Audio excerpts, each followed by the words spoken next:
Yes, coming at you like an Archie head for your brain. It's MVP Mutant Radio. Long live the new flesh, my mutant children. Welcome back for a special edition of MVP Mutant Radio. This is your host, Streebo Rama, aka Absolute Streebo Magic. Joined today for a special MVP After Dark, meaning anything goes edition of MVP Mutant Radio. I've got special guests and frequent co-hosts from Exploited Cinema, Bat32 joining me, and Goat from the Movie Graveyard. Welcome to the show, guys. Thank you so much for having me. As always, it's a pleasure. It's good to talk to you. It's a little bit of, in a lot of ways, MVP Mutant Radio, and especially MVP After Dark is an extension or sister show or brother cousin show, whatever you want to call it. Or perhaps it's non-binary, adjacent to Exploited Cinema. So it's always good to reunite with Bat32, and I haven't talked to Goat in a minute, as the kids used to say. So I'm excited to talk to you guys about David Cronenberg. Man, what a subject. We could easily talk about this for probably a month and not make any progress. Exactly. And when you look at his filmography, I'm like, where did all these? How did I not know about these? There's like a ton of TV movies he did. I wasn't even aware of in the 70s. So Yeah, it's kind of crazy. Like Cronenberg, for me personally, just the age I'm at. Like I have a nice little history with them because when I was young, kind of his first wave of stuff in the late 70s, the very early 80s was playing on cable all the time. And then as he got a little more mainstream during the mid to late 80s, I was checking his flicks out in the theater. And yeah, by the 90s and 2000s, he was pretty much exalted as the king of strange and weird art house cinema. So it's been a nice ride to watch his career evolve. Yeah, my experience parallels that a lot. Cronenberg was definitely spoken of in hushed tones by any of my friends when I was growing up, in the elementary school age and whatnot. It was, you would ask about the films that were the scariest and this and that. And whenever Cronenberg came up, it was always just like, you can't watch those films. Like watching them was a challenge. It was almost like the Faces of Death series, So he had just this, this, mythic position already. And then, just like you said, Goat, I got into watching the films and, through cable or eventually, the mom and pop's video rental stores and the various advances of technology over the years, and followed the work and just came to be awestruck by it all. And his work is so prolific, like you were saying, that you don't know how vast it is until you sit down and really start to say, okay, well, let me take this all in. And you just realize this guy's been making films and all kinds of visual and audio media for decades, and doing it all his life. 66 is his first short film. That's when the Beatles came to America, isn't it? Somewhere in there, long time. Yeah, long time, man. That's crazy, and he's got that. He's got that formal education, though he started as I believe he said like a biochemical engineer. Like he did that for 1 year. Yeah. And that informs so much of his filmography. I think Cronenberg kind of follows the auteur theory of cinema. Now I'm going to say a lot. This episode is going to bring a lot of wacky stuff out of me. I'm only going to apologize one time. I'm sorry in advance to anybody listening. I'm going to say a lot of stuff, just babbling. And the auteur theory is one of them, where filmmakers have a repetition of symbols or patterns or motifs or themes, that informs their work, and you see it unfold over time, So when you sit down to watch a Cronenberg film, instantly, you're watching a Cronenberg film. It has that feel, that everything to it, that Cronenberg brings to his films, not unlike going to see a Boonwell film, or throw some other obscure filmmaker in there, or nowadays with M. Night Shyamalan, every time you sit down for one of his films. But anyway, his work is definitely informed. And a lot of that seems to come from over the past maybe 30 years working with a lot of the same technicians. Howard Shore doing the music and Carol Spear doing production design and having his sister do the costumes and this and that. So Cronenberg definitely informs a lot of my youth growing up and it being something to aspire to. You had to prove yourself worthy of watching Cronenberg films and then actually do it. And then as a storyteller and a filmmaker, just looking at his works and trying to decipher like what is going on here, and being inspired by it just as an artist. That was one thing I was taken by. The last thing I watched going into this was Naked Lunch. When Bat and I first talked about this, I said, okay, I'm going to rewatch everything. And of course I didn't get to rewatch everything. I wound up just having too many distractions. I actually got sick with COVID in the middle of this. I didn't watch anything for like a week or so. Fortunately, I had the light version, but anyway, appropriate, perhaps getting ready for a Cronenberg retrospective that I'd get communicated with by a disease. But True body horror. Right, that does make sense. But So, sir, did you get to revisit Naked Lunch? Please yes, tell me. so that was the last one I watched yes. today. Yeah, so I was Great. watching them in order. I said, okay, I'm going to go back with the old stuff, and because it's been so long since I've watched most of those, the earliest stuff, and I have just the DVD now. I don't know what happened to the case, but I believe it was just called The Early Films of David Cronenberg, but it only has Crimes of the Future and stereo in it. But I mean, it's good enough. So I went back and started there, and I was just like, oh my God, you just see so much of his work going forward. And then, to jump forward, I actually made the trip out this week to see Crimes of the Future in the theater. It was playing at the Aperture Cinema up here in Winston-Salem. And it opened last week in North Carolina, okay? And it was playing in 3 different theaters. But then on Wednesday, it was limited down to just 2 theaters. So it was either Winston-Salem or Raleigh. And I said, I don't want to go into Raleigh. So I went with the Aperture. And Aperture is really nice. It's just one of those little corner theaters, almost like something that you see off of 42nd Street. It's almost like a little dive theater where it's just in the corner of the street down in the main downtown section of Winston-Salem. But it's really nice. You get inside and they have these little tiny theaters that are maybe 30 people, 30 seats at the most or so. They're not real big at all.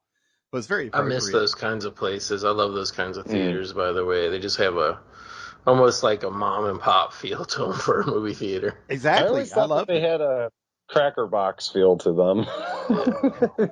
I loved it. Yeah, the first thing I asked was, can I get a beer? Got a beer. And I got lost on my way into the theater because I had to go to the bathroom, wash my hands and all that stuff. And I was turned the wrong way, and the guy's like, no, go this way. And he's pointing for me to turn. And I go to open the door, and I thank him. I say, thanks. It's my first time here. And I'm being really loud, and I'm opening the door, and I don't realize it's not a hallway. It's opening right into the theater. So I'm just shouting in the theater for a second there. And I was like, oops. And I went and found my seat.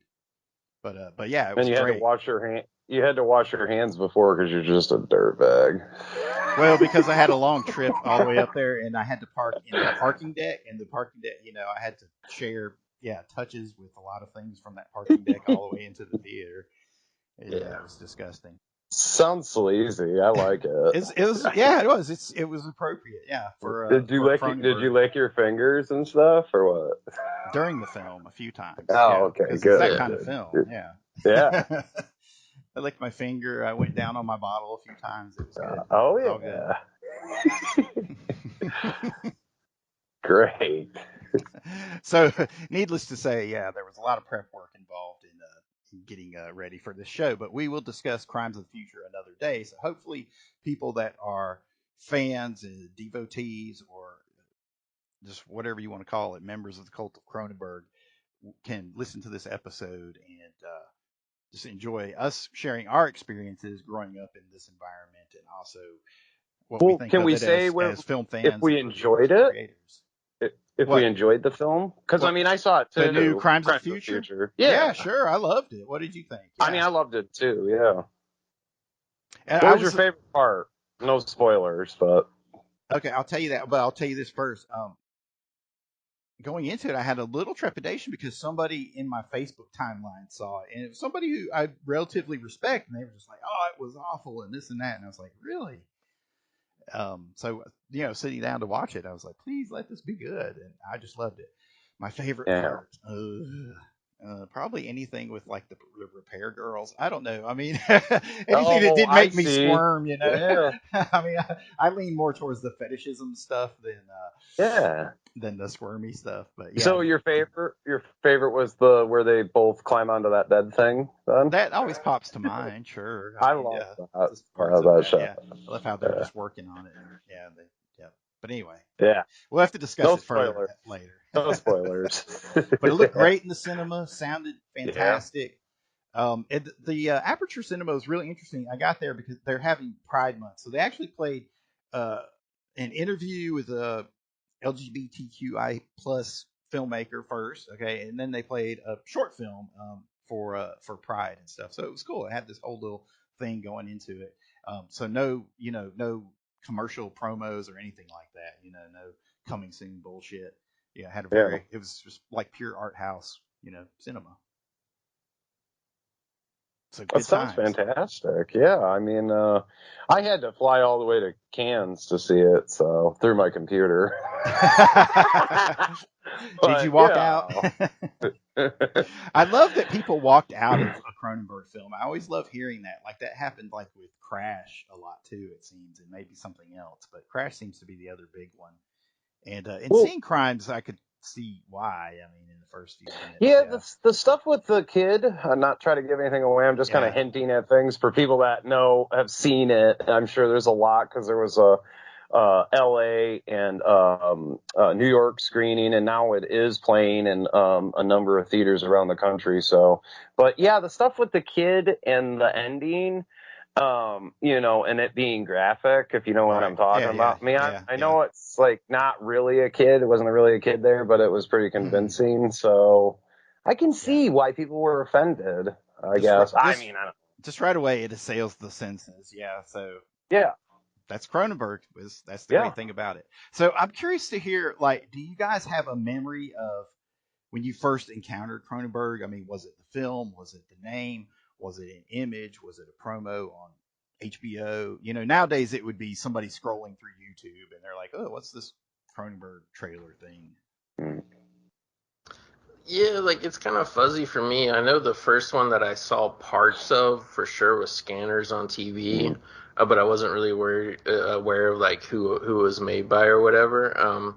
I want to say really it was like really for me like the Dead Zone, because like I remember the Dead Zone. I don't remember if I saw Dead Zone theatrically or on video, but I just was really into that movie. And then like really like by the time where it was like solidified, like I know exactly, and I was like old enough to start following directors, was I saw The Fly in the theater when I was about 10 years old. And by that time that was like, I was finally tracking director names. So from that point on, I was like Cronenberg. And, I would see as much of his stuff as I possibly could from that point on.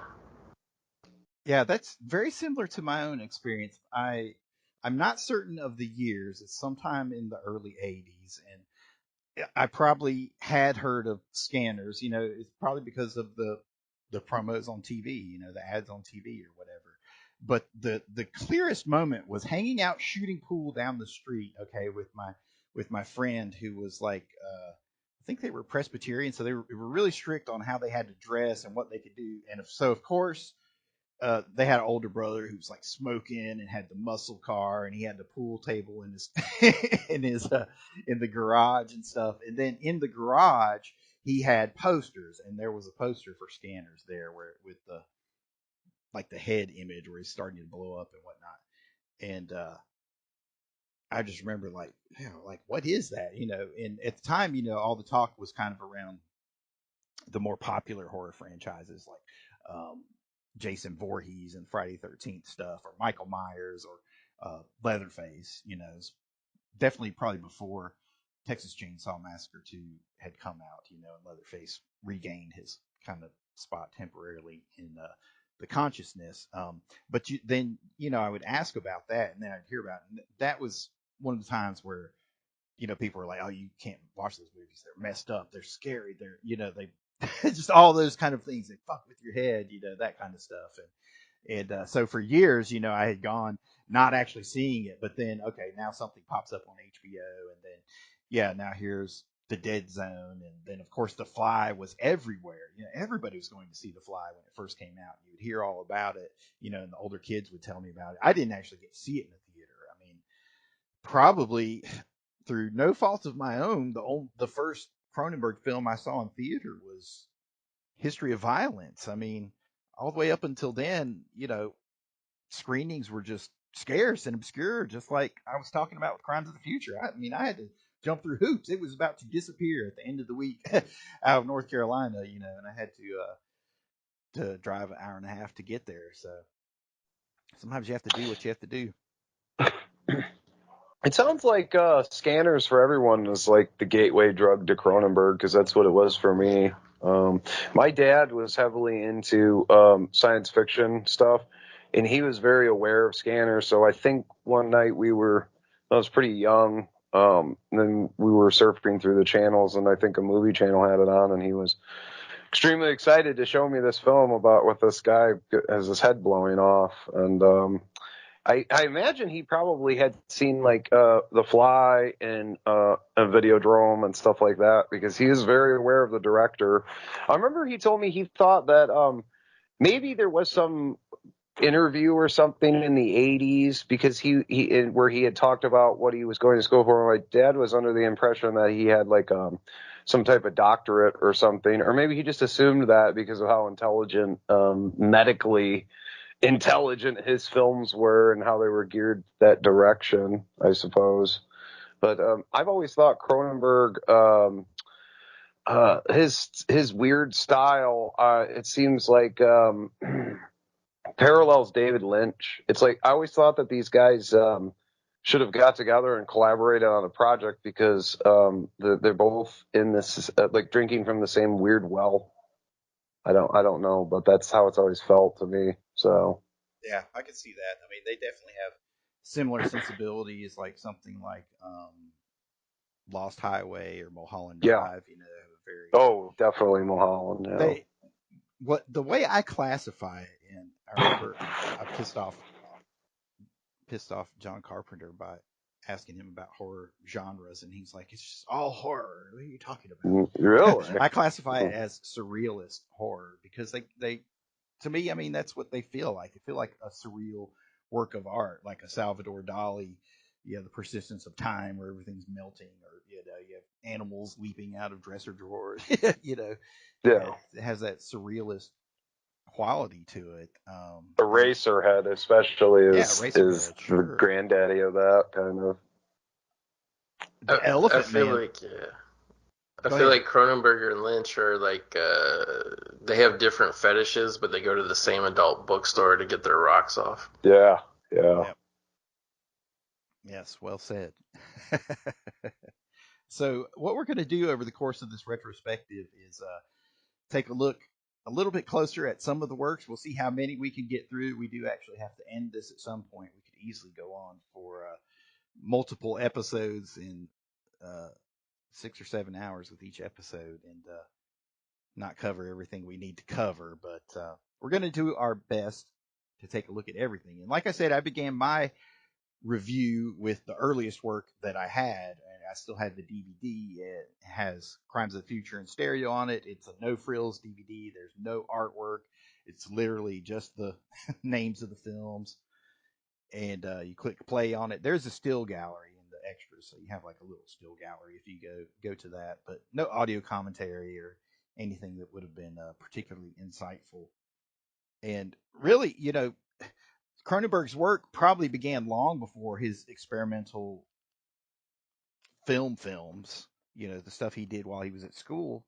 I'm sure he did stuff before that. He'd filmed things at different points in his life. And he definitely draws upon all of his life experiences. You'll see the same kind of motifs and fetishes pop up over and over and over again. And it's interesting to look back at some of those earliest works and see hints of little things that will play out to different degrees. Yeah, throughout the different films. Like some of them might have more of the body horror stuff. Some of them might have more of the instrumental fetishism.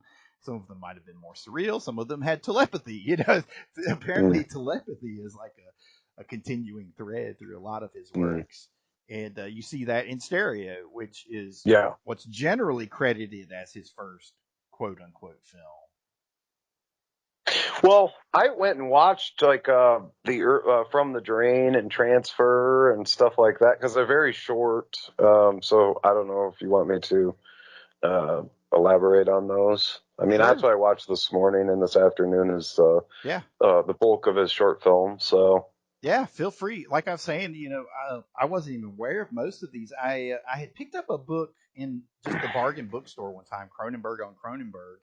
Because I was fascinated by Cronenberg. It was during the Naked Lunch era, so it has like a Naked Lunch cover. He's on the set of that, and I got most of my information about his career from that particular book, and it's great up through the Naked Lunch. I mean, it covers pretty much everything. And that's an autobiography, correct? That he wrote. Yes, and it's edited by Chris Rodley, but very good book. I do highly recommend it, at least for that portion of his career. But yeah, feel free to expound upon From the Drain and Transfer. What we'll do is take a look at all of those films, beginning with Stereo, Crimes of the Future, and the experimental shorts, courtesy of Bat, who actually got to see those after we come back right here on MVP Mutant Radio. After these words.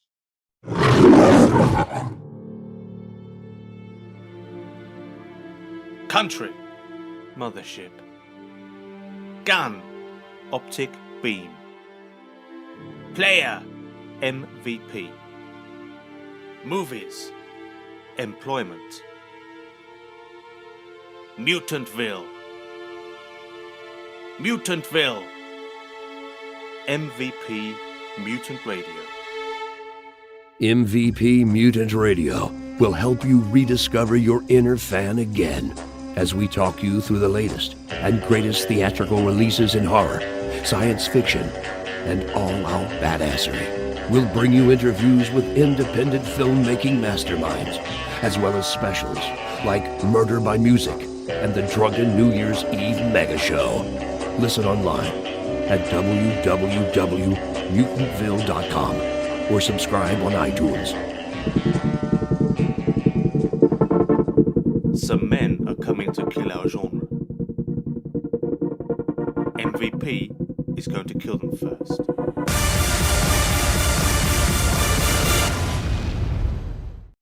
Welcome back, my fellow mutants. This is your host, Streebo Rama, and I'm excited to be joined by my co-host, Bat32 of Exploited Cinema, and Goat from the movie Graveyard. We're talking about Cronenberg, and it's time that we're going to go all the way back like rocking chairs, to the days of his experimental film. I wanted to jump in with Crimes of the Future in Stereo, but Bat tells me we've got to go back even further to Transfer, his first director's credit on the IMDb in 1966, and then From the Drain in 1967, both of which I believe are more experimental films that he did during his school years. Yeah, very. Then, I figured it would be all right to touch upon them because, like, Transfer is, like, I think 6 minutes long. They're not very... A lot of his early stuff seems to be really disjointed. So... Those must have been the short ones before Stereo and Crimes of the Future, which are both, like, an hour long. So it's an hour of experimentation. Is Stereo an hour? I thought it was more like half hour. No, it's an hour, buddy. Is it an hour? Yeah. Oh. Yes. Oh. Yeah, Transfer seems to be just like these guys out in a field. It's winter time and there's a barn in the background, and I was kind of confused on what was going on. There was just one gentleman that they're just kind of arguing, rambling back and forth about nonsense that I don't know. I feel like it's just an experiment with the camera work. The cinematography is really well done for an early short film. But nothing like, I don't know, nothing body horror-ish. It didn't seem like anything like when you get to Crimes or Stereo or anything like that. Really just seems like something he was doing for a film class, or maybe just for fun and exercise and learning the craft. From the Drain, the transfer was 66, 1967. From the Drain, was two gentlemen sitting in a bathtub. Again, this is a lot of strange dialogue exchanges. Apparently, it's at a veterans hospital, and the one gentleman is afraid to sit by the drain because he's afraid that some type of tendril is going to climb up the drain and grab him, and the other guy's insisting that he come over and sit there, and he does, and of course something comes up the drain and strangles him to death. And I've noticed that he didn't have like the early, even Crimes of the Future and Stereo, he didn't have like a great effects artist or anything, but you see this like, I don't know, black goopy bile blood stuff that these guys spit up, and you see that from the Drain. So yeah, those are the two earliest. You never hints of things to come in From the right. Drain. Definitely hints of Shivers and future work. Yes. Yeah. And you've never seen these films ever on YouTube, or I know that's where I watched them. I have never actually right seen before them, this but afternoon. I've probably also never searched them out on YouTube, so I should do that. Yeah. And watch them. I should have done that. So thank you for shaming me when I thought I had gone back so far that no one else would have seen them all. But yeah. I thought it was needed to see where he got his start and what the earliest stuff looked like. And I think I'd seen them before, but it had been Well, you definitely probably over 10 years ago. You definitely see that just the building of certain types of themes and tone and whatnot. And look, what I noticed right off the bat with Stereo from 1969, his first long form experimental film, is that it had the black clad protagonist. You had the guy in all black, where that'll show up again. Whether it's Johnny in the Dead Zone or the current Crimes of the Future, the guy in the black cloak, Saul, what's his name? Saul Tenser. So you see the building of motifs and also the idea of certain themes and tones, the obsession with the body and morphology and all that starts to build. Though Stereo, I guess, was actually about the telepathist, about telepathy. They are very hard to follow. I mean, I said, okay, I'm going to sit down and pay attention to this. I had to like pause it and rewind it because they're shot in that cold, detached documentarian style, where you're seeing everything from distance and then you're hearing this, almost a professional narration over it, like it's something you'd watch at a job introduction, at a what do they call them when they do put you through your trainings, your orientation, what have you. It has that cold documentarian feel to it, and you see that used again and again throughout Cronenberg's work, whether it's like the beginning of Shivers, where they're introducing the Starliner Towers, and it's just a commercial like you would see on any, I guess, Canadian TV series at the time in the mid 70s, just advertising the wonders of this Starliner Tower and the apartments inside and whatnot. But yeah, so you see the building of these motifs and the same themes. Like, I can't even give you the basic plot line of Stereo. I think it was about a doctor who was involved in these studies, and a lot of my understanding I got from it was from reading information outside of it, like in the book Cronenberg on Cronenberg, because the plot doesn't come through in an easy to follow fashion.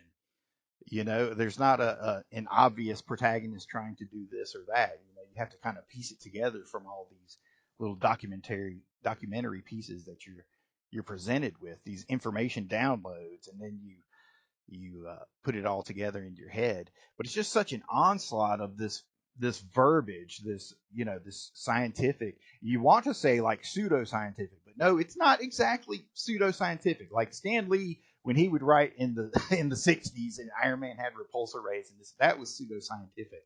But Cronenberg's, has that base in biochemistry, and he talks about things that are happening or that are potentially happening, tumors growing and new glands and that sort of stuff, or the idea of disease, being an alien life form bonding with another life form, that sort of thing. Yeah, Yeah. I actually got stereo rolling on the background right now, and it's like kind of with what you're saying, Streebo, with the visual style. Right. It's almost like the first big chunk of it is almost he's more obsessed with the architecture than he is like a human emotion. You know what I mean? So. Mm-hmm. And that's part of that documentarian style where you're like kind of detached from it, and not exactly up close to it. But I'm pretty sure Stereo is the one where I couldn't find my notes on it, so thank goodness. Otherwise, we'd end up going all night. But oh wait, there they are. Stereo is the one with all the telepathy and some type of erotic, I don't know, experiments they're doing at this. I don't know if it's a university or what exactly it is, but I remember there was one part where they said that they did some type of thing where they removed the lyrics. And then that's that scene where the girl has a blindfold on and she's topless, which she looks. I mean, I got to give him credit. This is 1969, and he still was able to pull the attractive women. that's the great thing I don't about know school. yeah. You can Yeah. get chicks to take their tops off to be on film. Yeah. But yeah, that's to enhance their telepathy, they removed the lyrics and then was saying, I thought that was really intriguing how they said they weren't even, after a while, they weren't even able to speak anymore. It did something to their brain to where they couldn't like form words or whatever, but they wanted to enhance the telepathy abilities. Yeah, it was weird. Okay, so I'm looking at my notes, and even here it doesn't have like a full breakdown, but apparently it's all part of this parapsychologist, Dr. Stringfellow, and his Mm-hmm. hypotheses on developing telepathy. So they're putting all these people together and trying to provoke their telepathic abilities, and they call them telepathists, and they have ESP and whatnot. The most striking thing about it, yeah, that's a good observation, Bat, about looking at the architecture, which is an element of Gothic film, Gothic horror storytelling, where you always have the castle, and it's very much as much a part and a character of the film as the other characters within the film. And you notice Cronenberg, even that far back, he uses that kind of futurist architecture, that pseudo retro futurist architecture, and it's even similar to what might be considered like brutalist architecture, which I really like, where like buildings are square and blocks and brunt and hard and have sharp edges on them. They look like giant weapons. Yeah, you see that him using that all the way up to maybe further, to my recollection. I have scanners on though, and I remember obviously my introduction to Cronenberg, like we were talking about, seems to be all of ours. That was where I saw this Canadian weird architecture, but it's interesting to see that it goes all the way back to Stereo in 1969. And apparently there's like all these buildings in Canada. I'm guessing Ontario. Weird street, because I've never seen anything like that here in America. Yeah, so there's no overarching plot for one to follow. I mean, it's like literally like watching a documentary about this telepathic experiment that went on, and that's kind of interesting in and of itself. I mean, he definitely calls back to this documentary style, this definitely very scientific look at everything throughout his entire career. Now, Crimes of the Future in 1970. I've seen both of these films in the past. Like I watched it one time I had a Streebo movie marathon, and like for like 2 days straight, I just watched random films that I had in a stack, and I asked people online to tell me which ones to watch, and I wound up watching my way through both of these, and I only watched them once, and I remember at the time just thinking like, I have no idea what's going on here, because I didn't pause it and rewind it, so you're just listening to all these words, and it's just like a constant babble, it's an assault on the senses almost. But Crimes of the Future, in rewatching that, I had forgotten, or maybe I just didn't understand it the first time I watched it, but I was highly disturbed by the ending of it. When it got to the end of the original version, this experimental film, I was like, this is disturbing. Like on a level, like, am I projecting this into it? Plus, it even disturbs me as an artist. Like, I wouldn't take risks on putting that kind of stuff even anywhere in my work. Yeah, again, you get very similar style of stereo. You have the same actor in Crimes of the Future. He's in I believe he's also in Secret Weapons too, and he's probably in some of the other TV show shorts. Now, Ronald Malzahzik. Yeah, Anyway, he's the star of it. Ronald Malzahzik is in stereo, but he's not in Crimes of the Future, though. That's somebody else. Yes, are you sure? I thought he was in Crimes of the Future too, as well. Well, here we'll. I was under the impression that was. Maybe I'm wrong. It is him. You're right. It is him. Yeah. Yeah, Ron Malzahzik. Yeah, he's He focuses on him in a lot of his early films, and then he has some supporting roles later on. Like he's the building manager in Shivers. Shivers. Yep. And I think he's in Scanners too. He's like one of the corporate guys in Scanners, so you see him. That's right. In that, yeah, I noticed that. There's another actor he likes to use. I wanted to wait till we got onto it, but Robert A. Silverman, who's also in Prom Night too, as well. Yes, but he's like the use NPC. That guy. He's like the NPC actor. You see that guy, and he's just like he is an NPC in existence. Actually, you bring that up. He is an NPC. Yeah. It's crazy. I want to bring Goat in, but unfortunately he hasn't seen those. But so we're going to jump off of Crimes of the Future.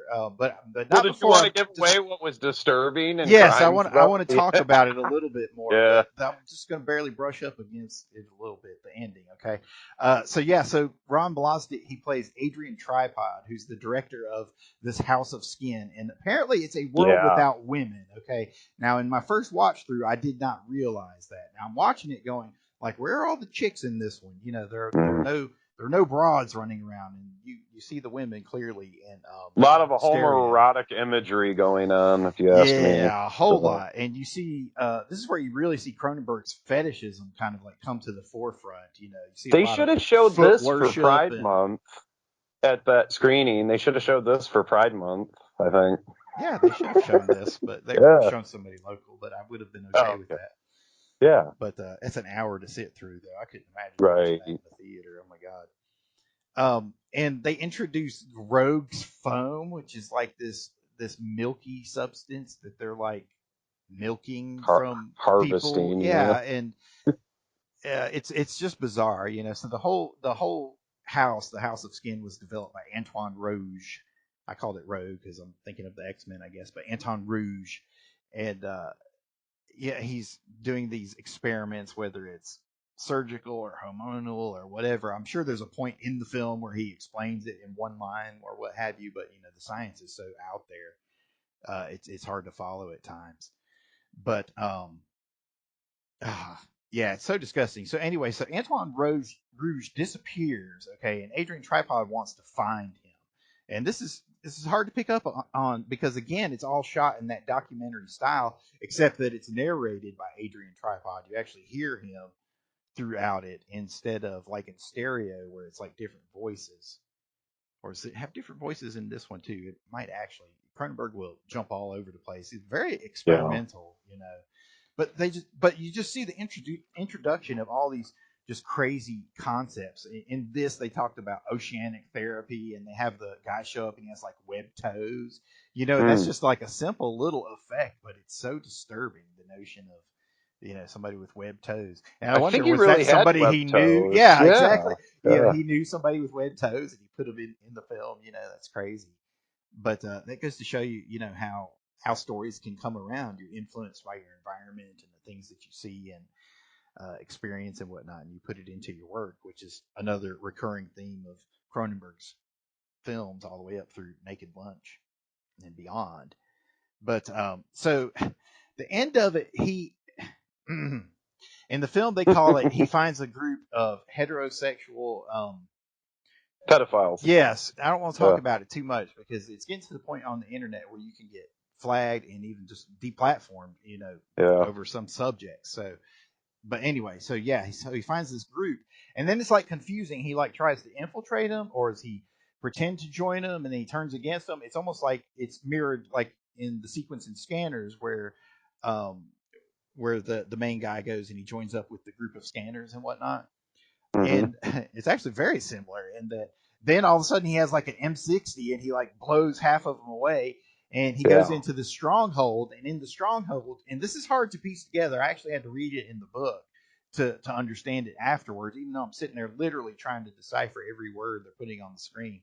And you get the idea that this is Antoine Roche reborn, and he's become this little girl. So the last scene in the movie is Dr. Tripod being in the room with this little girl who's actually Antoine Roche, and he starts disrobing and he reaches out, and the camera is only on him the entire time, so you're getting this point of view straight on him from her essentially, and then they're shown eating that Roche's phone. And dude, that is disturbing on so many levels. So many levels. I'm like, why would you even put that in a movie? Yeah. Yeah, it's definitely something I would think would have been risque even for that time period where, it wasn't unheard of for a man to be with like a 16-year-old, but this was like very young This was a child. child, yeah. Right. That was a no-go. I think probably who knows how far back, way before film started, So yeah, I can only think of what people's reactions were when he screened this, I'm guessing this was maybe his final student project, or maybe this was his first after school. I'm not sure. I think this was his final student project. Okay, Because he's yeah. still calling upon those same resources, the same actors. He's got a lot of the same types of buildings and whatnot. Yeah. Yeah, and then because he always talks about people seeing his school films, and he's referring to Crimes of the Future and Stereo from here on whenever he's like making movie deals, for those early films like Shivers or The Brood or what have you. Now, was House of Skin, that sounds familiar to, because I just watched, I'd seen Crimes of the Future before the original, but now was that referenced in the new one? Was there a place called the House of Skin? I can't remember if that's that club they went to. It's possible that it was that club. Yeah. I only saw it that one time in the theater. Now, I Yeah. won't get to revisit it till it hits Blu-ray, but Yeah, I thought that's where they went to that club where I don't want to give anything away, but the Right. gentleman was dancing. They're doing the I performance. thought that was So yeah. you see the guy with the ears in the commercial, in the ad. That's where they see the guy with the ears on his face and everything. You see that. That name is just so brilliant. I just kept thinking that's the most brilliant thing in this film is the House of Skin. It just brings up like, ooh, what is that? So it sounds like it's either like a bordello or Yeah. So by now you'll see why I was concerned about this going on too long, because we really only covered the first 4 experimental films. Goat hasn't been able to say anything since we've been going on about it. Well, we're going to skip like 10 of his TV movies here because none of us have seen them. So that's true. We'll get moving. But Crimes of the Future is definitely worth mentioning, both because he not essentially remade it, even though in a way he does, because he gets to a point where he's kind of like remaking or advancing his own work over and over again. But also because you see, so many of those same themes and whatnot. Like you see the instruments in this that would become a prominent part of Dead Ringers. You see the early Doctor instruments. You see the weird tumors, like the guy has that thing growing out of his nose. Yeah, and those like, are very, very, those are very simple effects, but they're just so disturbing, and it's effective in this type of experimental film. So yeah, it just shows that this guy has been an amazing storyteller for so long. So, and of course, the star of these early film, well, at least Stereo and Crimes, is this impressive architecture in Canada. That seems to be all over the place. So, yeah, you see the architecture. You get that sense of foreboding from it. I guess I don't know the sense of isolation inside these mammoth structures. Because you don't see them being populated like with a lot of people until like things happen where all chaos breaks out, like in Shivers and whatnot, where you have like this almost zombie like outbreak. Yeah, like across his films with the architecture, I always kind of feel like you see it like really right here in Stereo, but Like, don't you guys feel like he's kind of like on the same wavelength or motif that Kubrick was in the way he would film the architecture in A Clockwork Orange? That's what it was that's reminding me exactly what I of. thought. Yeah, Yep. 100%. That's I definitely wanted to mention Kubrick. Like, you'll see a lot of that 1 point perspective that he uses, and also I didn't realize this until rewatching those early films because they're black and white, but they also have a very neo noir feel to them. They really remind me of like Orson Welles' The Trial, where he did that Kafka adaptation, and it's you have a lot of the same type of architecture, except he leans more into the German expressionism, so it'll be a little bit more distorted. He doesn't have as many of the hard edges and that Cronenberg or Kubrick might have. But yeah, that's a great call out. I just wanted to mention too, because we're just kind of rounding off his short film stuff here, but I noticed that like Transfer and From the Drain was very reminiscent of David Lynch's early stuff. It was just kind of like very weird, experimental, bizarre, hard to follow. I don't know if you've seen any of the Lynch's early Alphabet, I think, and there's a few other. He had a handful, but they seem to parallel. These guys are like, again, this is where I feel like they're drinking from the same well. Except Are they both Canadian? yeah, well, no, Lynch I think is from California or out west or something. Because I'd read some stuff about how Dean Stockwell knew him like in the late 60s and apparently had David Lynch over to his home and he was showing everybody at the party. I'm guessing this is 68, 69. These short films he had been working on, and they were all really fascinated with this experimental filmmaker. So I'm guessing he's I think he's American. I don't know. Goat, you're a huge fan of Lynch. He's American, correct? Yeah, I think he's from the Midwest. I think that's why he has that accent. Yeah. Maybe he just made it out to the West Coast to try to get a film deal early on in the late 60s. Yeah, like now you have me questioning myself. Yeah, he's from Montana. Yeah. Sorry, okay. Yeah, he's from Montana. He technically he's out west, but yeah. Yeah. Yeah, there you go. Well, that's all my fault. That's why I said, yeah, that's what I get for saying, aren't they both Canadian? But well, we had to think about it, you know. Yep.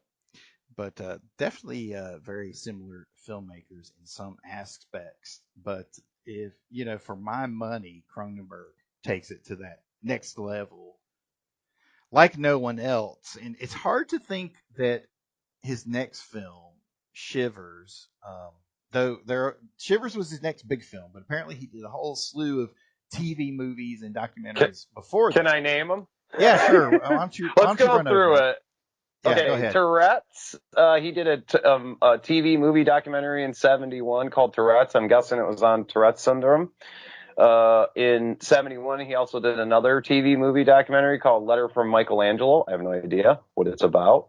In 1971, he did another TV movie documentary, Jim Ritchie, Sculptor. And then we get to 1972.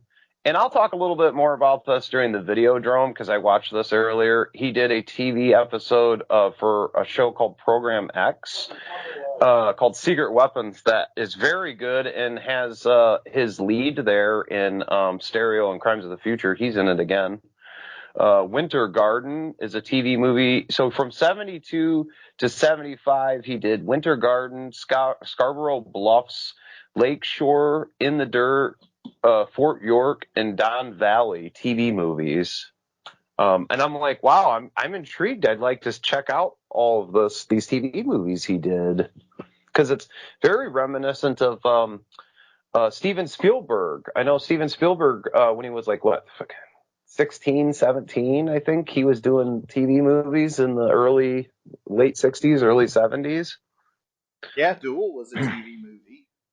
Well, he did a couple before that. Like, right. He did 2 movies before that. One was like this poisonous. I watched it. It's on YouTube. Some, like, I don't know, poisonous gas, and they have to run around in these. I think it was an atomic bomb or something. And it's like really hot, and they have to ride around in these airtight vehicles.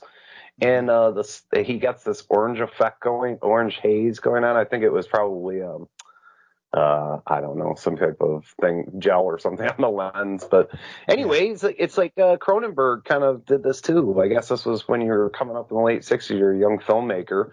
You did TV movies. Yeah, well, one thing that Cronenberg mentions in his book, Cronenberg on Cronenberg, was that he actually didn't know how one got to make movies. He actually learned by paying attention to the guys out in L.A., that crop of filmmakers like from Zoetrope, essentially, Coppola and Lucas, and then Spielberg and all those guys. And then he, through Ivan Reitman, who got him involved as a producer, like I think Reitman was the one that went on to produce Shivers for him. Reitman brought him in and started introducing. I think he produced something. Didn't he produce The Fly too as well, or he produced a few other films? Maybe Fast Mel Company? Brooks produced The Fly. Okay, Reitman might have been involved, but Mel Brooks definitely produced The Fly because it's always a funny thing to remember. Maybe it was Rabid and Fast Company and The Brood, and that he was. I know he's involved with other Cronenberg films for a little while there. So, yeah, maybe so. I don't know. There's quite a wormhole of Cronenberg activity that we can fall through here. But how far had you made it before we got distracted here? Did you finish off all the TV movies? oh yeah, we're on to Shivers now, 1975. I'm so sorry. I should have said Did something. you want to tell us about Secret Weapons? You mentioned it a few times because you actually did watch it. Yeah, well, he did some other TV shows. I guess Secret Weapons. It's has dialogue and actually has a plot. I was kind of chatting with you, so I didn't catch everything, but the ending was interesting. Where these bikers, I guess I could bring it up and say what the IMDb synopsis is right quick. It's probably there's not even a synopsis, but yeah, I don't know. It was like some more of the pseudo documentary, but the actors had dialogue exchanges, although I couldn't fully understand what. I think it had to do with like some kind of war that was going on, a Third World War or something. And I don't know. What caught my attention at the end was these bikers riding around with machine guns and stuff. I'm like, oh no, he's got bikers in this, and it was really well made, I thought. It aired on this Program X TV series, which is very reminiscent. We'll get into Videodrome about all these like public access lurid shows and stuff. And apparently I talked to J-Dog about this, and I think maybe even Dale's talked about this. This was really going on in Canada. They like late at night, public access would get weird and sleazy and whatnot in Canada. So I'm guessing this is from that. So. Okay, well, that should wrap up all of his pre-major cinema works and lead us nicely into Shivers. So why don't we take another quick break just to get a few more words out there, and we can play some more trailers and interviews because there is lots of great information out there from Cronenberg and other sources about this next slate of films that we're going to discuss right after these words. The spirit of the universe is an emptiness which is no thing. And MVP Mutant Radio. They came from within, my mutant children, as all good things do. Welcome back. This is Streebo. He's Bat32. That's the goat from the movie Graveyard over there, and we are continuing our discussion of all things Cronenberg on this David Cronenberg retrospective.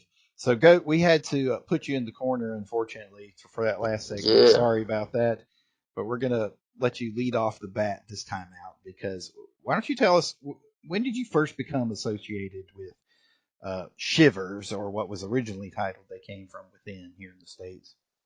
Yeah, Shivers, I kind of had like a cool, after getting to know all of Cronenberg's kind of big stuff in the 80s, I kind of first got into his stuff, his earlier stuff, I should say, in the mid to late 90s. I want to say probably between 96 and 99 through a mixture of IFC channel.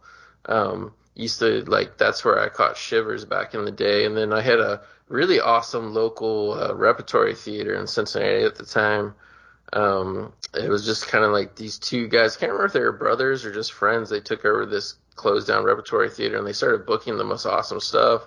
So I got to see Rabid and the Brood there. So it was like really like for me in relation to when these films were theatrical released, that early batch of Cronenberg, I got to see it all like in the mid to late 90s, and it was like, it was really cool because by that time I was a huge George Romero fan, and I kind of I see a lot of parallels between the early work of Cronenberg and Romero, just using more natural settings, more natural actors, maybe a good mix of amateur actors, I guess you could say. So I was all about it. So pretty much around that time period, I got into Shivers. That's interesting that you bring Cronenberg up because this film, Cronenberg, Romero up because this film you definitely get hints of Night of the Living Dead there at the end, or even the Crazies. You get more of a Crazies vibe from the end of the Brood, but that is just the possible. Not, I mean, you Rabid. get that in Rabid too. Rabid, yeah, Rabid Brood, heavy. Yeah, I meant Rabid, but it's just possible that those are just creative parallels. That they're just memes of these guys coming from the same thing from different directions, at the same time, because the Crazies and Rabid they came out at the same time. So, but Night of the Living Dead, that's why we call Romero the godfather of modern horror. I mean, he definitely had an influence on everything that came after it. We had that great jump start from Last House on the Left and Texas Chainsaw Massacre, and then all the stuff that followed, and of course the Italian influence that's seeping in whenever it can from guys like Bava and Argento. And here we have Cronenberg doing his own thing in Canada, just becoming a Canadian institution right out of the gate with Shivers. And I'm going to tell you, I have a really strange relationship with Shivers. Okay, I wound up watching the bulk of Cronenberg's classic films probably over the course of the 90s through the home video market, right? And then also I closed out that decade doing my time working at the video rental store. So that was my time when anything that I hadn't seen up till then, I watched. I just watched everything there. Because if you worked overnight and I closed the store, I would just walk out with like 50 movies and just watch whatever I wanted over the weekend and then bring it all back. And were you able to order stuff, and you were in control of that, huh? Yes, so you could get stuff in. So I would influence the ordering when I could. I would just say, "Yeah, somebody recommended this," and somebody named Streebo. Yeah, we'll get it. The latest, Pecker from John Waters or whatever. Yeah, there stuff you go. like that. That was actually during the Crash era when I was working there, and so. So you got Crash on the shelves so we had Crash. Yeah, sure. It had that whole mom and pop's quality to it, where they had all those kind of crazy things. And the really Italian. seedy. Yeah. Yeah, Porno exactly. section? Was there a porno section in there? Not at the one that I worked at. That was long gone by the time that I got there. And it eventually was bought out by Movie Gallery, which was a more corporate owned. So I was there for the end of the mom and pop's part and like the beginning of the corporate part. And it's interesting. I was able to contribute to a documentary that's coming out called Mom and Pops, the video store boom of the 80s, or whatever the end of it's called. But anyway, Mom and Pops. And I got to talk a little bit about, that whole experience. So definitely recommend it. You might see a flash of my face in there. If they don't cut your scene down like Hellraiser 3. Yeah, no, you can't. I am on screen in Hellraiser 3, so yeah. Just not your face, side of you drinking a beer. To my dying day, yes, and it's not a beer, it's tea, which I found out, and I would never do beer. Yeah, it's not beer, it's tea, it's movie beer. Yes, and it was passed to me by I don't know how many people, and I can't believe that I put it to my lips. But so there was saliva. There was stuff. Yeah, I was drinking it. But the camera was rolling. You do anything for the camera. I was there giving my all, man.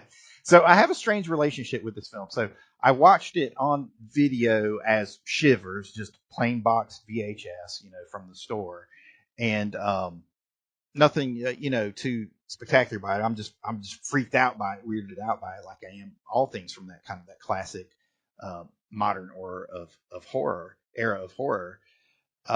But I wound up somehow being involved in Horror 101, which is where we made a list of horror films and monster movies, and I wound up getting the task of writing about Shivers for that book. So I actually got to write the book. I guess I'm kind of a published author in that fashion, but it's myself and a lot of other people. But I got to cover Shivers, and I have some weird memorabilia, which I'm just going to quickly mention. One is the Came From Within ad campaign, okay, and it's like a one sheet folded into fourths, okay, so it's folded down, but it's made to be cut into like 4 sections, and it has the image of what's the Barbara Steele character in the movie in the bathtub, although on the image it's not Barbara Steele on the poster, they have multiple images of that in different sizes, and then they have a full breakdown of the synopsis of the film and the cast and credits and whatnot. So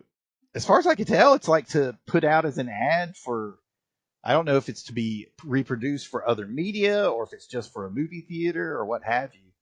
But I have that, so that's an odd little thing. And then I've got one signed photo of Lynn Lowry from the end of Shivers, where she reappears emerging from the pool. From the pool, yes, and she signed it for me. She says, "To Streebo, even old flesh is erotic flesh." Love, Lynn. With her titties, her wet titties, yes, showing I can't through say her it. top. Yes, I don't want to be. One mustn't be rude. We won't be ill-mannered about the lady. But yes, I met Lynn too. I met Lynn at a screening for. Don't tell me she wrote that on yours, because that. No, was our... I didn't. I didn't get her autograph. I kind of felt bad. I was at a screening for I Drink Your Blood, and she didn't actually. She did like a quick. It wasn't really a Q&A. The guy, whoever was involved with some kind of newspaper for the film scene, was like asking her questions, but he wasn't as knowledgeable. So I butted in from the audience and said, because they were talking about the Crazies remake, and I was like, "You were in that too at the beginning on the bike," and she's like, "Yeah, I was," and he's giving me this dirty look, and I'm like, "Well, I can't help you didn't do your homework, dude. Like, I don't know what to tell you." So yeah, you just got. Yeah, they even put her in the trailer. Yeah, right, so. Exactly. Yeah. Yep. So there more cross-pollination between Cronenberg and Romero, Lynn Lowry in both films. So yeah, They Came From Within is I guess Shivers, the preferred title, is it's just amazing to think that it came out in 1976, and that predates Halloween. So up until then, it came out in 1975, actually. 1975, excuse me. Yeah. Yes, thank you. And that predates everything except for Chainsaw, Last House, and like Night of the Living Dead, and like the Bava stuff. I mean, that's pretty phenomenal. And yeah, it's just amazing. This is where he dives headfirst into the body horror territory. And I tell you, just as a filmmaker, Cronenberg has such a way of just grabbing you and pulling you into it. I mean, you open with that very cold opening of the documentarian ad for the Starliner Towers, right? And then all of a sudden you burst into this frenetic action sequence where you have this what looks like a pervy old man chasing some voluptuous young woman, and he throws her about violently and then strangles her until she is dead with 2 hands and then cuts her open, right? And then cuts his own throat. He's doing an autopsy on her because he's a doctor, so. Well, Bat. Oh, we think Bat, I know that. I'm just saying what we see as a viewer. This is what he's showing us. It's about show, don't tell, right? I mean, we know what's happening, but yes, he's just assaulting us with this, so you're just instantly just pulled into it right after that detached opening, and then you're thrown, just full force into this. And it's worth noting that FX are done by Joe Blasco, and man, do they look good on Blu-ray. Holy cow, those effects have never looked better, and they hold up and are even more disturbing than ever, probably. That Vestron video cut, I know Goat's a big fan of those releases. I'm sure he's got that. I wasn't impressed. Yeah, I wasn't super impressed with the transfer, to be honest with you. I didn't, because I had that original Blu-ray release that went out of DVD print, and I didn't think it was that much of an improvement. Okay. I don't know. But it looks good. No, I mean, regardless, that both transfers, whether you have the DVD, and I think they put out a second DVD, or the Vestron, I think they're all pretty good transfers. Did we want to talk about the slapping stuff that with Cronenberg though? And that, yeah, Yeah, so one of the leads, it's the girlfriend to Nicholas Tudor, so it's his wife, Janine Tudor. Yeah, so the actress, this is a behind the scenes story. He talks about this on documentaries, and he talks about it in his book. He said the actress told him that she could cry, without some kind of like physical stimulation. So he had to actually slap her in the scene before they rolled the camera in the like a scenes lot where too. she had to So cry. it Yeah. bruised her. Yeah. He had to slap her. Yeah, you like that. You like the bruises, don't you, Bat 32? Well, I mean, that's what, and we get the Barbara Steele, I guess, was like Right. shocked that this was going on, and like was like wanting to beat him up and stuff, and he's like, no, she told me to do it. Oh, wow, okay, never heard of that method acting. So Yeah, Barbara Steele was appalled by it, and she yeah, might still have a grudge against him to this day, which is why I wanted to see if I could ask her about that when she shows up at the Mad Monster Expo here in August. So I'm kind of looking forward to that. but David, when he's talking in the extras about it, I think if I remember correctly, maybe I just filled this in, but it seemed like he was aroused by being stimulated by the slapping her. So Oh, he probably did. I mean, look at his film work. I mean, yeah, eroticism is throughout all of his films, and yeah, I mean, I'm sure he did get into it, and it's super greasy. And I had just forgotten how greasy of a film it was. I mean, all of the side characters and stuff, they're just doing disgusting things, saying the most vile things. Like I cracked up, like the security guard is like reading some cheesy, love mag or whatever. I mean, there are just all these little touches in it about how much of sleazeball everybody is. Yeah, it's really interesting with these early works because I mean, all of these early films like Shivers and Rabid and even The Brood, they're really looked at the time that they were released. If you go back and read stuff, they're really at the time looked at as kind of like the bottom of the barrel depravity exploitation pictures, and it's really only the Cronenberg that we know now, whatever 40 years later, and we've seen him grow as an artist, and we kind of put those into, and I've even seen him in interviews talk about, yeah, like we did this or this, because it was, horror movies, whatever, it was easier to get the money to make a film. But it's kind of interesting, like you said, Streebo, you look back, you look how greasy they are, but at the same time, it's not like Cronenberg just sleepwalking through a gross body horror, violence movie. It's like, Right. even though he's gravitating to those themes to make a certain type of picture to get funding or whatever, it's still growing the Cronenberg atmosphere and style that we would be still seeing today in his films. So, well, and you still get it into his like later 90s mainstream films. You get this weird mixture of the Cronenbergian weirdness with the eroticism. We can touch upon it more, but I see it in Dead Ringers. We see it in Crash, especially. That's got to be his sleaziest film. And then even Existence, where they're lubricating the portholes, and it's very sexual. Especially Existence really is reminiscent of Shivers and this eroticism. And of course, in Shivers, you get that whole the erotic flesh and old flesh, and it's just like really creepy. But you get that too, still in Existence. So I feel like it started out as this is how to get the money, but then he's like, well, it's part of my style, so I'm going to continue on with it. I saw an interview, a recent one where he's being interviewed for Crimes of the Future, and he talks about films having a philosophy, and he says his film has a philosophy, and he mentions, specifically in Videodrome where Masha warns Max, and she says, you don't, this Videodrome is not for you because it has a philosophy. It's dangerous, and he says that's what he wants his film to have is a philosophy.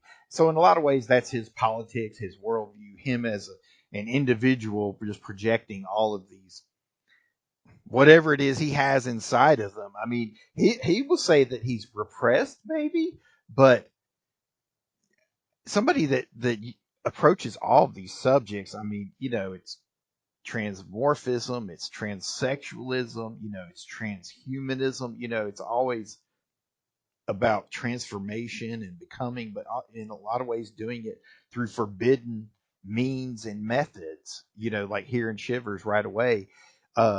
This parasite was developed by the doctor, the guy at the beginning, Dr. Hobbs, who we see performing the autopsy, right? And also the two-handed strangle, which I wanted to mention, does not work. If you plan on killing somebody with a two-handed strangle, you're going to be there a long, long, long, long time. You have to do that properly. But anyway, that's my PSA, my public service announcement for the day. And now you know. And knowing is half the battle. But how about that thing with Nurse? I don't know what her name is. Nurse Lowry. When Lowry's character, where Forsyth. Nurse. She goes in there to kind of titillate the doctor with her changing. I don't know. Maybe she wasn't, and that's just the way it was filmed. But it's like, hey, my titties are out over here. Can't you see it? And he's like, I don't know, super preoccupied. Sleazy, yeah. I mean, preoccupied with other things. I'm like, you've got this gorgeous woman here, and you're more worried about the people living in the building and their ailments. The hell was that? You got time for love, man. Yeah, it's really much just like Streebo was saying, like with Dead Ringers, like it kind of is a recurring theme and motif. I'd say, like, I noticed Cronenberg, he's really, I mean, obviously he's all about the detachment of human emotion in relation to things that are clinical and cold. But it's like, that's what you're talking about. That's kind of like the beginning of his whole thing of really what happens when sexual feelings or sexual situations invade clinical and, like, oftentimes medical, the world of medical procedures, intelligentsia, what have you. Like, and I think that's something that goes back mentally. It's got to be something that's with Cronenberg and who he is and how his sense of sexuality probably developed at a young age. Is he's like, often sexual acts are the most base and primal things that a human being can do, and he's all about trying to, how does that interact and how does that inform and how does that kind of meld and mold with the actual, I guess, intellectual nature and knowledge of what we have with the medical world. I feel like that's a big part. Like, he's taken these two kind of puzzle pieces that, are the complete opposite of, they don't fit together at all. Yeah. And he's trying to see, like, okay, what happens when you mix them? I've always got that feeling, even in something as mainstream as The Fly, you can tell that's going on with the relationship between Jeannie Davis, Jeff Goldblum. Yeah, absolutely.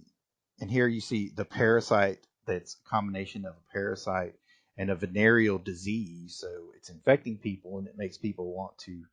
It's a combination of an aphrodisiac and a venereal disease.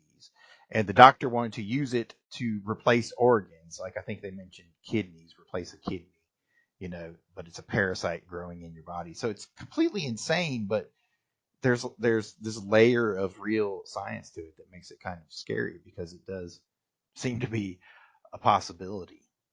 But what does this parasite turn him into? Sex crazed maniacs. It's fucking great. I just love it. Yeah, he found a way to just completely combine the sleaze with science and horror and it's sleazy science. Well, it's really interesting though, because it's like, it is total exploitation.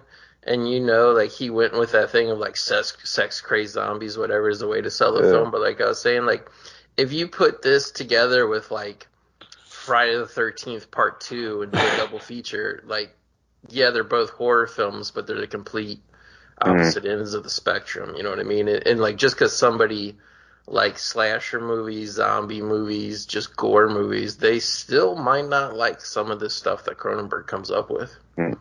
That's true, because it's challenging. Even in Shivers, there's like a quick sequence where you see the children, and the little girl goes and is essentially like passing the parasite from her to like an older person.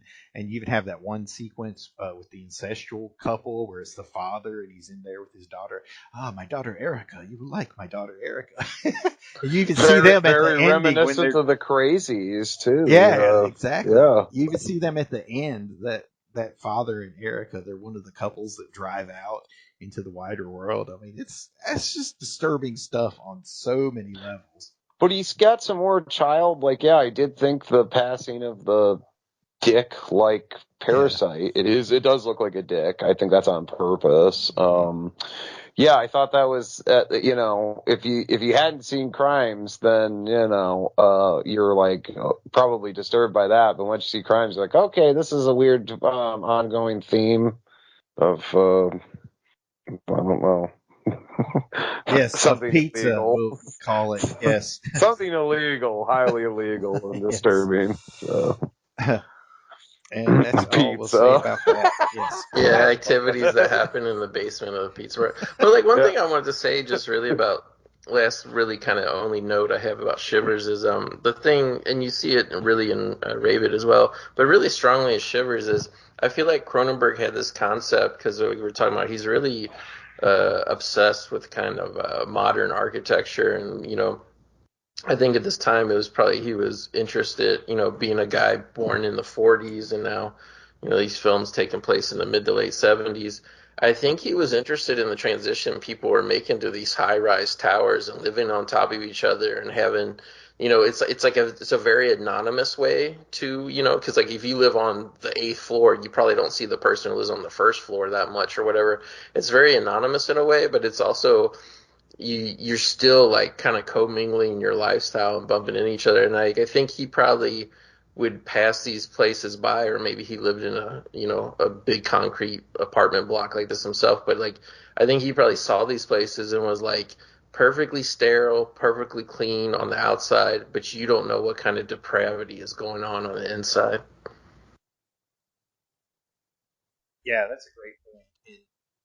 I think you articulated that in a way that I wanted to, but I wasn't sure how to put it together because there's something there where he's looking at commercialism and consumerism in a way that's similar to what Romero did with Dawn of the Dead, let's say, where they go into the mall, and you see the zombies coming in and they're still going shopping, and he has that whole commentary there. Which is interesting to note that Cronenberg, he says this a lot in his interviews, that he's an atheist and that he follows the old film adage of if you want to send a message, you send a telegram, which is the same thing John Carpenter told me. But when you look at his films, you see these same ideas and you see this same, what he would term philosophy, represented again and again. And it is still very much a message, but it's in the hands of a master where it's not somebody beating you over the head with this obvious diatribe of politics, whether it's this or that or this or that. I mean, you can look at these and say, oh, well, in some ways this kind of is speaking about abortion, or perhaps The Fly is about the AIDS, but they are, because he uses storytelling as a tool and he's a master of it, he gives these great works to us and we interpret them over and over again through time and throughout our lives. I mean, we watched Shivers and The Fly and maybe even all the way back to Naked Lunch as one type of person, a young person exploring these and just being blown away and confused by them, to coming back to it, after decades of familiarity and then finding new things and having an entirely different, relationship with the work. So it's just something you don't do that often, and it takes a real master to do that. For sure, and you probably say this about all his films, but I think Cronenberg's the kind of guy where he takes the topic, he takes the emotion, and he lets you explore it for yourself. Like, he just kind of presents it. You experience it however way you experience it. depending on who you are and what stage in life you're at, and then he lets you come to your own conclusion. Whereas like a lot of filmmakers is they show you this, they show you that, and then at the end of the movie they give you the kind of master thesis synopsis and try to tell you how to feel about it. And Cronenberg doesn't do that at all. I think that's a big part of like why we're talking about like the stuff in the original Crimes of the Future, and then also this film. Like he just shows you the disturbing stuff, and it's like, but he's not really commenting on it. Like, are you disturbed by this? What do you think about this? No, this is bad. He's letting you come to your own conclusion. And like, I think just like what you're talking about, Streebo, like now society is so closed off to certain taboo topics that they don't want people coming up to their own conclusion. They just want to either ban the subject matter and don't want any sort of talk of it at all. So Exactly. Yeah, which is very, very frightening concept. But here we are.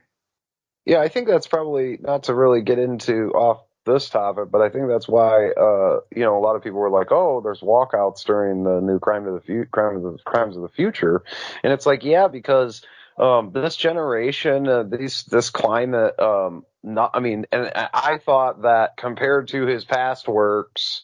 Not to downgrade the film. The film's great, but I thought it was tame compared to the original Crimes of the Future or Crash or Naked Lunch. I mean, and if people were disturbed by that, then I don't. If he got into some more taboo subjects like he was doing early on, I think that they'd probably burn him at the stake or stone him to death. So. 100%. I mean, it's really tame compared to all those that you mentioned, and even to maybe even Shivers, with Shivers being more explicit in what happens on the screen. Yeah. I wanted to bring up, I really, the atmosphere in that scene down in the parking garage, where Lynn Lowry's brought down there and everything. I just really liked that, and the whole cars getting smashed, the whole car scene and stuff out there. I was like, very impressive for first. I mean, I want to say that was his first big budget film out. Yes. It was. Yeah, just that whole, he did really well. We don't, like with Romero, I don't think we see that much action in his career until maybe Martin, because he has that whole car crash scene. I don't remember there being anything quite to that extent in any of his previous films. So it's pretty impressive. Crazies, but yeah, the Crazies did have a little bit more. I will give them that. Yeah. But it's not as accomplished. Like I made a note on the car crash in this too, because he goes into it in kind of a slow motion, and I mean, there's no quick cutaway. It's a hell of a smash, and you see this car damaged, and you see the people in it thrown about, and I'm like, oh, here's like early hints at Crash. You can really see that whole film just unfold right there. But it's interesting you bring up that basement sequence.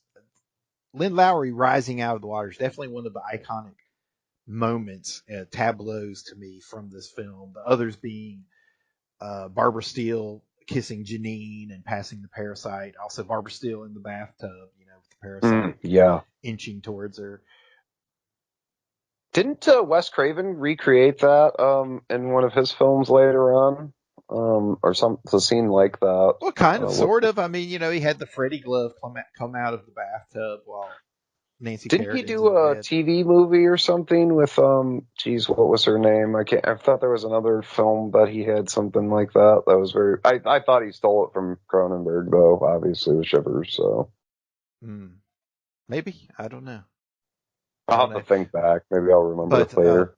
I mentioned Romero. We were talking about Romero earlier, and I mentioned that this whole sequence has that Night of the Living Dead feel. And you will see this again and again. Like even The Crazies has a little bit of the Night of the Living Dead feel. Just that first feeling of, the approach of all those bodies. Or maybe it's a Carnival of Souls thing, but Night of the Living Dead seems to be the one that had the most pervasive and widespread influence. But you'll see this over and over in different films. Like Carpenter even had a little bit of it in Precinct 13, where the gang is trying to break into the precinct, but you don't really get clear shots of them until they run through and get shot. But you see, the hands waving and the dark silhouettes and just a kind of a mass of people.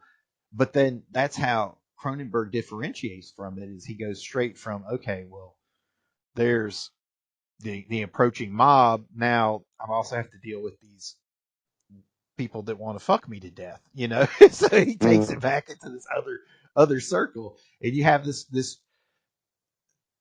expression on the main character of Roger St. Luke as he's getting embraced by Barbara Steele and Janine and the other characters, and he's finally accepting the parasite into himself, and and it's an expression of horror, an expression of relief, an expression of pleasure, all those things, and that takes it away from just, oh, this zombie is trying to bite me, it moves it into that next level. And another filmmaker and storyteller that worked with that a lot was Clive Barker. We see those guys even cross pollinate their own work with each other, over their own career, because we know Cronenberg went on to play Decker in Nightbreed. Yeah, great performance. Yeah, and of course his work is got to be a huge influence on Clive Barker. I'm sure I've read plenty of things where he talked about Cronenberg. But anyway, so it's just a great filmmaker. I mean, it's hard to believe that this is what he's doing when all the slasher stuff is about to explode. You just have these cookie cutter slashers that are churned out one or the other. Ones that we only know about today, like all the Friday the 13th clones that we only know about today because they came out during that period of time. It's almost like the film noir explosion. It was like this 2-year period where these films were made and they were film noir, but then they influenced everything behind it. It's the same thing with slasher films, but for all the wrong reasons, just because we wanted gore and suspense or nudity and sex, what have you. Yeah, I think it was following like a Grindhouse-esque, if you remember, with Romero in Season of the Witch, where he could only get money for it because these porno guys wanted some skin, and it is following that formula. Like, well, you got to give them a little bit of skin for the Grindhouses, but it doesn't seem like in the '60s where you look at Al Adamson, low budget, and they were like following trends.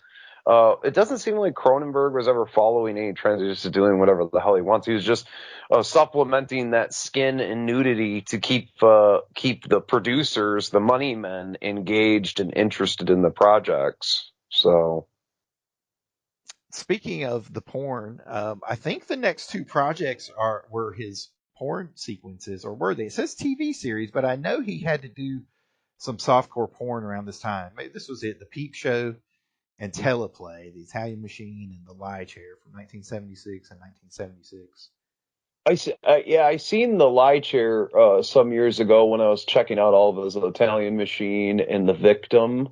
And if I remember correctly, yeah, they were like really low budget. I just watched, like I said, Secret Weapons, and it was really well done. I don't remember those but they might have been really poor transfers. So I can't remember anything from them. Probably 12 years ago I saw them. So, but yeah, I'm wondering, why he hadn't worked in porn, because it seemed like that was to supplement income for a lot of filmmakers in the mid to late 70s. So because he got his grants, I guess, and he got tax shelter grants at one point. And that was what made this series of films from Shivers to Rabid, and I think maybe even The Brood. But that brings us to 1977. I think Fast Company also had some Canadian grant assistance as well.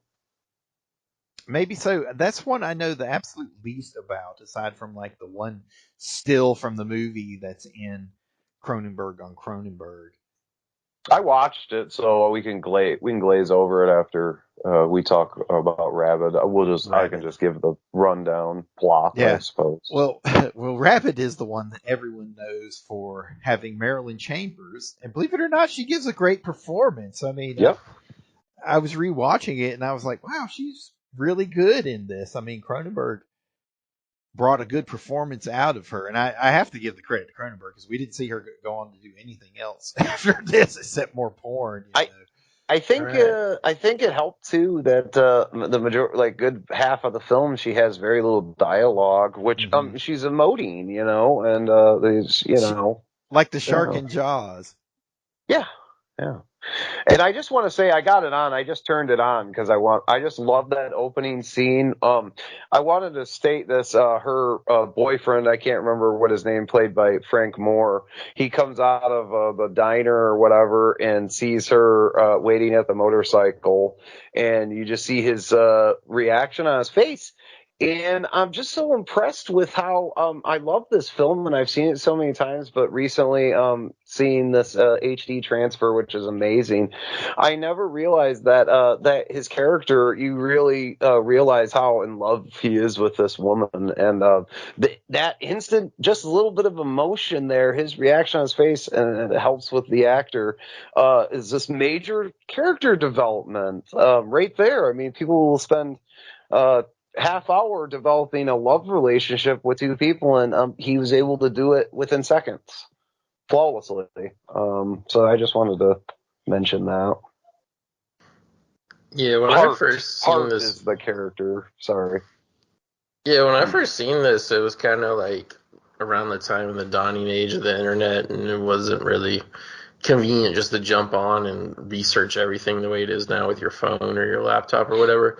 So like I was familiar with the name Marilyn Chambers vaguely, but like I had no idea. Like when I first saw this film, I just thought she was a regular mainstream actress, and yeah, like I just never really questioned the quality or the credibility of performance. Like she always was good in this movie to me. I thought she carried it pretty well. You never saw Beyond the Green Door?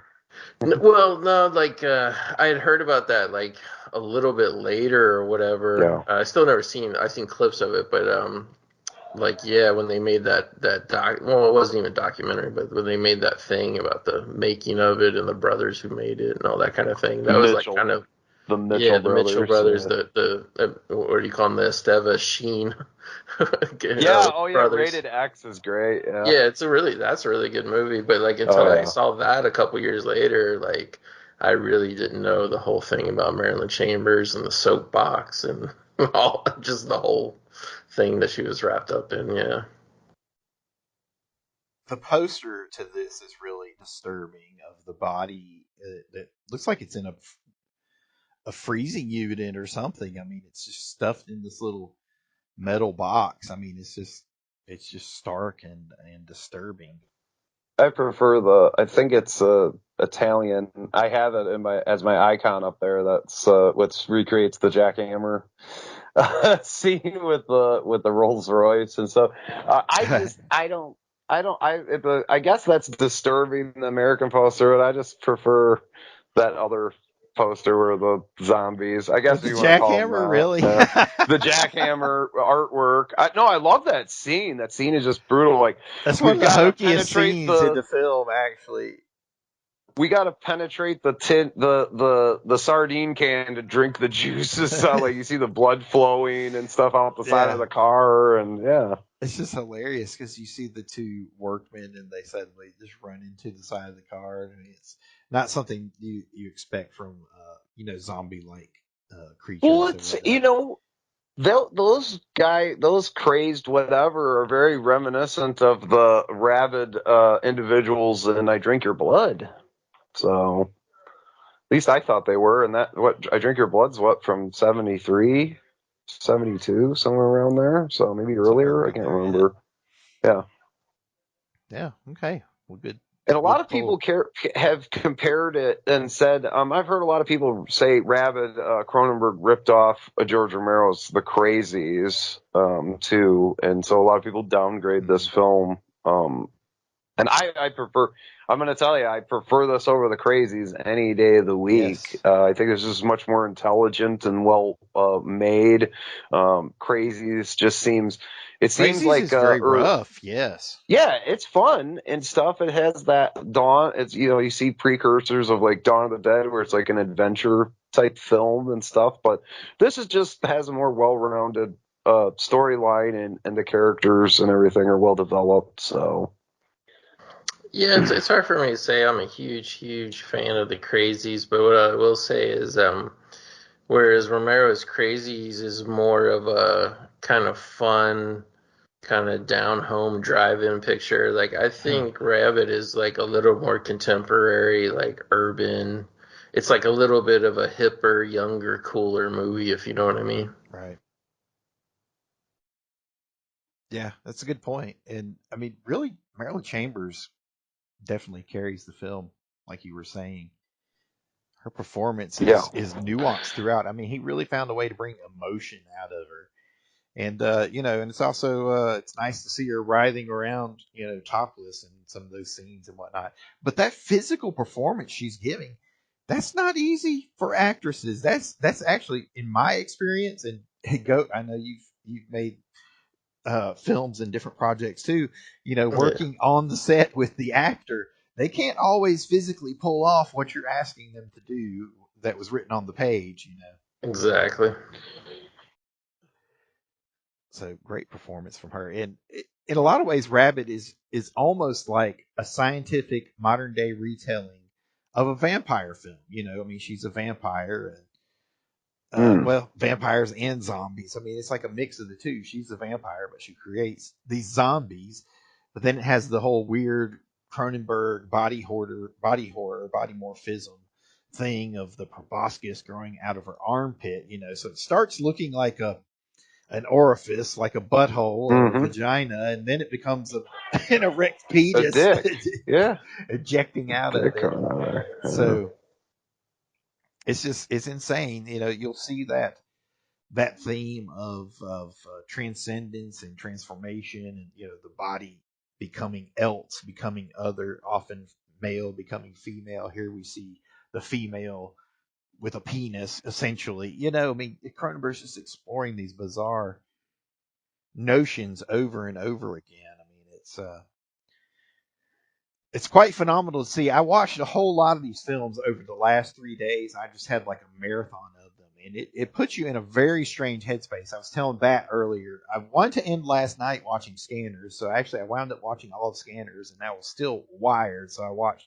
Videodrome, but I fell asleep at the end of Videodrome, and I was suitably just like, my mind was melted. I mean, yeah, I was gonna say, your mind must be warped, sir. My mind was already warped, so.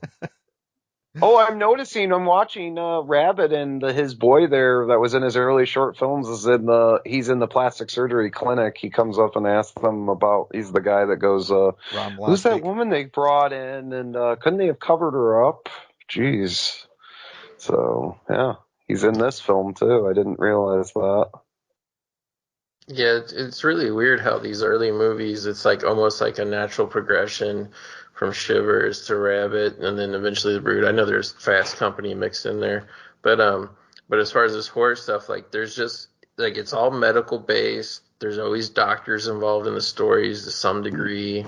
There's a lot of medical clinics, and it just like, yeah, it's just like this whole world of like taking stuff that like basically exists in textbooks of these parasites, sexually transmitted diseases, procreation, and it's always about turning it into like the most nightmarish scenario possible. Yeah, this one deals with skin grafts, and which is real, I guess. It's but I caught this the last time I watched it, is that what they were doing was they wanted to do use the skin graft internally, which had never been done, and that seems to be what had caused this mutation to occur. Good call. It's the beginning of the new flesh. Yeah. Yes. But yeah, it's kind of funny though, because there's like so many similar scenes. I don't know if you guys ever did this, but I did this a lot, where in between years of viewings of Shivers and Rabid, it's like you start to mix up certain scenes. Like you think one scene is in Rabid, but it's really in Shivers, and vice versa. Like they're almost like just companion pieces in my mind. I've just always seen them that way. Well, they have that hot tub scene or whatever that's very reminiscent of the pool scene in Shivers, so I could see that you mixing them up. The only thing that you wouldn't get them mixed up is that great Christmas scene in the mall where Santa Claus gets mowed down by the machine gun. Which I always say when people ask, like, what's your favorite Christmas movie? I'm like, oh, it's got to be Rabid. Like, that's not a Christmas movie. I'm like, yeah, Santa Claus gets blown away in the mall. It's a Christmas movie. That's true. I realized that upon my rewatch as well. I was like, oh, up until this point, you have no idea this could be at Christmas, but there you go. Yeah. It's a new one And that's to fun. watch. It really gets fun when Santa Claus gets blown away. I'm like, all right, this is getting good now. That's a sign. It just gets insane. And then the barn sequence. I mean, it's interesting that she shows this kind of glimmer of humanity, and she wants to try to feed on animals instead of people. You know, I mean, there's no dialogue and there's nothing to tell you that that's what she's doing. But in watching it, I mean, that's what I got from it. And then, she's not able to take it in. She vomits it out and whatnot. So one thing you see all the way back to those experimental films, and here is Cronenberg. A lot of his films does not have an antagonist. It doesn't have the typical Hollywood, here's the big bad evil guy. A lot of times the guy in the black coat is actually the protagonist. He's the hero that we're going to follow, whether it's Saul Tenser in The Modern Crimes of the Future, or all the way back to Dr. Anton Tripod in the original Crimes of the Future. And here we have Marilyn Chambers' character, which I can't even think of her name. I mean, in the film, she probably doesn't get called by her name until like halfway through the movie. It's Rose, actually. Rose, yeah. When he calls there, he's like, "Can I speak with Rose?" and stuff like that, or "Can I see her?" So yeah, I'm watching it as we're speaking because this is my favorite Cronenberg film. Is it by far? That's interesting. I was going to say it's not one of my favorite. This and Brood, probably. Yeah, it wasn't initially. I loved Scanners for a really long time, and it wasn't even my first viewing of this film. Like, it really just grew on me. I used to put it on in the evening because I just loved that early opening, and then of course, where we get to the trucker scene where trucker picks her up, and then I don't know, there's just so many moments, and then of course the mall scene. It's super sleazy all throughout. Yeah, like every time she runs into somebody, like in the barn sequence, the old drunk comes in and he goes, "Hey, what you doing?" Yeah. He's gonna rape her. You can drink off. I got something you could drink out of here. It ain't no whiskey either. He just jumps on her. I mean, all the NPCs are like just instantly rapey. Yeah. Well, I mean, and it's like, like you were saying, she was trying to turn to feeding on animals, but this drunk rapist farmer, and it's like, hey, this guy's a good victim. I mean, and people want to see him get it, and he don't even die either. We get that great scene where he tries to go get breakfast or lunch at the diner, and goes rabid.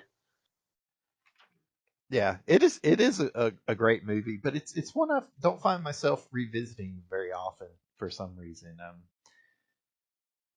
I guess it's because I like Lynn Lowry more in Shivers. If they're a companion piece, that's the one that I gravitate towards. I definitely gravitate more towards it than the next film on the list, which is Fast Company. Though, does anybody else have anything to close out Rabid? I think we. Yeah, I just wanted to bring up about just a little background, a little bit on Marilyn Chambers. That she had actually a lot of Mitchell brothers tried to say that they discovered her, but in all actuality, Wes Craven and Sean S. Cunningham had discovered her, and she was actually in the documentary or pseudo documentary Together, which is a real hard one to track down. The only print that I know of that's circulating, and Sean doesn't want to release it because he's embarrassed by it.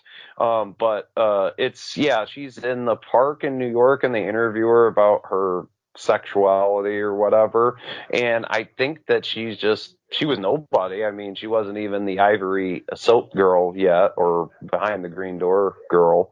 I think she was just at the right place at the right time. But I wanted to give credit to Wes and Sean that they actually discovered this woman way before anybody else. So I don't think I've ever heard that before.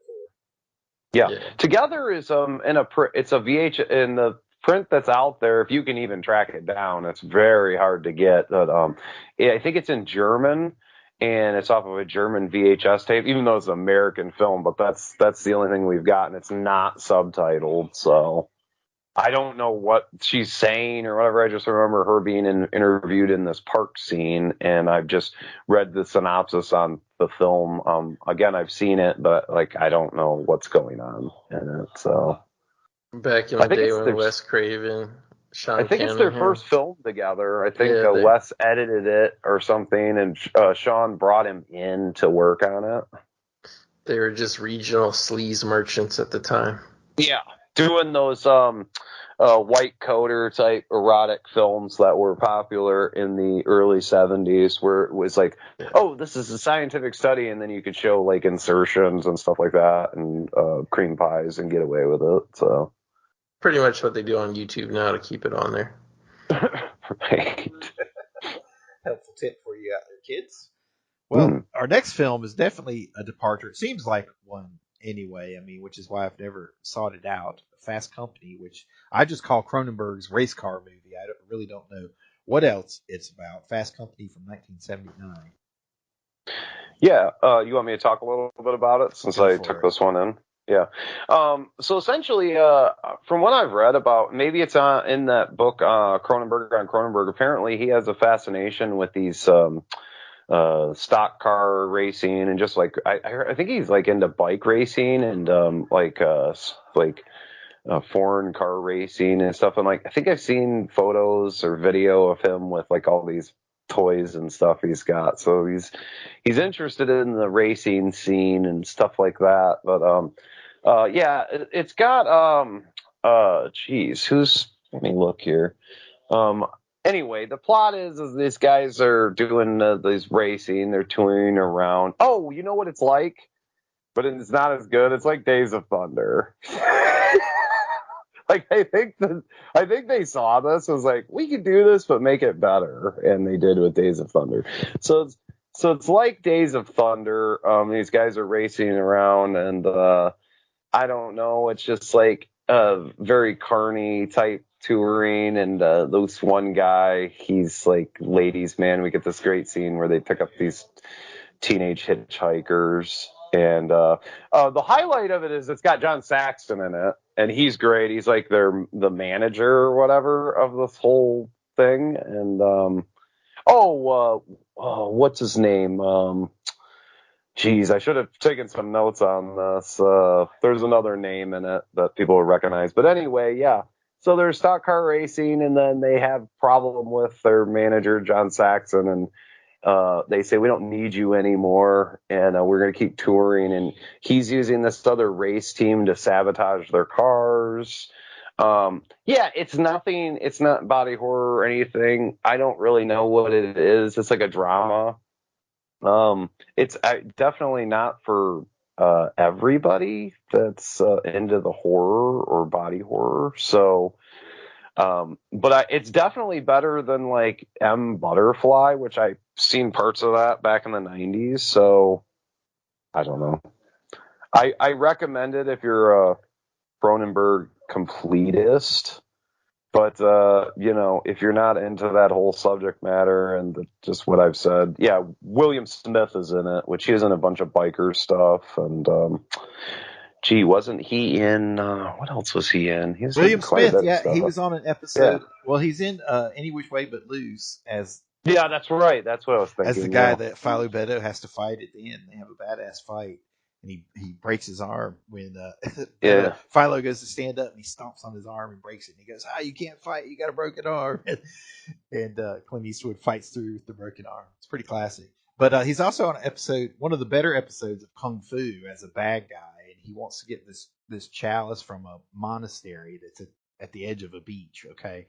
And Kwai Chang Caine goes there, and he decides to, help out the monastery and defend the priest and whatnot. And he has to fight William Smith. And William Smith gets this huge, just tell this story just to illustrate what kind of person he is. He gets this huge chained flail, right? And it's like gigantic chain, 3 lengths of chain, okay? And each one is probably 6 feet long. And I mean, and he is just jacked and chiseled, from head to toe, like he's double backed, as they'd say, and he's swinging this thing around his head, and it makes David Carradine jump the fuck out of the way when he swings it at him, because it's like a real weapon, and you have to be like a real big, strong guy to swing that thing around. So.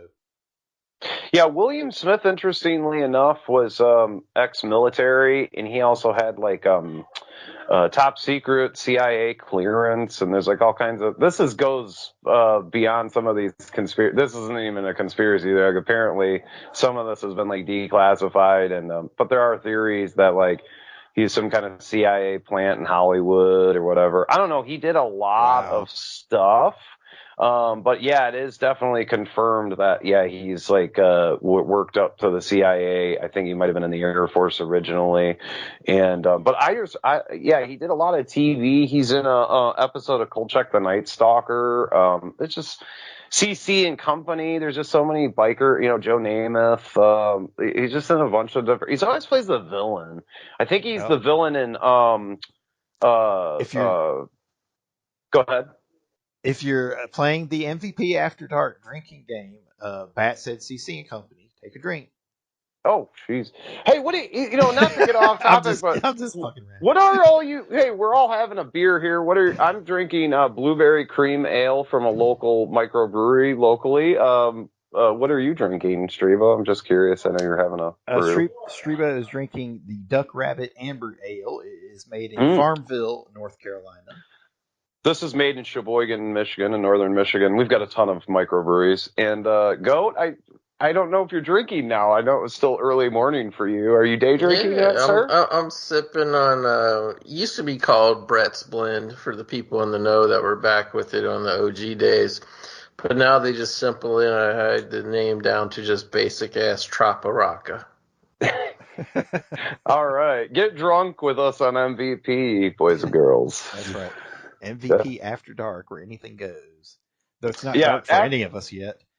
No, after our next break, I might move on to the vodka here, so just saying. Oh, my goodness. Well, that'll definitely add some urgency to the remainder of the program. It won't be that bad. Jeez. But let's go over The Brood before we close out this segment then. Because that was next in 1979. Now, if I recall correctly, Cronenberg mentioned he had gone through a divorce at this time, or he was going through a divorce. So you see that informing this film, and right away it is one of the few that actually does seem to have an antagonist, in Nola the wife. Though initially one might think that it was Dr. Raglan, because you see the great Oliver Reed there at the opening of the film, just opens with him talking. I mean, again, another captivating way to just begin a film. You've got this classically trained actor, Hammer veteran, amazing character actor, just taking center of the scene and taking complete command of it. I thought maybe he might have had daddy issues, because I got that heavy, or this father type, because Raglan is kind of this father type figure, and we get that one sequence with the gentleman who's got daddy issues, and but he does have this father type.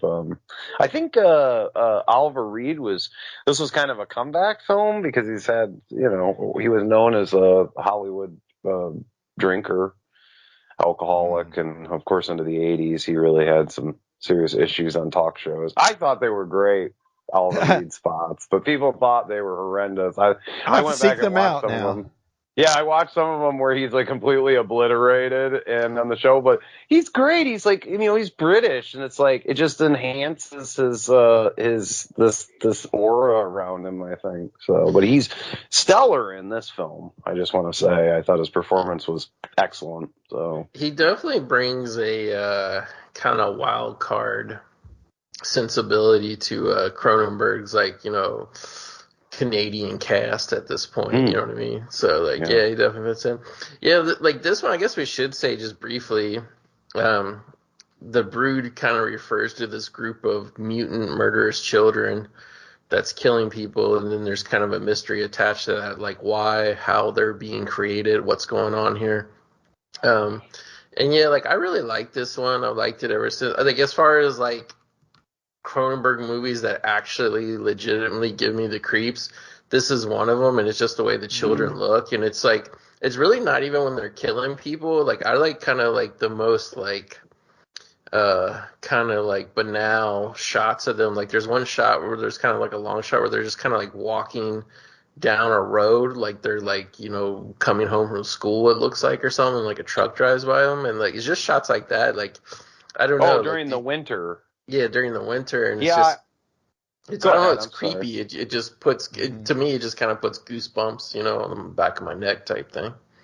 Yeah, I wanted to bring up that. So I was going to bring up that scene as we moved along, but that you get that it's that wintry scene in Canada, this bleak, like when's the sun going to come back out, and we get that too in that one scene in Scanners when the assassins come to what's his name, Robert Silverman, the guy, the artist, The NPC, house to yes. assassinate him. Huh? Yes, go ahead. Oh, I'm sorry. Yeah, we get this bleak. I just love this bleak, winter, never-ending atmosphere, and we get that in The Brood, and of course Scanners quite a bit, which seems to be another signature of Cronenberg. So, and it's that long shot too. Yeah, it's atmosphere. It's part of the setting. It's part of creating a sense of gothic horror. You see in Cronenberg these different approaches to film. We see the elements of the film noir, and I'm explaining, for people that are unfamiliar, the most common being the Venetian blinds in the office. Okay, you'll see the blinds in an office in the background, and the light is either casting, across the characters or across the room, but somewhere there will be that stark contrast of the shadow and light being cast across and broken up by the Venetian blinds, and you'll see that used throughout some of Cronenberg's work time and again, and also other things like liminalism, which is similar to what Kubrick would do with one point perspective. Liminalism being like the framing of a character, where you'd have a door frame or a hallway, and it's framing a character in. It's creating this psychic feeling of being trapped or something approaching and encroaching upon oneself.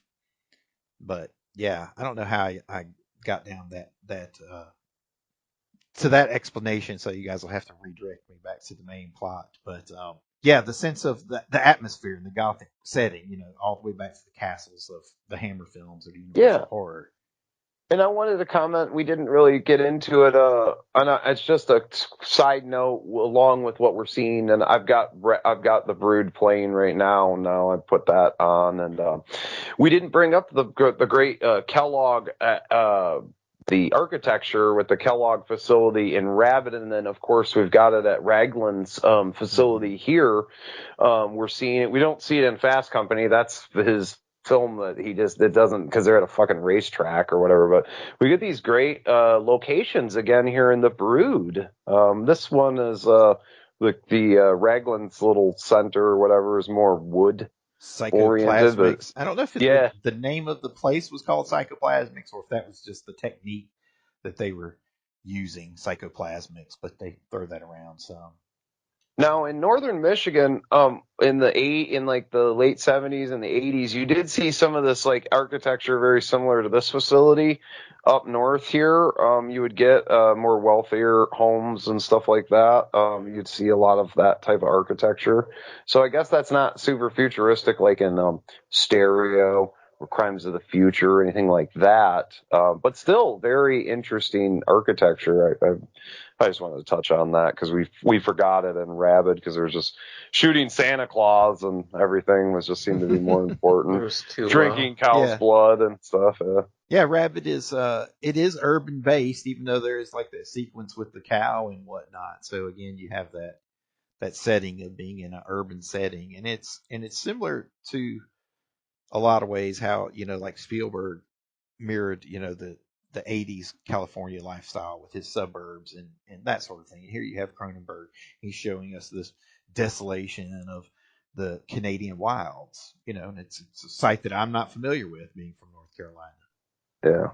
I wanted to bring up, I'm watching it now. We've got the scene where the father is finding the marks on his daughter's back, and you've got the scene in the bathtub that people would, the climate we're living in, you wouldn't do that now. You would do a scene with a child in the bathtub with no clothing on. And he's taking the pictures.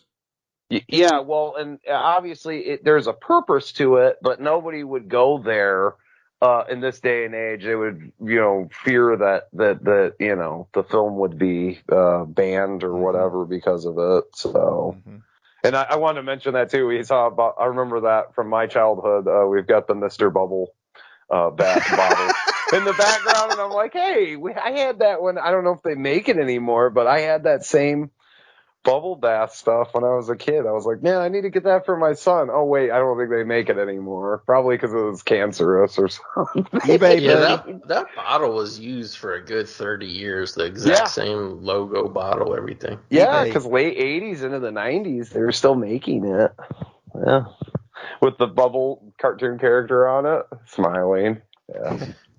Yeah, I was gonna say if you guys always kind of felt this way too about this film, but in relation to his first two kind of previous horror films, Shivers and Rabid, it kind of felt to me like when I watch The Brood, like it's almost like whereas like most directors, even horror directors, if this was in their filmography, it would be probably the weirdest movie they ever made. I feel like leading up to this point in time, like Cronenberg, like he's like a little more commercial, like it's a little more of a straightforward horror film and not just like the weird sex sleaze thing.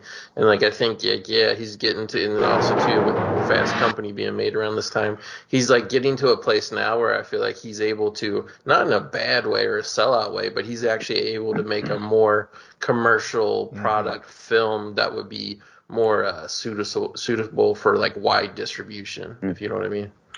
Yeah, I got that feeling that when I was rewatching this, I thought, this is his slasher film. He just does it with the body horror Brood, and this centerpiece of the what is it, Irreconcilable Differences or Kramer versus Kramer? One of those old drama films about divorce that I don't watch. I mean, it's like his version of it. I think Kramer versus Kramer. He might even say that in some of the interviews of the time. And it even has those musical stings. That Psycho, the strings that when with the little Brood jumping out at people when they attack and that kind of stuff.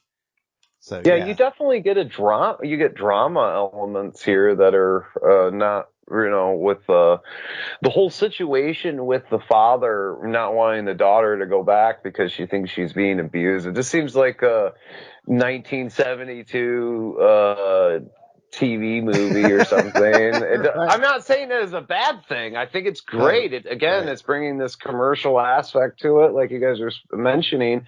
But then it's like, I think like what Goat's saying too is like, he's like making the sleaze and this weird body horror stuff commercial, like acceptable to the masses. Like, I need more people to latch onto this kind of thing. So I think it's like great. He's keeping all his stuff in there. Yeah, he's not like throwing this out and replacing it with something, more mainstream.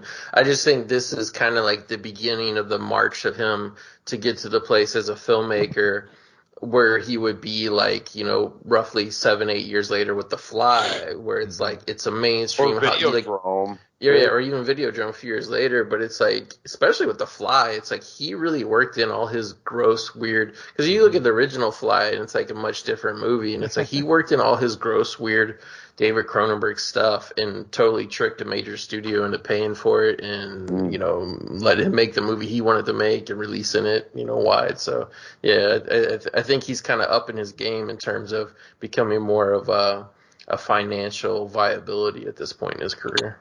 And he's got a huge name in this film. Oliver Reed, I mean, is a pretty big heavyweight of Hollywood, but he hasn't, up until this point, he hadn't tracked it. I mean, you could say, well, he had Marilyn Chambers, but she was like of a porn dynasty. Well, Barbara Steele, yeah, but I think, but she's at the tail end. I know what you mean. Yeah, I was gonna say she was needing to do low budget grindhouse stuff to reinvigorate her career. Oh yeah, I'm glad you brought that up because I totally forgot. Yeah, that's a pretty big name. Yeah, especially on your first film. Jeez.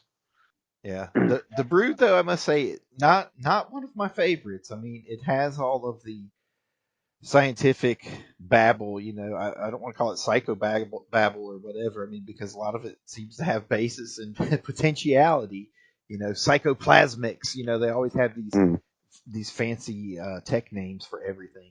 And also, again, you see the transmorphism where you have these children that are born in an alternate method. They make a whole point of pointing out at one point that they don't have navels. And then, of course, you have that great reveal, which is like the iconic image of this movie of when Nola opens her robe and shows like the placental sacs, and she rips it open, like a beast, cleans the infant off. I mean, it's a highly, highly disturbing scene. But then also the autopsy where they talk about the physiology of the brood creatures. They talk about the upper lip and the cleft and the actual lack of teeth. They said it just had hard gums, which is how it was biting people. And then no they kind of organs. look like the creepo freak from Don't Look the Now? Funhouse. The Funhouse. Funhouse. Yeah. The I cleft thought mouth, it looked like that mutant. So yeah. So predates that by 6 years? Yeah, I know that's like later. That's after Eaten Alive. But no, I saw this. I know Goat brought it up. I was probably walking around muted. I just let him chat. I didn't really want to chime in on that. But I seen this on IFC, the Indie Screams originally, and I think I tape recorded it, and there was something about it again that I love how Goat brought that scene up. That scene where the two, I think it's the two mutants, or were the two mutants walking down the highway. Right. That bleak, atmospheric, wintry scene always just stuck out in my head. And there's other great stuff in here, but I just always come back to that because I love that scene, that shot, and a lot of the shots in this film. And as I saw it recently, I was like, wow, Oliver Reed's performance is amazing in this. And yeah. Yeah, but that shot of them walking down the road, there's just something creepy about it. I don't know. There's these like alternate physiology mutant children who aren't even like normal children. They're murdering people, and they're just out in broad daylight, and people are just kind of passing by, and it's just like, you know what I mean? Like it's just out in the open. Like there's just something creepier about that sometimes. Well, it reminds me of like growing up in northern Michigan here, because like that scene is like, I remember like walking down sides of the roads that were like that farmland, and it's like snowing and everything's all snow covered. So it's very reminiscent of what I've grown up seeing. And I think that's what it really is. It's like a snapshot from my memory of reality. So you're probably the closest to it. I mean, being in Michigan, like, I've lived all my life in the South. Yeah, I know, Goat, you're from the Midwest, but I don't think you're from Cincinnati originally, right? Did you get snow like that, like in Canada or like up my way? I mean, we clearly got snow multiple times every winter, but not like, there's very few times where we would be snowed in for a week or so, like not to the level and not to the constant. Most of our snow would be gone in 3 or 4 days, you know what I mean? Right, like the South, I mean, you're close to Kentucky and stuff, so yeah. But they get I've heard of some bad snowstorms and stuff like that, and ice storms in Kentucky, so. Okay. Any other thoughts on The Brood before we move along? I really like this one, and I'm glad nobody ever screwed it up with a remake, so I'm happy about that. Yeah, I never saw that Rabid remake from the Soska sisters, so. I've seen pieces of it on cable, and it's just like, it's one of those things, why would I ever watch this when I can just watch the original that's so much better? Yeah. I'm glad that I was kind of like, I thought when they remade Rabid, I was like, who the hell let these broads do this? Like, Cronenberg's just like, keep the checks coming. Like, it's making more money than the video, releases, I suppose. But no, this is a great film. I like it. It's not my favorite, but I think it's up there. I definitely, compared to his fucking romance stuff, garbage and whatever. Like, no doubt. Yeah, non-body horror. Before we move on, there's maybe one aspect that we haven't mentioned. Of course, Art Hindle, the great Art Hindle in this, which maybe is what gives it kind of the TV movie feel. Although I always think of Porky's when I think of him. But Samantha Eggar as the wife, as Nola, she is what I refer to my actresses or actors on the set as she's being down for the cause. That scene where she gives birth and she has to rip the placenta open and she's like licking the baby. That's some repugnant stuff. I mean, it's so gross. Yeah. She plays it so well. And she stays in character perfectly. into it. Yes. I mean, and it has this animalistic but still motherly quality. Like I immediately thought of watching my cat, a mother cat, clean her kittens, It's like, this is, she embodies that animalistic quality to it. So yeah, pretty crazy. And also there's another two-handed strangle at the end of this movie. Again, that does not work. Don't do that. You'll be strangling that person for a long, long time. Okay. Unless you have superhuman strength, which it's implied that these mutants have superhuman strength, right? That's true. So if that's the case, then if you are superhuman, then go with what works for you, as always. Okay. Well, let's close out this discussion of the early works, and we'll come back and pick up with Scanners as we launch into, I guess, Cronenberg's commercial phase. It's very commercial now. The Fly.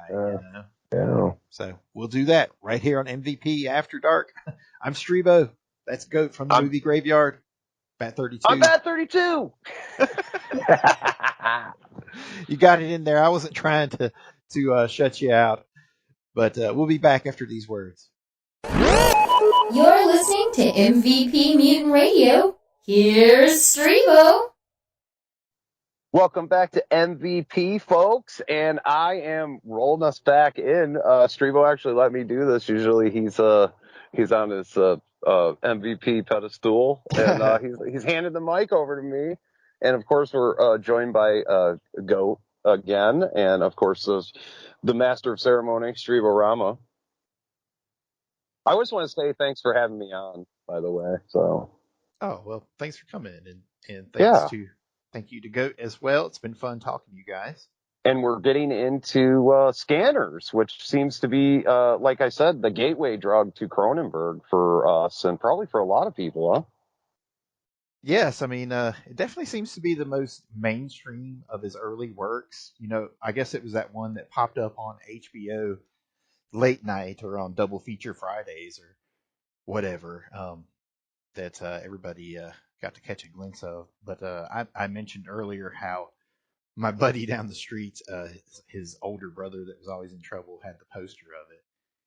And I was definitely curious about it for years and years. Now, I didn't actually watch the whole thing until the 90s, mind you. I saw maybe a scene or two here or there, late night on HBO, but I never watched the whole film. I mean, Cronenberg's works definitely freaked me out when I was younger. I mean, I'm glad I was not watching these, during my absolute adolescent years. I may have been more damaged than I am already, but they were there in the background because anytime we were talking about horror films, they always definitely got brought up as being the pinnacle of such.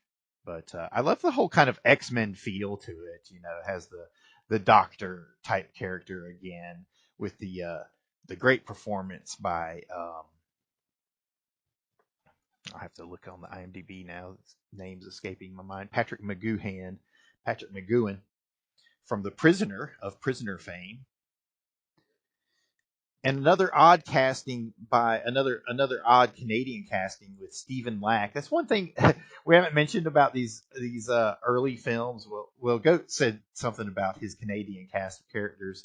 They have such unique looks to them, like almost like they all have like some kind of alcohol fetal syndrome or something. Their eyes are too far apart, or their noses are too long, or their jaws are too far back. It's almost like a variation of the Sergio Leone casting. Those Italian faces. Yeah, it's funny with Scanners because when you watch Scanners now, it's clearly such a kind of Canadian produced film, but at the same time, like compared to his earlier works, like I don't know if it was just a thing of like, the distribution they had, the company they went through or what, but like, yeah, I felt like this was the first one, like Streebo was saying, that actually kind of really got exported out of Canada from the get-go. Like, whereas like it took years probably for Rabid and Shivers to be showing up on like IFC and stuff. Like this one was just like right off the bat playing on like the HBOs and Cinemaxes and stuff at the time. Because I remember always coming across this film, and I always seemed to catch it at the beginning. And then they were like, I was pretty young. It would kind of like lose me with the plot line. I could never really grasp it. But it always like stuck in my mind about being the movie that starts out with like the homeless guy just going to the mall and eating the pizza, like the half-eaten Out pizza of the off the table. garbage. Right. Yeah, the Well, garbage. he's eating out of the garbage too. Yeah. That's how I always stuck in my mind as a kid. But yeah, but I eventually caught more and more of it over the years. Yeah, I think it was the exploding head scene. I think I probably that was like one of the first things I watched, and then I just turned it off. I mean, it was just so, it was just too much, I mean, because his head explodes and it has this weight to it, and there's all this viscous matter that comes out of it. It's just, I feel like too, like before even, I would say way before there was memes and gifs, that exploding head shot. I remember they Right. used that still shot of the exploding head in like mid explosion Streebo. That was always used in advertisements and like kind of like IFC. mid 80s Fangoria and just everywhere. yeah. And then later, just where anybody was putting together any kind of extreme clip compilation, always exploding head. It was always from scanners. I think that's probably why it was able to get exported to the U.S. because it's a part of that whole splatter craze coming off of Dawn of the Dead. The other great feature of this film being the performance by Michael Ironside as Daryl Revitt. Yeah. He absolutely shines in this Criterion Blu-ray. I'm so pleased by this release. I wound up buying like 3 different Cronenberg movies just to do this retrospective because there were a few that I needed to upgrade from my VHS, and Scanners was one where I've had just this old, I think just a cut box, even an ex-rental VHS just for so many years.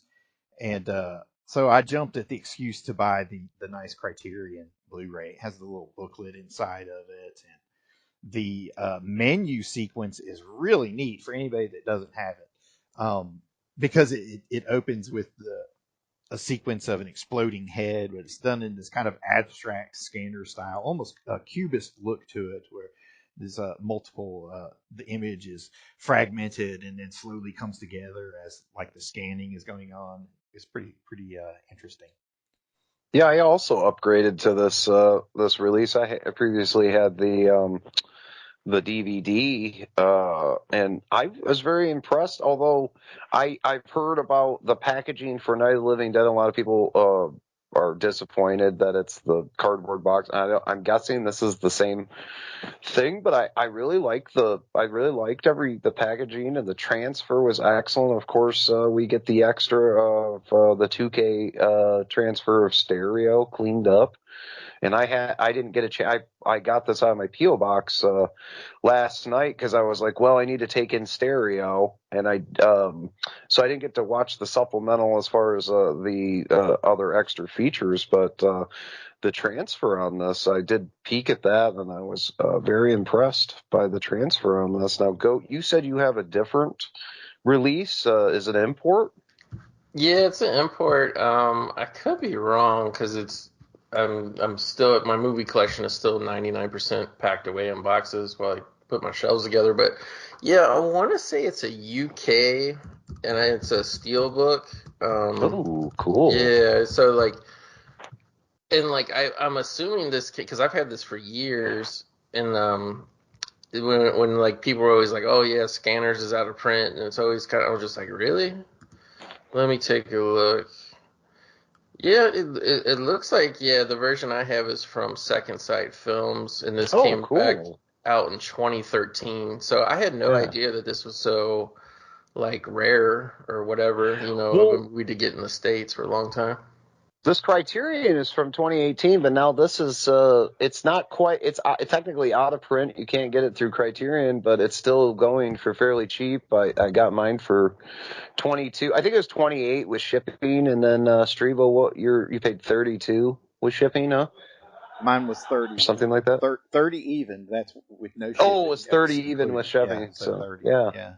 So we're not far off on the price. That's about average, and it's probably Sure. gonna go up here now. Just for anybody out there listening, that's like how I waited. Yeah. Because I Same. just put it off, and I'm like, yeah, now's the time to grab this. So once I saw it was out of print, I was like, oh fuck it, I've got to get this.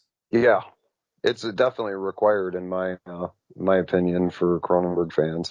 But apparently, now I didn't know this. I always thought that this was highly regarded as amongst Cronenberg fans or horror fans. But apparently, there's a lot of people that hate this film. I don't like it. Well, it's very maybe it's very sci-fi. You know, Yeah, and it has a much more standard plot. There is a bad guy. You know, you have the evil corporation guy at the end. You know that you can definitely point the finger at. Yeah, it's definitely commercial in the way that it's, you know, kind of has a good guy, a bad guy, and then it's all setting up to kind of like a final battle type situation. With Revik. Yeah, Ironside, Yeah. Michael Ironside is so phenomenal in this, and he gives such a nuanced performance, and it looks so good on this Blu-ray. I mean, just the way that he'll tilt his head or lift his eyebrows or a very subtle twitch of his lip, and you get the idea.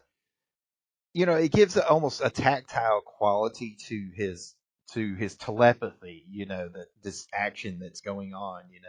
And with him, I can't help but thinking a lot of these are his O faces, you know. It's almost like a sex thing, and a lot of these scanning moments where they're scanning is what they call it in the film. You know, they do replay it in an almost orgiastic fashion, which is something we saw, you know, interpreted in Rabid, you know, where she would grab them and her proboscis would go into them. And the very first one is very, you know, sexual, you know, where they're thrashing back and forth, and you hear both Marilyn Chambers and the guy that she's draining. They're both moaning like almost in a sexual orgiastic rhythm, you know. Oh. It's pretty intense, and you keep seeing this repeated from all these different directions, but it does have that straightforward, you know, sci-fi. It's almost like it's an X-Men movie before the X-Men. You have this great Patrick McGowan as Dr. Ruth, you know, Michael Ironside is playing the Magneto character, except he's a telepath as well. And Stephen Lack as Cameron Vale, the good telepath. I guess we should mention too, like how you're saying, like how kind of X-Men like and kind of how commercial this one was. Like, obviously Cronenberg wasn't involved later on, but this actually became a franchise with their Scanners 2 and 3, and then a couple Scanner Cop movies that were kind of like spin-offs. And so like this kind of concept, it went, you know, they're producing movies on this well into the 90s. So. It's funny you bring up the superhero aspect, because I was reading, and I think it was just an excerpt, but I think it was from Cronenberg on Cronenberg, how he said that he was read a lot of comic superhero stuff, and so there is a slight influence, although maybe it was in an interview, but he thought that I love, you know, all these kids nowadays, like as the superhero stuff is so highly regarded, but Cronenberg believes that type of storytelling is limited and it's not a good avenue to make a good film, I guess. So, but these kids ain't coming out against him; they're coming out against Scorsese and whatnot. Well, yeah. Now, but yeah. Well, clearly Cronenberg, unlike Scorsese, clearly Cronenberg hasn't seen Morbius yet. Scorsese has, and Scorsese is now on board with Morbius, is saying, you know, he didn't even know it was based on a comic book the first time he saw it. Oh, he's blown away by the premiere. Yeah, you can look up the pictures. There's Martin Scorsese at the premiere of Morbius. Yeah, it's pretty fascinating. But I haven't seen that yet, so I don't know what the craze is, of course. So. I'm not a big fan of the Sony Spider-Verse, so yeah, I haven't quite caught on to that yet either. I haven't seen it yet either, but I hope it makes on the way. more billions. Yeah. It's For definitely real. Morbin time. I'll say that. And you know, anything else that'll help get our man Tom Holland on the screen too as well more, you know. Yeah.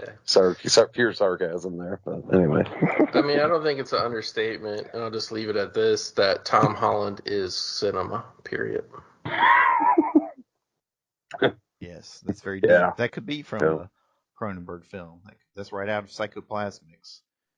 Well, he But needs to work with like a Cronenberg or Scorsese. Apparently, I mean, you know, just ask Robert Pattinson. That'll catapult your career. It really will. that is true. So, That is true. I want to see Scanners. Tom Holland doing some weird shit too. Some very weird shit. So, yeah. Anyway, go ahead. I'm sorry. I just wanted to mention Howard Shore again. I think we briefly mentioned him at the very beginning, how Cronenberg builds this troupe of collaborators that stay with him over time and help create this feel of his movies, you know, whether it's the look or the tone or the sound. And Howard Shore, I first made note, I think, in The Brood was when I first noticed Howard Shore. I don't think he scored anything before that, but here he is again in Scanners, and I think he just stays with him through the rest of his career. You know, there might be a few isolated incidents here and there where. I think he worked on the new Crimes of the Future too, as well. Yeah, he I might did. be mistaken on that, but Oh, yeah. he definitely did. Yeah, he definitely did. Because as soon as you sit down, you know, and you hear that first note of a Howard Shore score in a Cronenberg film, it just sets the tone. You're just like, oh, here, I'm back in Cronenberg land again. Yeah. Especially you get it with Videodrome and The Fly. It's really heavy. Yeah. And Scanners too. Yeah, of course. Yeah. The other thing I really like, just from a pure aesthetic point of view, I really like the sequence where he goes and visits the Robert Silverman character in this, the NPC of NPCs, you know, and he's a Scanner's artist, and that's how he relieves his scanner pressure. That's one thing that passes really quickly, where Michael Ironside, his character drills it through his skull to like relieve the pressure from his abilities, and that was actually mentioned in one of the earlier films. I think in Stereo. Yeah, it was in Stereo. It was over and over about that, and I was like, "Oh, that's Scanners." Oh, okay. Yeah, cool. So you see, you definitely see that mirrored in both films there. But I like how Robert Silverman builds these giant sculptures of his head or his body or whatever. That's just a really amazing sequence in there. You can see the production design of Carol Spear, you know, another Cronenberg mainstay that will be with him over the years. And then, of course, to have the telepathic battle at the end of this film, it looks so phenomenal on the Blu-ray. I'm like, oh my god, I never realized the how fire. Much, yeah, the fire. Well, what stood out to me were the veins for Michael Ironside, and now I'm sitting here thinking about all these neo organs and new body parts and transmorphism and stuff, and I'm realizing like, oh, he's got an extra vein on his head that's his new vein, you know, that helps power his telepathy, because you really see this thing flex up on the Blu-ray. It's quite amazing. Yeah, and the head explosion looks. I mean, I think on all formats it's always looked great, but especially this Criterion transfer is just impressive. So, yeah, phenomenal work. Any other thoughts on Scanners? It's a great film. I mean, the hate out here, I don't understand it. Just purely for the Michael Ironside performance, I mean, is a must see. But of course, we get the architecture. Again, there's all kinds of this great architecture, the interiors of the different buildings and stuff. So it was very prevalent. I love that when they crashed the van into the record shop and then moved down into the basement. I always loved that scene where they're being chased by the assassin or whatever, trying to wipe them all out.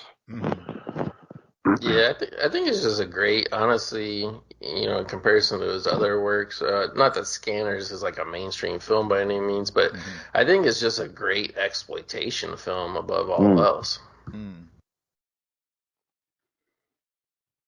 Yep, good filmmaking indeed. Yes.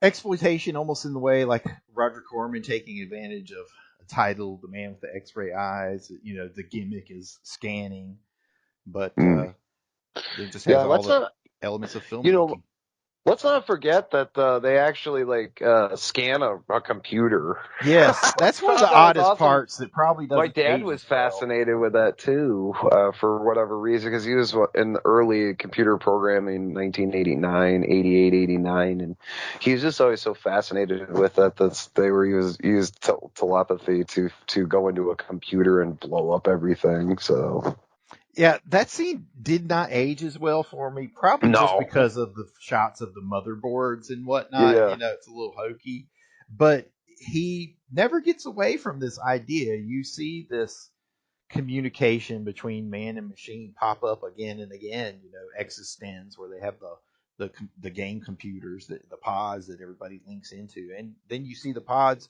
represented again in the modern crimes of the future. yeah, So yeah, so it's very. interesting that he refined that idea going forward. The Crimes of the Future has a nice mix. Not to get off onto that, I know we're not covering that, but Right. I wanted to. It has a nice mix of Existence, Naked Lunch, and Videodrome. Crash. Oh, Videodrome too as well. Oh yeah, because we get that one scene that's like straight, like you're trying to recreate the Yeah. cassette tape scene with the stomach. I was Right. like, what? This is great though. You know, he's coming Yep. back, revisiting things. So. Yep. He's definitely continuing with his journey. I mean, you feel like you're in a world, you know, and after a while his world is starting to have like a continuity of sorts to it. Like you understand that there are evil corporations, and you understand that there are mutants running around. You understand that there are diseases and parasites that temporarily break out and cause mass hysteria and death and destruction. But yeah, so speaking of mass hysteria, that leads us over to 1983 and Cronenberg's, I don't know, perhaps for a long time, what people have considered the pinnacle of his work, Videodrome. Mm. Definitely a notorious film over the years, has its reputation. I guess opinions are divided on whether or not it lives up to it. I'm definitely a fan of the film. It's one of those films that I fall into over and over again, and there are times where it's my absolute favorite Cronenberg film, but I'm not sure where I am on that today. I've got the lovely Criterion Collection DVD. This is one I bought off the shelf before I started buying just exclusively online almost. But it's very nice where it has the slipcase cover and you pull it out and it has like the faux VHS, you know, box for the DVD. You have to flip it open and get the DVDs out. There's a little booklet. Yeah. I think this release started that trend, Streebo, honestly, because it was the first one I ever seen like that. I think so. But it's not a VHS. It's that weird format. It's a little bit wider than a VHS. It's whatever that is. It's supposed to look like a beta tape. It's supposed to look like the beta tape, right? I don't know if it's beta. Beta was smaller. It's a little bit wider. Yeah. Well, I mean, because that's what they were dominantly using in the film. It's supposed to look like a tape or something like that. Some kind of tape. I have that release as well, and I was actually going to upgrade to the Blu-ray, but Goat's favorite company announced that they're going to put out a 4K of it. Arrow. I love those guys. Goat. You just can't get enough of their releases. And they're actually, I heard they're changing their name to Replacement Disc Video. So I'm going to wait till the replacement disc comes out for it before I pick it up. I just want to own the replacement disc in the cardboard sleeve that it comes in by itself. I don't even want like the artwork and all that. I just want. I go for the pure collecting. Yeah. That's funny. This is actually my favorite Cronenberg. I mean, obviously when I was a kid growing up, I didn't see this. I had seen parts of it on cable, but didn't really remember it. I didn't see this. I just blind bought like the first Universal DVD whenever that came out, like really early, like 98, 99, something like that. So I've probably watched this movie 20 or 30 times in exaggeration on DVD in the late 90s. And yeah, like whereas a kid, my favorite Cronenberg movie growing up was obviously The Fly, but like as an adult, you know, in my whatever. Like pretty much my 20s onwards, this has always been my favorite Cronenberg film, and I just love the whole setup of the technology, and even like it's kind of cool because it's like a futurist movie, but it's like a movie that like is clearly like a snapshot of a time period where cable was a big deal. You know what I mean? So it's just because like I just love the whole kind of looking back on it. I guess you should say like the whole kind of politics of the it's set kind of in the near future, but you have all these micro cable networks. So it's like it's really predicting a lot of like what happened with streaming and the internet and stuff, but it just happens to take place in cable TV. Yes. Yes, that's all I was going to interject was, it predates the internet. It presages it. It's literally, this is what the internet is going to do to us. But it has this, if you remember, like people having the rotary dishes in the backyard, some of the wealthier friends. Maybe you guys had them. I don't know. I remember some of my wealthier friends had these, and they would pull in these weird channels from Canada when the weather was all right. And I remember that this one station, it was like a public access, and like late at night, they had sleazy nudity and stuff like on it, and it was from Canada. And it just it's one of those films that like elicits this era, but this modern generation would never understand, of pulling in the channel X or something sleazy that you're not supposed to watch, or where it was a block channel and you could see like you were watching it and seeing like it was a porno channel or something, and you could see that you could see a tit or whatever, and you were like, oh. It's just reminiscent of that. I don't think that any modern generations will ever know what that was like to experience that. And just like kind of future predicting how like the homeless people have to come in and get their dose of TV to kind of get their fix and all that. Yeah. It's to keep them. It's to keep them in the there's a lot of like subtle things about programming and social programming and whatnot with the television set, and that's what I got from it. Is to keep them. They explain it too. Is to keep them like part of society with their TV fix. So like, if you shut your TV off, you don't really know what's going on. And then, I mean, I did it for a while in the 2006, 2007, I watched TV for like 2 years because I couldn't, and I didn't use the internet because I couldn't afford either. And I was just watching old VHS, like tape dub compilation copies of stuff I'd made over the years and whatever I had. And that was really the only media I was consuming. Probably old Cronenberg stuff I taped and whatnot. So yeah, I mean, it's there's something real there about like unplugging from reality. So I really dig that. Of course, Videodrome is like some type of program.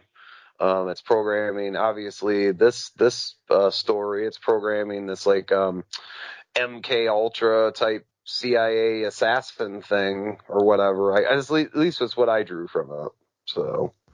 Yeah, I guess we should say Videodrome there's a signal hidden inside some of the programming that's being aired, and it's kind of like a conspiracy. Nobody really knows about it, and kind of what it does is through subliminal messages or a signal that it sends out, it kind of develops a new part of your brain and makes you have these incredibly real feeling hallucinations to the point where, eventually James Woods believes he's physically transforming his body to, he has a biomechanical gun that he pulls out of his stomach. He can insert beta tapes into his stomach and play them. He has directly. A beta player inside of him. Yeah, it's really amazing. And I guess we should say too, like the special effects are just amazing on a whole nother level. And let's not forget about the eroticism again with when he inserts that beta tape and it's like breathing, and then he goes up to the TV and climbs into it. Of course, we get this. It's very like can't remember what you call it, like how Nightmare on Elm Street and some of these horror films coming out in the 80s had this like a fantasy. It was like a fantasy horror where it was blending that and nightmares and dreams kind of thing. It's this still film does surrealist. Especially. It's still your term, where you definitely dip into it. I mentioned Persistence of Time, which is the painting that everyone knows of Salvador Dali, where it has the clocks that are melting. And here you see the television screen, like, billowing outward as he sinks his face into it. But one thing about Videodrome, an interesting note is I think this is the only film that he started where he had not finished the script. Okay, and it's something he hadn't done up until then, and then he's tried not to do it since then because he said he had a lot of problems writing the ending of this, and I think in some ways it kind of shows, but in in the long run it all it all worked out in the end because like I said it's there are times where it's my favorite Cronenberg film without a doubt, but it has the clearest protagonist perhaps up to this point in Max Wren, this television station producer or whatever his role is, and he's going out and trying to get these new films. The sequence where he's like viewing the potential films from the other agents and buyers. That's always cracked me up, like the Japanese softcore porn where the chick pulls out like the giant dildo, and when he's talking to Masha and she has that horrible softcore like Roman porn where you have all these characters in robes standing around a Parthenon or something to that effect. That always cracks me up. But Debbie Harry, I had the biggest crush on her from way back when, Blondie, Call Me, all of that. And to see her in this is absolutely phenomenal. Though I don't think she gives as good a performance as Marilyn Chambers, but it's probably because she has more dialogue. But she's great in this. I think she actually gets better as the film goes on. The more perverted it gets, like the better she is in the role. The more she gets into it, Yeah. Is that very telling? Like what you said there. Maybe I'm just reading into this what you're saying, but you're like, she had more dialogue. So you prefer your women to be quiet? Yes, without tongues. Yeah. That would be. You're like absolutely. Well, not completely without tongues. They need some kind of appendage for wedding, but just no speaking. Women are like children; they're to be seen and not heard. Seen and not heard. Oh boy, that was Bat 32 who said that. You can edit that out, I guess, if you want. Leave it in, whatever. There will be minimal editing. So yeah. Oh, good. Okay. To be fair, it's better than talking about pizza. Yes. Yeah. Definitely. Well, we had to. I mean, that was part of the content in those early films. So, yes. It was very disturbing, but thankfully by this point, all of that has disappeared. There are some moments that still come across as just so outrageous. When they're inserting the beta tape into Max Wren's stomach, and the part where he shoves Harlan, the engineer's hand into his stomach, and it like turns into a grenade. I mean, it's just and they blows through the wall. Yeah, it's just like what the fuck. With this film, there's other disturbing things. Like now we were getting into S&M and bondage elements with like the needles, and then when he goes into the trip where he's in the room and the TV's being whipped, and it becomes like living, breathing, organic. Yeah. Yeah, first she's on the TV. Her hands are bound up, just like in the Red Room from Videodrome, which I imagine is the inspiration for Ed Piskor's Red Room. Red Room. Yeah. Somebody needed to do not to get off topic too much, but I was waiting for somebody to do a variant cover that had the leather chick from Red Room. Yeah, doing the Videodrome, whipping the TV with a character of somebody on the TV, but nobody ever tapped into that. Maybe it's coming. I don't know. Maybe I can do that one day. I'll use that in my pitch. You should, and send it to Ed and be like, hey, here's No, they're going to be here this week. That's where they're coming this week. Oh, Ed's coming? Yeah. I was kind of, not to get off topic, I was kind of disappointed because they did a cover variant of Jim Rugg did a variant of Mouse, and I saw it, and everybody was up in arms because it was a white guy and a black guy that were bound. It was a bondage cover. And everybody came out and was like, oh, this is horrible. It's racist and this and that. How dare you? So they pulled it, and I was like, yeah, guys, not so outlaw comic book esque. When you pull the cover, you should have said, fuck you, and ran it. I didn't think it was that disturbing, to be honest with you, but yeah, whatever. I'm pretty sleazy, so it takes a lot to disturb me. You are pretty sleazy, but I'm a fan of those guys, Jim Rudd and Rugg and Ed Piskor, and they'll be here in Charlotte at the Heroes Aren't Hard to Find convention next weekend. Are you going to meet them? I will talk to them. Yes. Cool. That's not awesome. in like any kind of goofy fanboy way. I mean, I'll see if I can engage them in some art talk of some sort. Yeah, because that's what I like to do. I'm kind of burned out on the whole, not to get sidetracked on the whole, fan convention thing. Like, I've met enough of my quote unquote idols and whatnot that half of them were great and half of them were horrible. That I'm just over the whole experience at this point. It's like, yeah, I've met enough of them, and I don't need to keep doing this. I can do other things. But I do like to talk to them from the artistic aspect, and discuss storytelling or filmmaking or what have you. So I dig both of those guys' point of view.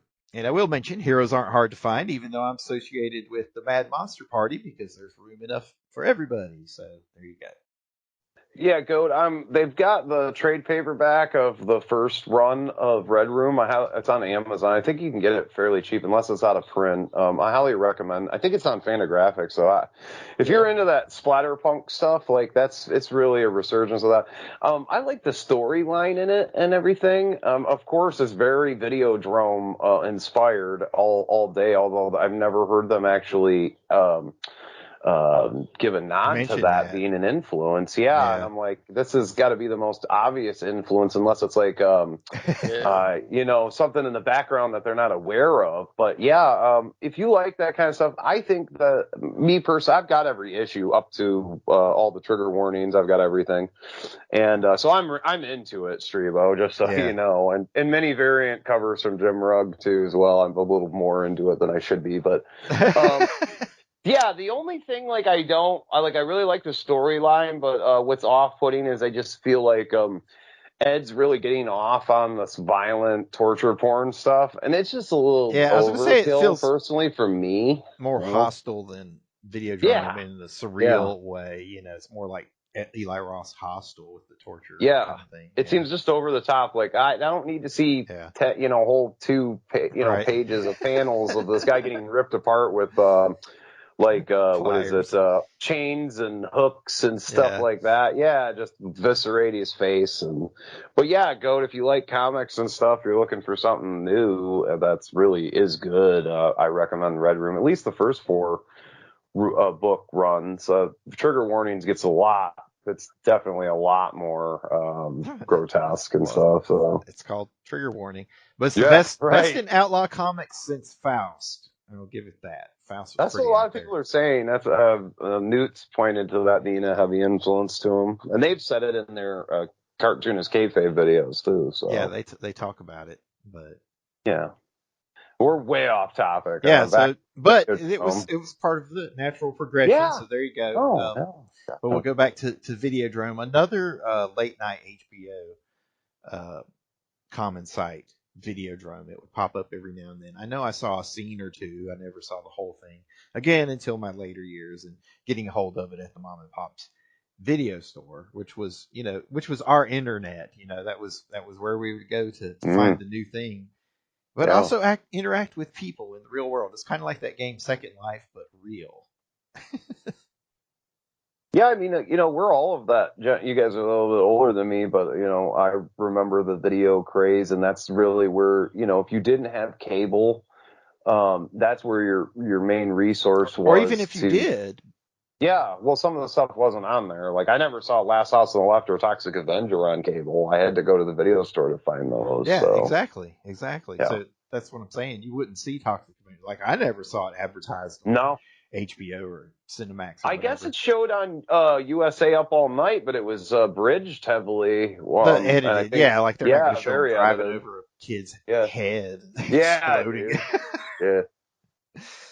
Which I rented that from the video store, and when I saw that, I was like, "Oh my god, that movie made me physically ill." But anyway, and then they've got the scorecard on the side of the card of like all the different like pedestrians and the dog and shit. Like I remember a buddy showed me that, and I was just like, "This is so sadistic and over the top," but it's fucking hilarious. Like when they beat the lady, taking her, "Hey, I'll help you with your groceries," and he's like singing in the rain. He's beating the shit out of her. God. It's horrible. Yeah. Oh, performances. We must mention Max Wren, one of the great performances from James Woods. This is up there next to his performance in Salvador for me, for great James Woods sleaze performances. Yeah, this is one of the films that's catapulted James Woods, and despite his conservative views, which is blacklisting him from Hollywood, I can completely overlook all that because he is in my top 5 favorite actors, and I think he's one of the greatest actors of all time. In my top 5, he's not number 1, but he's up there. I don't know what number he is, but he was in that movie too. I brought it up on EC, and the title escapes me right now, where he plays a junkie. Him and his wife go out west, and he's like businessman. I just watched that last week. Oh my God, it's I fucking love awesome. Oh my God, called the Boost. Yeah, The it's Boost, awesome, dude. yeah, man. That movie, he really shows full range in that. Like, Videodrome's great because it's Cronenberg, and it's, him being in it is just like, I don't know, caviar or whatever for a great storyline. But that movie, if James Woods wasn't the star of that movie, I don't think it would matter. I think it would just be like a fucking TV movie of the week or something. But that, and it doesn't get talked about enough. It should. The Boost, God. Yeah. It's really good, and I always wonder how James Woods, because this is kind of right, like Videodrome area is kind of right before he really became a successful leading man, right? And I always thought, oh, he just must have done it for the paycheck or something. It's like, no, it's actually according to Wikipedia, he actually when he met with Cronenberg, he actually wanted to do the movie because he was a fan of Rabid and Scanners. So oh wow, just like yeah, so he was actually down with the sleaze like big time. So. And now he's a conservative motherfucker that's like been blacklisted because of his political views. So, which is sad because I would love to see him work more. I remember during the '90s he was getting blacklisted for dating too young a women. So I mean, oh okay, yeah. I mean, you never know. 2 or 3 blacklistings. I guess the politics finally did do him in, but yeah. Well, I feel like he also wanted to leave Hollywood because he's on that, not to get off on this and you can edit it out or whatever, but like, I think he's on that whole conspiracy theory with the whole Trump thing with Hollywood. They're secretly sex trafficking and children and stuff. Is he really? We've taken us back to pizza. Okay, well. He's in. Well, I don't know. I haven't heard any, but I imagine he's in. I mean, he's into Trump, so I would imagine that then he kind of pulled himself away from Hollywood. So I would imagine he shares those views. I haven't heard him talk because nobody will let him talk because they're afraid that he'll spout Trump stuff or whatever. Yeah. But yeah, I would imagine he shares those views, and he's totally removed himself from Hollywood completely. Because I would imagine he'd still be able to get some lower budget. I mean, look at Nicolas Cage; he's still working, and I would imagine he could do some low budget horror movies and stuff. I think he doesn't want to work. He's not interested. So yeah, I'm sure any of these guys could work. Plus, they could always go call up Roman Polanski in France. Right? Oh, they don't want Roman to come back on. Oh. Yeah, but he seems to keep making movies. Well, that's because he's a great filmmaker. I mean, I agree with Quentin Tarantino, where not so much of him defending or whatever the man, but I guess I get why he's defending him because he does see greatness there. So he is a great filmmaker. That's undeniable. At least he's not the man who convinced the world he had scissors for hands. Let's remember that. Anyway, that's my attempt to bring it back on course with the modern reference to the Amber Heard Johnny Depp trial. Don't you know, Streebo, the greatest trick the devil ever pulled was convincing the world he had scissors for hands. That's right. That's how it all begins. Yes. Well, any more thoughts on Videodrome? And we definitely see a lot of the themes, motifs, the organic, just technology pop up from here. We see it repeated again, in later films. Of course, the eroticism, more of the eroticism. Yeah, I wanted to bring up the. Oh, go ahead. Go. No, I was just going to say, to me, this is similar to Scanners. This is just, and even the movie before it, this is just really him going up a notch. Like now he's got the top notch kind of special effects, like getting even bigger and bigger. I mean, he's really clawing his way into the mainstream. The cinematography is really strong in Videodrome, obviously, and just like, yeah, he's getting there. He's getting bigger names in the cast, and yeah. Yeah, you brought up the imagery, and that's perfect segue into what I wanted to comment was on the scene where he shoots the guy with the cancer gun, and that was probably one of the most impressive special effects that he's ever been in. I mean, in my opinion, has ever been involved in cinematic history. More Rick Baker Baker. effects. God. Yeah, Rick Baker did the effects on that one, and we did a retrospective, or not a retrospective, but a special effects episode on EC. I don't remember if you were involved with that one or if Go was on. It's been so long, I can't remember who joined us. I think me and Dale did those, and I wanted to talk about Rick Baker special effects because I just feel like he's one of probably the most impressive special effects artists working in the industry. I don't know if he's working now, but was working in the industry, and he was like so underrated. Like everyone wanted to bring up like Stan Winston or Tom Savini or whatever, and I'm just like, well, what about Rick Baker? Like he did the American Werewolf in London, right, too, as well. Yeah, and he pops up with all the gorilla movies, so he's stayed busy. Yeah, he's actually officially retired now. Yeah, that's what I thought I heard. Yeah. Yeah, he got his due with the gorilla movies. When every time a gorilla movie popped up and he had a suit in it, it was like, oh, Rick Baker. So yeah, yeah. He did the effects on the Thing too as well, right? No, he didn't do the Thing. That was Rob Bottin. Oh, that was Rob Bottin on a lot of cocaine. Yes, and not much sleep. Yeah. Yeah.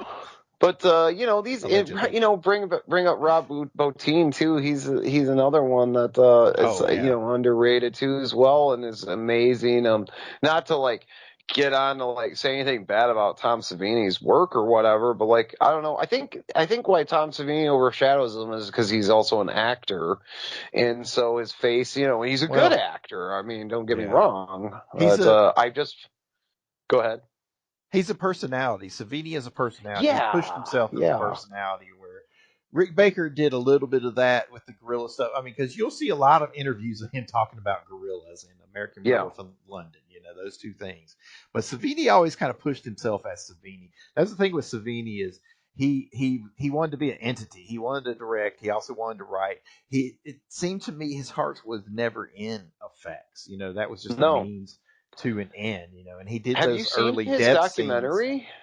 I've seen several of them. I don't know which one. The something illusions or whatever. He says in that documentary that he basically wanted to be an actor from the start, and then he thought that the special effects would help him get his foot in the door in Hollywood, and obviously it did, but it didn't progress him as a movie star like he wanted. So. Yeah. But anyway, so he didn't. He doesn't compare to the guys like Rob Bottin and Rick Baker and whatnot that were creating imaginative works, or you see something like here in Videodrome or The Thing, or even Naked Lunch, I think probably Savini's some of his best work, with the exception of obviously Creepshow, but a lot of his best actual creature work was actually, and people kind of forget it now, but a lot of his creations were more ambitious things. Tales from the Dark Side. So, and if anybody, again, I understand Tom Savini has nothing to do with David Cronenberg, but there is a David Letterman episode I saw as a kid that fascinated me. You can find it on YouTube. Look up Tom Savini, David Letterman, where he kind of stops by and shows some of the props and creatures from both Creepshow and Tales from the Dark Side. So that's definitely worth looking up for the listeners. That's cool. So, okay, well, Videodrome, obviously we can go on and on about these things for a while. One thing I will throw out there is some more crazy talk of Marshall McLuhan. This film and Cronenberg are what got me interested in Marshall McLuhan, who's a guy who studied just media and media's effect on people, the way media grows and changes. He developed this series of laws of media about new media making old media obsolete. this and that. I mean, you kind of see crossovers of this philosophy with Cronenberg, except replace new flesh with old flesh, that sort of thing. And also just the interaction between the various forms of media and people, how we interact with it. Because think about it. Okay, we can interact with a film in a lot of different ways. Today, unfortunately, sad to say, the majority of the generation, the younger generations, are going to interact with something first on a small screen, 3 inches wide on their phone. Could you imagine watching Videodrome for the first time in that way? Well, some of them, that's going to be the first way they experience it, or experience parts of it. That's one way of looking at that media. But there's another way. Here we are watching it on our personal television, maybe a big widescreen TV. That's one way, or on your desktop or your laptop or what have you, like right now while we're doing this podcast.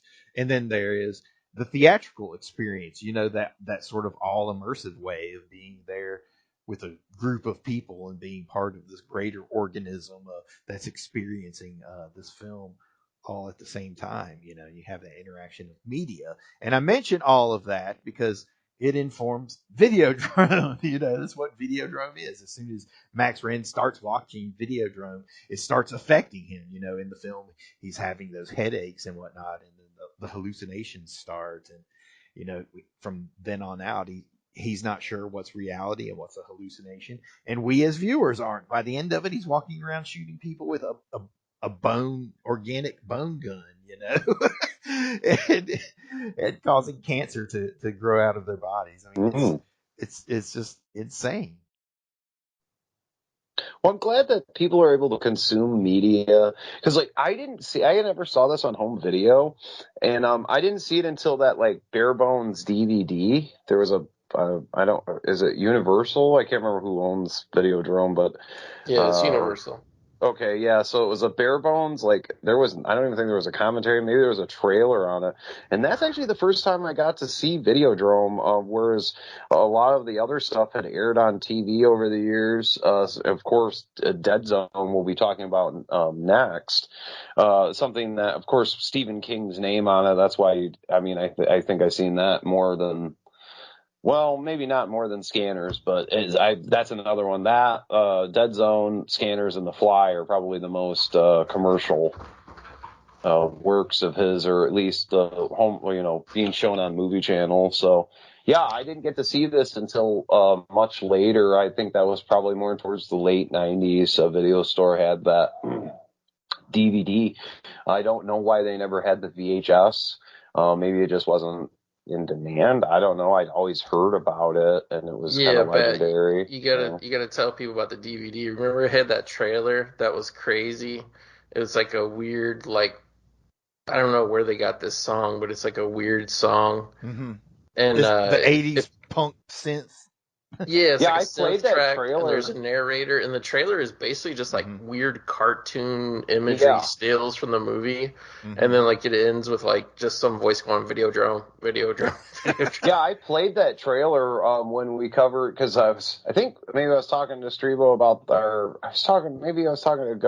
maybe it was you, Go, where I said I don't know if I covered any the Cronenberg, and then I looked back and I was like, oh yeah, we did in Videodrome. I remember I played that trailer on there, actually, because it was just so weird and bizarre.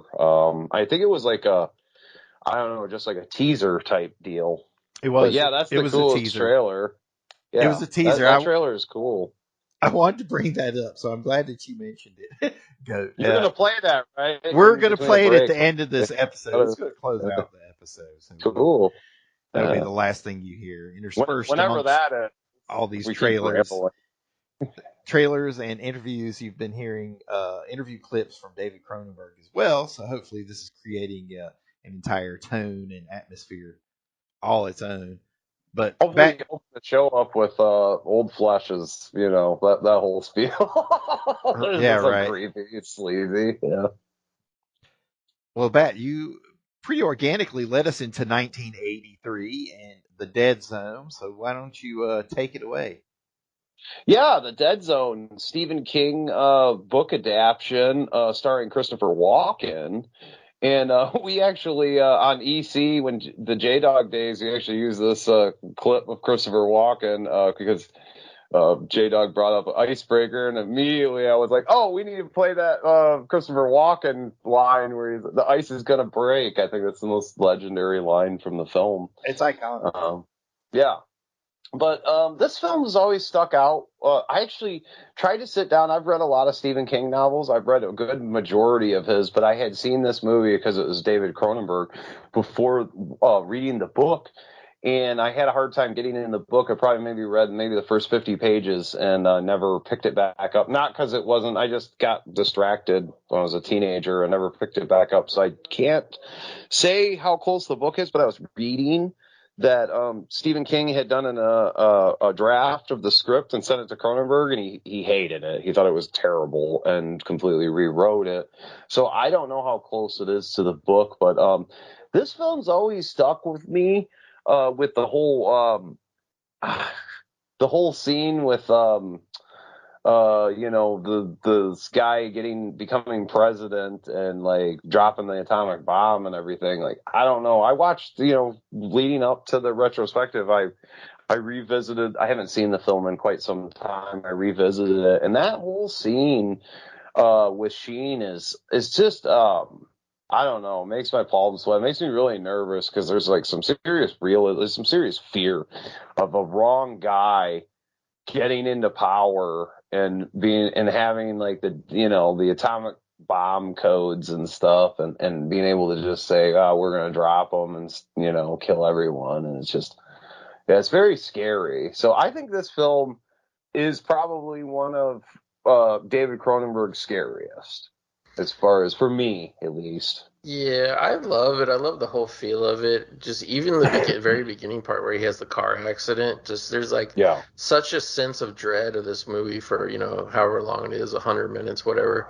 Like this entire movie just has that dread and it's just got some great filmmaking by Cronenberg. Walken's just such the perfect guy, and I know they did a TV show later with Anthony McCall, which I watched about the first season of that, and that was really actually good for television. But this film is just amazing in terms of one of the best Stephen King adaptations. It's definitely in my Cronenberg top 5, maybe top 3. I've just always loved this movie. Another one I bought, I had seen it when it came out, saw it on TV over the years, and I bought the DVD right when the DVD first hit. It was another one I probably watched 20 times over the years. Just really love it, and it's one of those movies where it has a lot of horror feeling in it, but it's all kind of like real world stuff and fear and dread, and the whole political thing is very scary to watch, and the way Walken has the premonitions and stuff, and it's just, I don't know, it's great tragic. I don't even know if this is a subgenre, but it's got that great tragic horror drama element to it that not many films can pull off. So yeah, I love it. And some more of that depressing winter stuff, atmosphere in it too. The Dead Zone was another HBO late night viewing for me. It was one you would always see the promos for, and you would see, Christopher Walken making that that intense stare into the camera. And so it was definitely one of the earliest exposures of mine to Cronenberg, without knowing that it was Cronenberg. I mean, to me, it was just Stephen King, because everything back then had his name in front of it. Stephen King's The Dead Zone, Stephen King's Carrie, Stephen King's Children of the Corn. That was the selling point. I mean, he was definitely that's one thing that's worth noting is, in that time, the writer was more, at least in terms of Stephen King, the writer was more well known and more understood to be a part of the craft than a director. I mean, I don't know when I first got the notion that there was a director, somebody that was in control of this filmmaking process. To me, it was just like these magic shadowy elves that just made it all happen. I imagine, 50 cameras encircling the scene and it being filmed one time from all these different directions, as a child, just having no idea what the process would entail. And the only early clues to it being watching television and you would hear this was filmed before a live studio audience. So here you're getting the notion of this was filmed. There's an audience. There's a studio. This is a performance. That sort of thing. But yeah, so Stephen King, mainstream, brilliant performance from Christopher Walken. I have the Plain Jane Special Collector's Edition. It was a DVD that was hard to find for me over the years, and then it just popped up at Walmart one Halloween. It just has a couple little special features, but no audio commentary or anything nice like that. It's the MGM one, right? MGM put it out. It's Paramount. Yeah, Paramount put it out. Bad.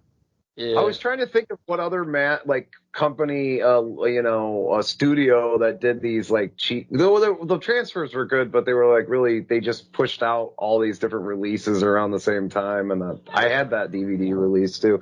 It was. I must have got it when it first came out, Streebo, because it was easy for me to find, but maybe you waited a little bit and then it was scarce. I don't know. I thought that one was because I thought it was on 4-pack too as well. It was later, 4-pack. To find a decent version, I mean, they were all just bare bones, Yeah, they all are. I don't know. Is there a special edition out now? Did Shout put one out? Yeah, Scream Factory did about a year ago. Oh, Scream did? Okay. Yeah. Because it had been available on Blue for a few years overseas. I want to say in Australia and maybe somewhere else. So finally, I think it was last summer, because I remember because I pre-ordered it. It was July of last year. I pre-ordered it so I could get the poster. Generally, I'm not for new artwork type posters, but the one that they did for Dead Zone, if you ever look it up, it's the same as the cover of the Scream Blu-ray. It's so good. The likenesses are so good. It almost looks like a photograph of Walken. It was I had to have that poster. I do love the original one sheet that they show here on IMDb with just Stephen King's The Dead Zone. Just the typography, just the letter. It's pretty much just all text. Yeah. I love that poster too. It's so atmospheric, and it does have a little bit of a scroll of dialogue of information there up at the top, but you don't really pay any attention to it. You just look straight at that Stephen King's The Dead Zone. It has this atmospheric feel to it. It's just well, how would you represent that? The only other imagery that I could think that you would put on it that would draw people in is the scene where the deputy is putting his face down on the open scissors. Yeah. And I think that might be a foreign poster. That's the only thing, Sure. I feel if you'd have put that on the poster, people would have been oh my God, I got to see this, Yeah, it's probably on one of the Japanese or Korean versions of where it. they just show everything. Yeah. Right. I think that's a great sequence too, when they oh my God, they realize it's the deputy is the serial killer of the town, and they go to his house, and his mom is they kind of insinuate his mom knows he's a killer, and it's I don't know, I just found that whole kind of circumstance creepy. It's great. I mean, and it shows that Cronenberg can do well with someone else's material. And Cronenberg, he says that, like Matt mentioned, he did not like Stephen King's script, so he wound up eventually bringing back the original guy that first adapted it before Stephen King stepped in, and that was how they came up with the final script. And you've got a great performance with Tom Skerritt as the sheriff, and I don't know if I've ever seen Tom play a police officer. Maybe he has before, but I just thought it worked really well and he fit it. He did later in a television show, a drama television show. I think it was called Picket Fences, but not so much in his film work. Yeah. I never saw, that'd been more you guys' generation. Probably by then I would have done reruns, and I'd heard of it. Probably in the 90s, I think. Early 90s. I think it had. Is it late 80s? Yeah. I think it's more 92, 93, something. Yeah, I never caught that one. I think I was too busy watching Wonder Years. So most likely. Something like that. Yeah. Performance from an appearance by Anthony Zerbe. I always like to see him. Yeah, he's really good. I really like the boy too, that he's tutoring or whatever. He's a really good child actor, the one that's going to fall through the ice. Yeah. No, I get these confused, and I don't know why. Maybe it just has to do with the ice. Now, wasn't Omen 2, weren't they playing ice hockey and one of the kids fell into the ice? I In know that there's a scene Omen on the 2? ice. I don't remember if they fell through or not. In Yeah, the Omen 2. I always like, I'm like, oh, the ice and stuff, and then I'm like, isn't this Omen 2 as well, Damien? Have And I you ever? always get, not the films, but I always get these scenes like mixed up, and somehow I've mixed Christopher Walken screaming, the ice is gonna break, and then I see Damien. Like, you could do a video mixtape of that. The ice is gonna break, because I think the ice does break, and one of his buddies goes through the ice or Yeah, something while they're because he playing ice skips the hockey. game, but Yeah, they go play the game anyway. Yeah, yeah. I but just feel. Go ahead. no, I was just gonna say that everybody talks about the ice is gonna break from Dead Zone, but no, but people need to talk about that scene where like, and it's clearly 100% real, but where Walken is in the burning bed and he's on fire. Oh my God, I was gonna just bring that up before we left. That's my favorite. That's probably the best sequence with the fire and everything. And you can tell they have like the flame retardant gel greasing his hair back and stuff, but he's just laying in that bed as it's You on can fire. tell he's like near a real fire because he's sweating like crazy. When you go to like, I've been down to Orlando I think it was Disney World, but maybe we went to Universal Studios, and they all have like rides with real fire. And I remember the one Jaws of them ride was like that. I remember one of them. I think it was an Alien-esque. Yeah, because I remember there were alien portions in this one ride, and I remember I think there was an explosion or something after that, because I think it was multiple scenes. And I just remember the fire being extremely like, that's fucking real. Like my skin's getting warm from that. It doesn't exist anymore. They tore it up about 3 or 4 years ago, but there used to be something called the Great Movie Ride at Hollywood Studios at Disney. Yeah. And there It was a had fire. portion where they did Alien, and I think she's holding the flamethrower or something. Yeah, that's they I think they did that at Disney World too. It might be that same deal or a portion of it. And there was fire and it was real, and I just couldn't. I was kind of shocked that they were using real fire for a kids ride. Well, not a kids ride, but a theme park ride. I was like, this is kind of dangerous, right? Yeah, the Jaws ride was like that because, like, at the end of the ride, like, they kind of blow up Jaws with flames, and it's just, like, you feel the heat on the fire, and it's only, like, maybe 30, 40 feet away. It's crazy. That's how I know in that scene they were using real fire, because I could see him sweating, and I immediately started sweating as soon as that fire got intense. So, yeah. Yeah, your body has an immediate reaction when it feels it. Right. Yeah, imagine they're using those flame bars. Everything's nicely controlled, but yeah, there's proximity to the flame that is very real indeed.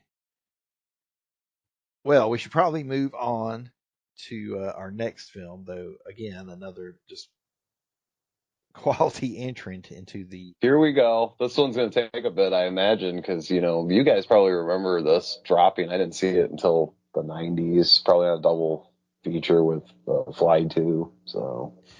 Yes, 1986 and The Fly. This was a film that was all over the place. I think, was this Cronenberg's first #1 hit, or close as he got to #1? I think so. It probably his highest grossing because, I was a regular Fangoria reader at the time, Streebo, and like the hype train to this was like, whereas like the Dead Zone, I had seen it when it came out, but to me, Dead Zone was always a Stephen King movie. Whereas like this one was like, man, like Fangoria was beating it hard, Cronenberg interviews, everything, FX breakdowns, like, yeah, this was like the one where like Cronenberg was front and center, and like. It just was all about him. Like, I think they even showed pictures of him like sitting there smiling with his little glasses on, sitting next to the Brundlefly and Fangoria. Don't you feel like this is like a Hollywood blockbuster, though? He's getting into that territory now. It had an event feel to it. Like, everybody's going to see The Fly. Like, can you stomach it? Can you survive it? That kind of thing. But go ahead, go. You were one of those ones where just culturally it was talked about for years after it came out. So, I remember the neighbor's kid, not my buddy down the street, that in the earlier Cronenberg recollection, but another smoking one. cigarettes in the garage deal, playing pool. I just imagine like a greaser kid with a rolled up pack of cigarettes and telling me this story. Exactly. And he had that. Shirt, this is no joke. He Yeah. had that. It's stereotypical, but he had that. He had it rolled up in his sleeve. I just thought I Yeah. was scared of him. I was like, he might kill me one day. You know, But he might have good drugs and cigarettes. So I'm gonna go hang out with him. I was And let us little, drink beer. I was a little too young for that. I was not smoking or drinking or doing anything. I was young. But I was just asking about movies. But anyway, so sipping beer came later, huh? Yes, it came much later with the girls. But anyway, the other kid took his girlfriend out to see The Fly, and he was telling me all about it. She's like, "I don't want to see it." She wanted to leave like halfway through the movie because it was so gross, and he made her stay because he had to pay for everything. You know, he's like, "I paid $30 for this popcorn and these drinks and these tickets. We're gonna stay and watch it." It wasn't an AMC, jeez. God. Yeah. The best part of The Fly is when he's getting all greasy and zitty and he's just banging hookers all day and wolfing down Snickers bars. Oh, it's insane. This is his greatest performance. This is another one that oscillates into and out of my favorite Cronenberg film spot. Be afraid, be very afraid, the iconic line from the trailer, you know, and Gina Davis's delivery of that. Absolutely great. I mean, again, you have the weird mechanical fetishism, this time in the form of the telepod. You have the body transmorphism, the transcendence through biology in the form of the emergence of the Brundlefly. You know, Jeff Goldberg's performance as Seth Brundle, you know, this driven scientist, and how he has this tragic turn where his body is combined into one with that of a fly by his telepod's computer, and the horror that ensues from his body transforming to its ultimate state. I mean, it's completely crazy. In a lot of ways, it's just, like I said earlier, Rabid was just a vampire film. This is a Frankenstein movie. You know, it's the creation of a monster, you know, and Brundle goes from being the scientist into the monster, you know, all in one over the course of the film. And it's told in a modern setting. Great effects. Again, I don't remember who did this. It could have been Rick Baker or Botine, even one of those guys, but I don't want to misspeak on I it. could be wrong, but I want to say Streebo is Chris Wallace. Okay. Who did like Gremlins and some other movies around the time. The script I do know was by Charles Edward Pogue, and that is another interesting collectible that I do have, because I have the movie program, the Japanese movie program for The Fly. So it's very nice. So it has that same one sheet image there of the pod with the fly stepping out of it. And then all throughout it has like high color, high gloss pictures of the telepods, the Brundlefly, you know, the transformation. There's a sequence where he's got his gloves on and he's using the canes to walk around. It's pretty sad at the point where his body is all falling apart. The effects in this are just so amazing. They're so stomach churning, and they stand up to today. The ending where he's actually the Brundlefly moving around, it actually emotes, you know, this sad sympathy from it. You know, I mean, he is a very sympathetic character, even though he had gone on this rampage at one point there in the film. You know, and it's really great. It pulls at your emotional heartstrings. And there's some great stuff too, Streebo, if you remember, where you know, when he's just kind of like first rotting away, and he's like, at first he's like, oh, I feel so strong, and he's like punching the wood. There's some great like kind of rotating room effects where he's able to walk up the wall and on the ceiling. And I remember seeing that as a kid and being like, oh god, if they could just make a Spider-Man movie like that. Like that was one of the main reasons. And like I hit a weird thing too, Streebo, like as I'm sure probably a lot of kids were when they watch movies like this, like all these, you know, the things, you know, the loss of his humanity and the people he kills and kind of attacks or whatever. And like as a kid, I was the most sad about the baboon getting turned inside out by the Oh, teleportation pod. That's true. Because you see that baboon running all around, and it's just a gorgeous creature. And then it gets blown up. Yeah, it's like microwave blown up. It's like putting a poodle in a microwave or something. Yeah, it's horrifying. Yeah. My Japanese program is signed by Charles Edward Pogue, who I got to interview one year at Fandom Fest. So you can actually find that interview on YouTube if you feel so inclined. So that's my neat little collectible. I think I actually have a press packet for Videodrome too, but I couldn't find it. It's on a shelf somewhere I can't find, but I didn't want to. I wasn't for certain if I actually still had it because I can't find it. I forgot while we were talking. Now that you've segued into a little bit of that and mentioned Videodrome, I do have a piece of memorabilia from Videodrome, and it's the original theatrical poster, which Nice. I told you about that, Streebo. Some guy was selling all these posters, and they were at auction, and somebody bid on it, and I think I got it for like, it was either $15 or $20, but it was really, and it's like in mint. Like it doesn't even have any tack holes. I don't think it's a redo or anything. I just don't think it was used. Maybe it has one set of tackles. It might only been hung once, and I just thought that this guy didn't know what the hell he had, because I think he started it at like $5. And yeah. And I know that thing goes for like $90 to $100. So does the scanners. I mean, pretty much, yeah. Scanner, like the big movies, obviously they go for quite a bit. So I wish I would have been going smarter. Yeah, because you could pick those up in the early days of eBay for like $10-15. All these great theatrical posters, and like really in mint condition, all through the '80s and '90s films. Yeah.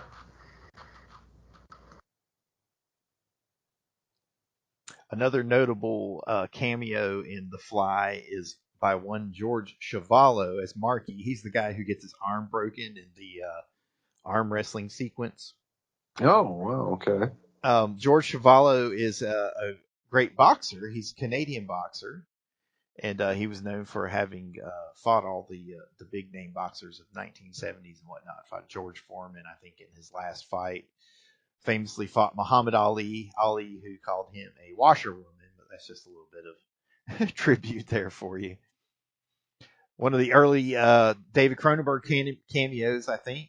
He appears on screen as the gynecologist, of course, presaging his work on Dead Ringers coming up very soon. Yeah, when she gives birth to the maggot. That's a messed up sequence. This film, it works for me on so many levels because, one, I like any film that has real emotion and heart to it, and there's this kind of a Romeo and Juliet love story at the center of this film, where you have Seth Brundle and the Veronica Quaife, the Gina Davis character, and they have this real attraction to each other, and you feel if he wasn't mutating into like a killer fly that they could have found happiness and been together, but because this is happening, it's a bad situation. I wanted to bring up, like, how I feel like the first, I don't know, 15, 20, maybe 30 minutes is like this love relationship and stuff. Them going out, getting a burger and hanging out, and everything's good. And then he fucks it all up by jumping the gun and using the teleporter when she's like gone too. She's like away and he's all drunk and stuff. And that's when the film shifts into another gear. It's not like, at first it's fun. It almost has like this 80s romance. Not like hokey, but you know what I mean. It has it's this not like mannequin. 80s feel. Yes. No, it's not mannequin, right? But like, them going to like a kind of get a burger joint to get a burger, and like, I don't know, it just has this 80s feel, and then it creeps in and it's like, oh yeah, we're watching a David Cronenberg movie. And that's the weird thing about this is like you get that in Rabid, this romance thing, and then in this film, and that's why he's done a few romance like type-esque films now. You can see that like that's his passion. Like this guy would be writing romance novels if he thought it would sell. But I think that he really would like to do romantic, maybe even a rom-com. But he would lose cred if he did it, Well, I just think with that kind of stuff, he with the relationship stuff, it's kind of like good filmmaking in the way he lulls you in to some emotional investment into the characters, and that you're watching something resembling halfway a normal movie, and then he just brings out all the weird mutation shit later and messes you up with it, you know. Maybe that was to get the guy's girlfriends to like stay a little bit longer, and they're like, "Fuck this, I'm leaving." No, I'm already invested in this thing. We're not going anywhere, honey. It's definitely his biggest commercial success, and one that was part of the zeitgeist of the time for certain.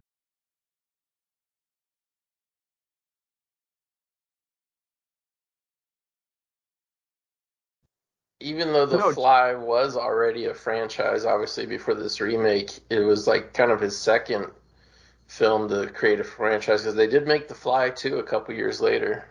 Without him, obviously. But that's true. With who was it? Eric Stoltz. Eric Stoltz. Yeah, your man. He's your boy. I mean, I like Eric Stoltz too. Fly 2 is decent. Out of all the spin-offs, I must say, better than Scanners 2 or 3 or Scanner Cop. Yeah. No, it feels like, it does feel Cronenberg-esque. Like, if I watched them back to back and not knew that he didn't direct it, I probably might have thought he did, because it's very much has a feel, Cronenberg feel for the first one. Yeah. The Fly 2, like, they kind of made it more of almost like a teen film. Yeah. And made it where it's his son who's been born, is growing rapidly and eventually transforming into the Fly, and they make him actually the good guy of the movie, which is kind of cool. The son of the Fly, man. Yeah. Son of Fly with Vincent Price. Return of the Fly. It was pretty cool. I saw The Fly 2 organically, just like when it hit VHS release. I picked it up off the shelf and watched it. I was a fan of the original, and I watched it, not knowing anything about Cronenberg, this or that, at the time, just watching it as a consumer, as an NPC, and I enjoyed it. I didn't know it was any different than the first one. Yeah, and it's actually I don't know if his directorial debut, but it's Chris Wallace who did the effects of the first Fly. He came back and directed the sequel, so okay. It's kind of one of those cool movies, Streebo. I think like you can pick out, and especially in the horror genre, whenever they let a special effects guy direct a movie, it becomes, for better or worse, no matter what the story is, it always becomes a great showcase for cool effects. Right, absolutely. It does have some great effects in it. That explains it. Oh, so he directed part 2? The effects artist? Wow. Yeah, Chris Wallace, yeah. Wow, that's awesome. I mean, I really, I think it's Eric Stoltz, which is why I like it the most. If it wasn't him, I don't know, I might not have been as into it. But it's a really good film. Like, I recommend it, actually. Yeah, especially for, like the era we're in now, where everybody's nostalgic about every 80s or 90s horror movie. Like, everybody talks about The Fly a lot, but hardly anybody talks about The Fly 2. I mean, it's definitely worth a watch, Maybe Absolutely. That's why I thought it was Cronenberg again, or, it felt like Cronenberg, because the effects were pretty much the same, so. Yeah, absolutely. Though only one stands the test of time as being a truly transcendent horror film, and that is the original, The Fly, which also stands as like one of the great examples of remakes, of when you have that should there not be remakes argument, and you go, well, The Fly is really good, The Thing was really good, the blah. Night I think was those really are good. the I don't two... care what any haters say. Yeah, I think The Fly and The Thing are the best remakes, like, scenarios that happen. Yep. Ever, without a doubt. No.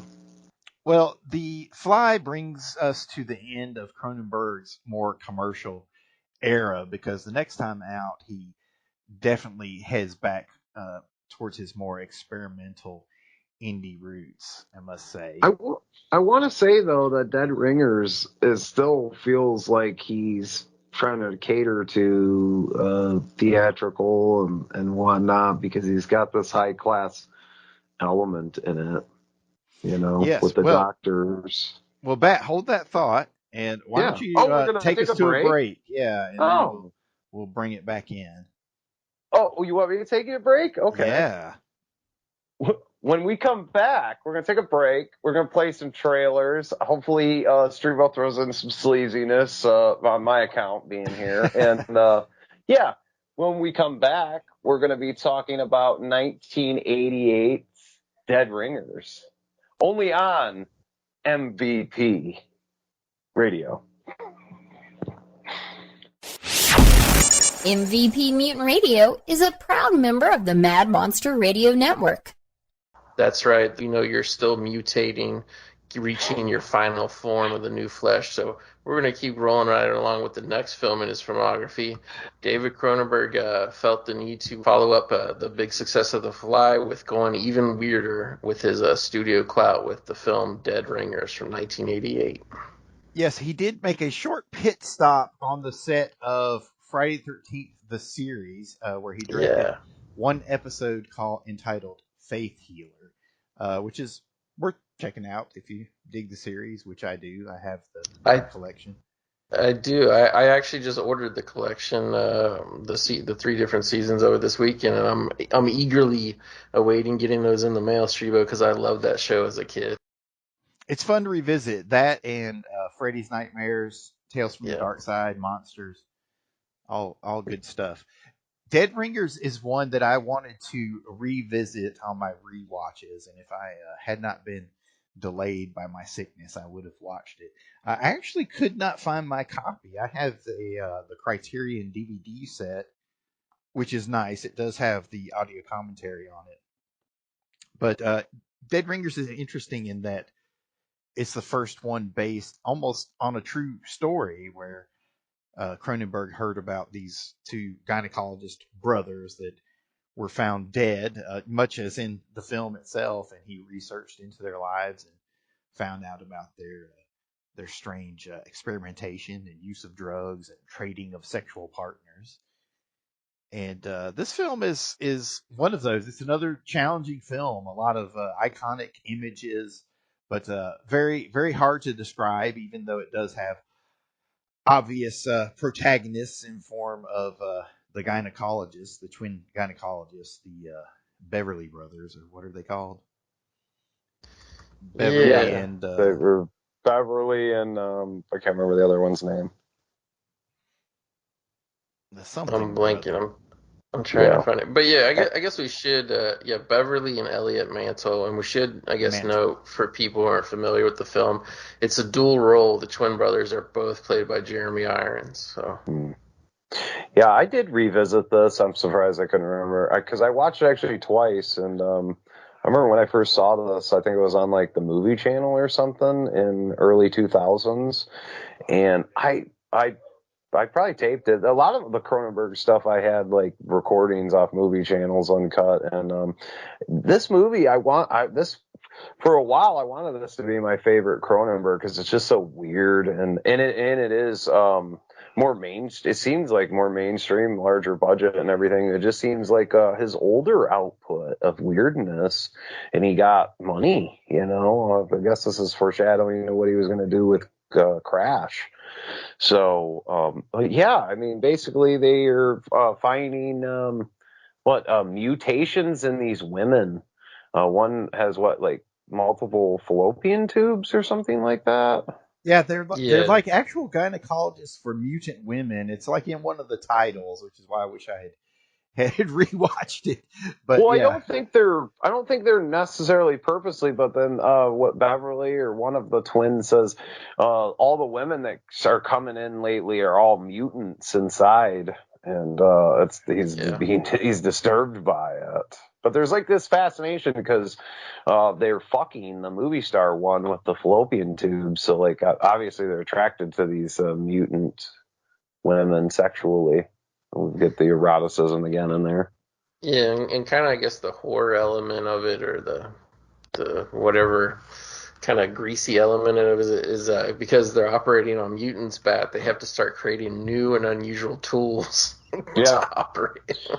And then we get Stephen Lack is the one who makes the tools. We get a great performance with him. He reappears a little bit older, but still the same, like a dead moth in a closet performance. Right.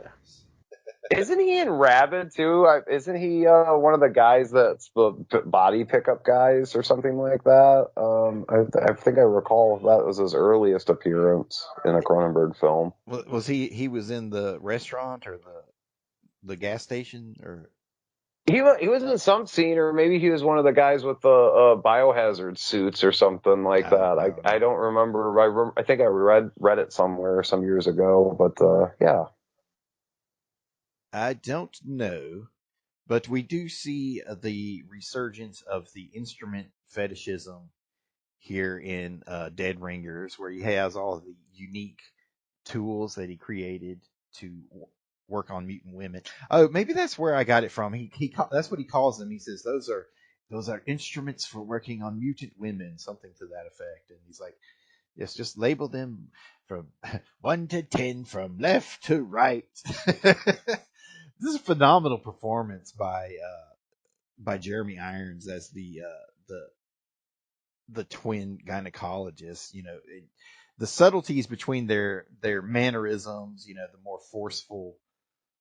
The more forceful one, and then the more timid one. Is Beverly is the timid one, right? What's the Well, then they say they were one was pretending to be the other, so I kind of got. Yeah, I mean, I've probably seen this movie like 6-7 times, and I'm still Elliot. confused on which one's which. Maybe it was Elliot. Yeah, and there is one point where they're pretending to be each other, just all kinds of stuff. I mean, it has all the earmarks of like what you guys were talking about with David Lynch, where this confusion of identity that you see in some of his films like Lost Highway or Mulholland Drive.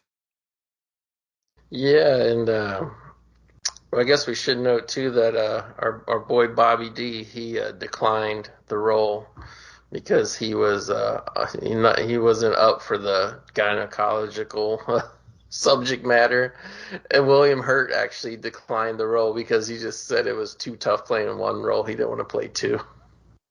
I don't think Robert De Niro was offered the role. I can't see him in this role at all. I can't see him being able to execute this properly. But you got to understand, Bat, too, this is coming off the fly. This was the height of Cronenberg's commercialism, so I'm sure studios were probably trying to get the biggest, actors. Unfortunately, this did pretty much flatline at the box office. It just kind of barely broke even, and didn't really do anything, and it kind of cooled off, at least for the big projects. I didn't see it initially. I saw it a couple years later on video, and I remember I was still like way too young to be watching it the first time I saw it. But I just remember like the movie had this really like sickening and bizarre tone, but like it kind of seemed almost like aimless a little bit, because it's really a lot more like Streebo was saying, because it was inspired by a real case, kind of a real twin brothers. It almost feels more like a biography than it does like a Cronenberg body horror movie, even though it does obviously have all those elements into it. The surgery scenes are really unsettling, like the one where he unveils the instruments. I mean, just the instruments themselves are disturbing when you look at them, and then you think, okay, these are gynecological instruments, and you look at the shape of them, like a big giant claw. I mean, they're horrible. They almost look like weird, like archaic, like Civil War battlefield instruments that like do amputations and stuff. They don't look like anything you would want to be putting inside a woman at any way. Bone saws and stuff. Yeah. Really disturbing. Yeah, the scene. So I'll eventually give a little bit more of the plot. They both one becomes addicted to what is that drug? They actually looked it up when I was watching it, and they banned it. I think became addicted to a cocktail of drugs, and then the other one says, "Well, yeah, whatever he puts in his body goes into my body," and now he's like hooked on it. But I love that scene where they're like walking around with the syringe at the end, and they're both shooting up and throwing the needle down like it's like a mirror. I thought that was really disturbing, and it's like this bleakness to it. Like, yeah, this is the beginning of the end. It's a spiral into chaos from beginning to end, where you have these very ordered, well-mannered, proper gentlemen, with ideal jobs, high priced, high paid Yeah. gynecologists, and they're dating beautiful women left and right and doing all these things. And that slowly that all peels away as a facade. And you have the body horror here represented, in a subtle fashion with the various women, and it's more hinted at and perhaps talked about than ever shown at any point. Really those instruments are the most graphic thing in the whole movie, probably. And then he takes one and he just like slashes, right at this woman. You have to imagine these, just Wolverine slashed her right across her labia, that kind of thing, and he jumps on her and starts grabbing the mask. I mean, that's the attack of the Cronenberg sleaze, the greasometer goes off the scale there for that one quick moment. But Yeah, really, the film really shows, like, again, you said you thought it was going backwards, but I thought it was still moving forward as far as like this more mainstream work, because this kind of as like I don't want to say appeals, but as like has this high society element, because they're, these guys are high, like you said, high priced gynecologists working, taking care of the stars, or movie star, and people, very wealthy people. So I thought it was kind of moving in that direction, and it's fairly tame. As far as like, we don't have we didn't get like internal camera shots of these mutant women or anything like that to show these mutations like past films. So I think the gore and stuff like that has really tamed it down, other than we get to the ending and stuff where Beverly it is, right, is splayed open, but we get that in the background. That's not even, we never get a close up of him at the ending where he's all splayed open. We just see it in the background, and it seems to be kind of slightly out of focus. Not quite, but it's not, you can't see all the detail. So it's not as graphic as, I think he was still trying to cater to the mainstream and get it in. I'm sure it was in theaters. I don't know if it had a wide release, but I think it did. It always felt to me in a weird way, almost like, not saying he actually did this, but I almost feel like if Cronenberg was ever going to try and go for an Oscar for one of his films, this was that movie. You know what I mean? Yeah, that's a good point. Because it's based on a true story, and it doesn't have the fabricated seedier elements. It's all true. This is an interpretation of these events.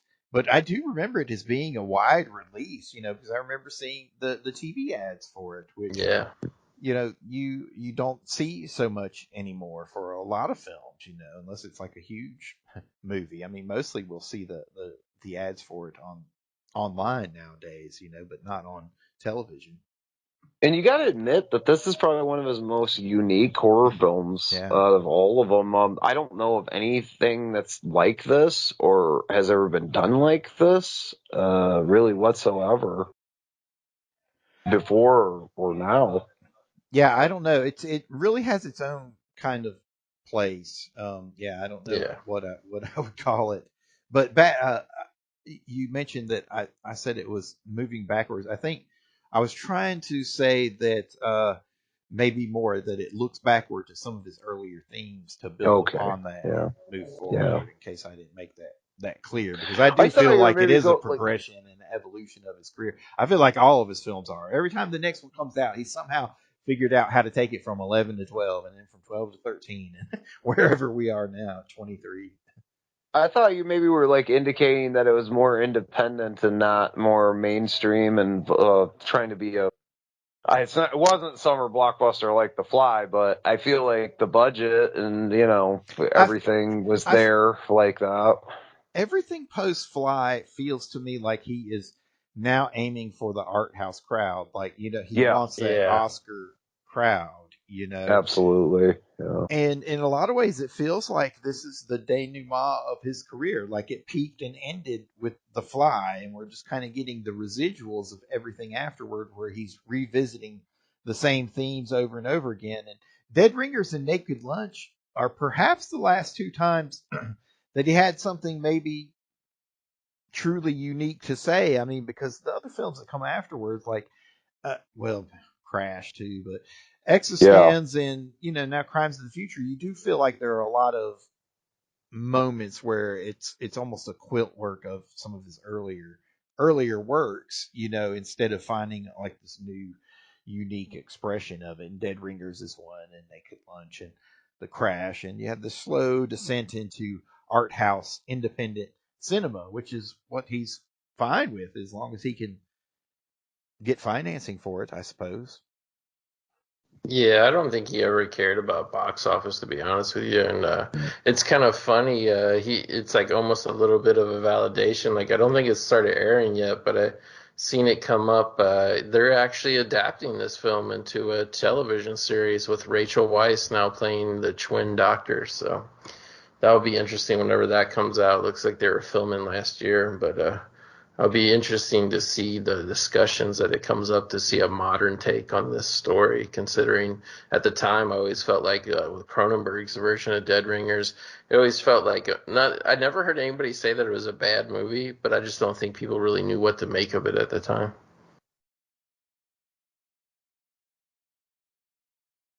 I don't know what to make of it now. I mean, yeah, that's true. It's like just watching a person go mad, and instead of one person, it's two people, and you just see the repercussions throughout their entire life. But amazing work, and he keeps his technicians with him. Howard Shore providing the haunting score again. Carol Spear doing the production design, which is why you see these similarities between some of these strange fetish creations, all the way up to Crimes of the Future and the Lotus Bed and the Breakfaster chair and these things. You see similarities to like the pods and Existenz, or the bone gun, the cancer guns, and Videodrome, and the instruments for operating on mutant women in Dead Ringers, which I could not find my DVD. There was a time where I got really obsessed with that movie, and I was like, what is this movie? Just trying to unlock it. And I do find it interesting that it has a different effect for like the trans crowd that views it too. They like see it as a different thing as well. So I don't know. I mean, is it everything that Cronenberg creates to me? It's like a piece of artwork. It's like a painting. It's a Monet or a Dali or what have you that is meant to be viewed and contemplated upon. Well, it's funny you bring that up, because I was thinking about like down the road, even after Cronenberg is gone, and they're putting together clip reel of all of his body of work. I mean, it's just going to be some like visually cinematic, just amazing imagery throughout his entire body of work, even dating back to his earliest stuff like Transfer, because I mean that's the visuals are always there and breathtaking and stuff. So there's always just like at least 10, 20 shots from each film that's like, that gives you this atmosphere that's undeniable. So I think this film has it too. So okay, unless anybody has some final thoughts on Dead Ringers, we'll move it along. No, that's it. I'm really ready to descend into the art house now with Cronenberg. Yep. One of my favorites. So he makes a quick pit stop on television yet again with a couple episodes of Scales of Justice in 1990 and 91. While he did working... Friday the 13th, the series, right? An episode. Yes, but we already mentioned that. But I didn't. I must have been dazed and staring off when we talked about that. All right, there was a moment when I was walking between smoking a cigarette, and I might have had my headphones off. So okay, sorry, boys. It's okay. We're, you're keeping us honest. Yeah. So 2 episodes of Scales of Justice before he set about to film the unfilmable book, which is William S. Burroughs' Naked Lunch. This is another film that I have an odd relationship with, but I'm interested in hearing how you guys became associated with it. Me personally, I saw it right off the bat, Streebo, and it was another one just because of the Cronenberg and the creatures makeup within Fangoria found a way to cover it through the makeups. And so like, yeah, like I was looking forward to this pretty hard. And yeah, I went to see it theatrically and even I think I still have it somewhere, a Naked Lunch pin that they gave out at the theater. But like, yeah, this was like the first one of Lynch films where I had to go to an actual like legit art house theater to go see it. My oh, go ahead. Sorry. My experience. I believe I saw this like on a movie channel or whatnot, and I don't know if that I caught it at the beginning.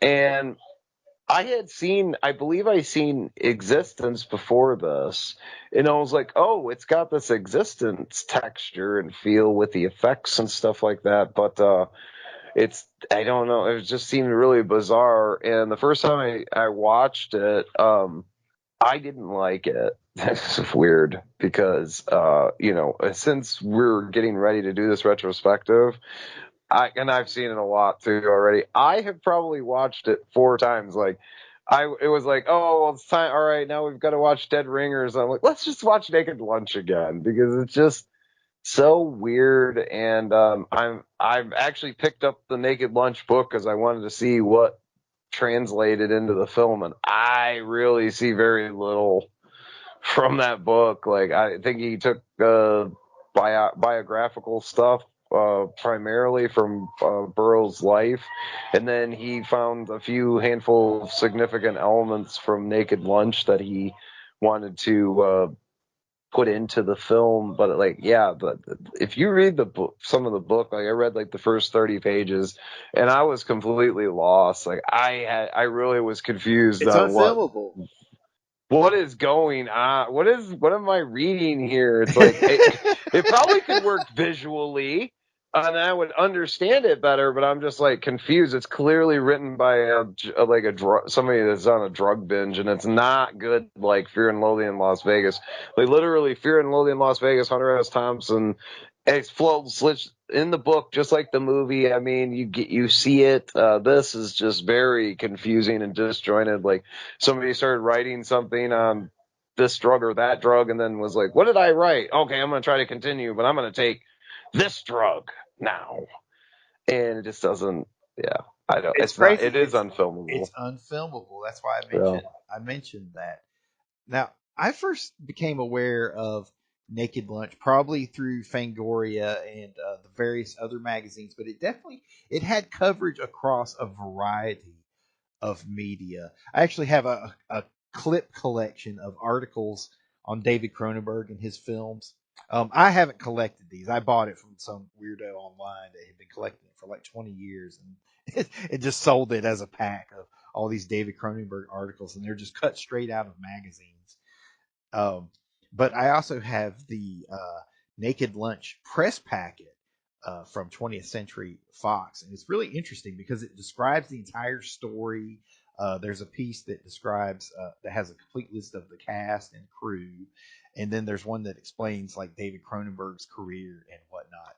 So I remember seeing the ads for it everywhere, and when I was in school in Winston-Salem, they had Cinefex magazine in the library at the school, and it was Naked Lunch was featured, one month. And it had like the mugwump on the cover, and I remember just looking through it, looking at the creatures, and just having no idea what this could possibly be about. Only that the article says it's about William S. Burroughs' book, The Naked Lunch. And I had never heard of Burroughs up to that point, even though he had made an appearance on Saturday Night Live. Reading. He wasn't reading Naked Lunch. I don't think he was reading one of his other books from the time. Junkie or something. Maybe. Yeah, something like that. Yeah, it probably was Junkie actually. So I was looking forward to it because of seeing the effects and this and that, and at this point having a full idea of what David Cronenberg is and understanding he was the guy that made The Fly and Dead Ringers and whatnot, but I had no idea what the movie would actually be. And like I said, up until A History of Violence, I hadn't been able to see any Cronenberg films in the movie theater. At this point, all of his movies had become art house, and I mean, you had to seek them out. They were not easy to go and see. So I had to wait until it hit VHS. But again, the mom and pops video rental store, as soon as it hit the shelf, I went down and rented it. And the first time I watched it, I was like, "What the hell is this?" I'm shocked and repulsed by it and all of those things. But it was also one that I just felt myself being drawn back to. I had to go back and watch it again, and then a few months later or a year later, I watched it again, and then maybe at one point I watched it again and again and again, and then eventually, it just kind of clicked for me, and I started to the story of Bill Lee, becoming a writer and showing how what he's writing is taking over his life, and how his life is determining the course of his writing, and vice versa. It has this weird symbiotic effect. I started to empathize with that as a creative person myself. That's one of the things that truly speaks to me the most from this film. But it was not until after I was a huge fan of the film, and then I said, okay, well, let me go read William S. Burroughs. Let me see what's the big deal about this Naked Lunch, and I go and read it, and I'm like, oh, this is nothing like the movie. And then I had to go back and revisit the movie and say, okay, well, the movie is, it's more about the writing of Naked Lunch than the actual story itself, because there is no story. The story is a mess. You mentioned the drugs. I know William S. Burroughs admits to being high most of the time, just smoking weed. Yeah. And writing the majority of the thing. But he also did other bizarre things that border on chaos magic, like using cut up techniques where he would type up a page and then cut the page up, and you'd throw it up in the air, and when it would fall, he would reassemble it. Yeah. Or they did this thing where they folded the pages in half, 2 pages, and then stuck them together and ran the sentences together. So some kind of beatnik thing they were into. Yeah, so it's surrealist, it's magical, it's theoretical, it's philosophical, and it defies simple narration. But in knowing that, and I go back and rewatch The Naked Lunch, the film, it's truly amazing when the book actually makes its way through, because it comes through unedited, and it's in the form of when you have the various writers or people reciting the book. They're literally reading unedited paragraphs from the book. The most famous stuff is the stuff about Benway, but when he just describes weird things, or when Bill Lee will tell one of his bizarre stories, those are fragments from the book itself, and that makes it really cool. And then you have this framework apparently of William S. Burroughs' insane life. Okay. Druggy. Yeah. It becomes Hunter S. Thompson. And I know these guys had met too. I guess Burroughs, or no, I don't know if it was Burroughs or Hunter. One of them, they met, and one gave the other one a gun because they were both fascinated with firearms quite a bit and obsessed with them. But basically Cronenberg kind of takes us on a noir version of Fear and Loathing in Las Vegas, because he's got that big huge pillowcase that's supposedly the broken typewriter, and his buddy's looking, and it's all kinds of drugs and syringes and stuff. He thinks it's the broken typewriter when they see him on the beach sleeping. Right. And yeah, those are some of my favorite cuts in the movie, where he's always completely in control, and then you see it cuts to him, curled up, sleeping in the alley or on the beach or something. You're like, okay, a whole lot happened between that last scene and this scene, and I'm curious as to what it was.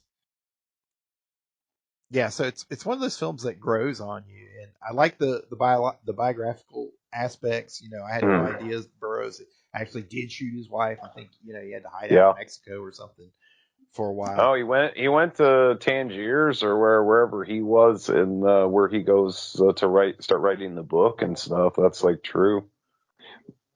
He went and hid out for a while or escaped. Right, yeah, that's Tangiers. Yeah.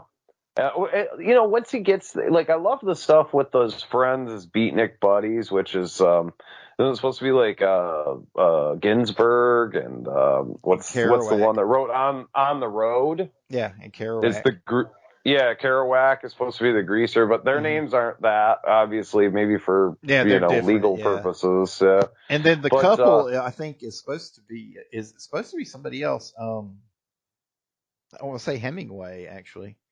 Yeah.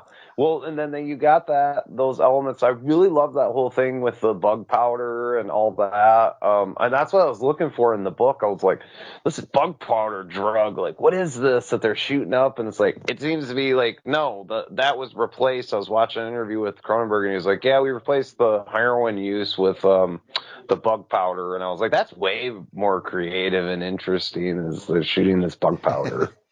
Yeah, it makes it allegorical. So then it's not just literally heroin. It's bug powder, whatever bug powder is. This new drug that they've discovered. Yeah. And then they move on to the black centipede stuff. I mean, it's all just disturbing. And the whole movie just functions, as the metaphor for drug use, but also just the creative process and just becoming a slave to it. I love how the Kerouac and Ginsberg character have this debate in the opening about the process of writing. It's one that really hits home to me. Yeah. And Kerouac is the one that says, you should never rewrite because rewriting is a sin and it's changing the flow and the rhythm and the tumbling out of the words. It's like an form of editing your own work. Yeah. It's self-censorship. And then Ginsberg is like, well, everything has to be obsessively rewritten and balanced out.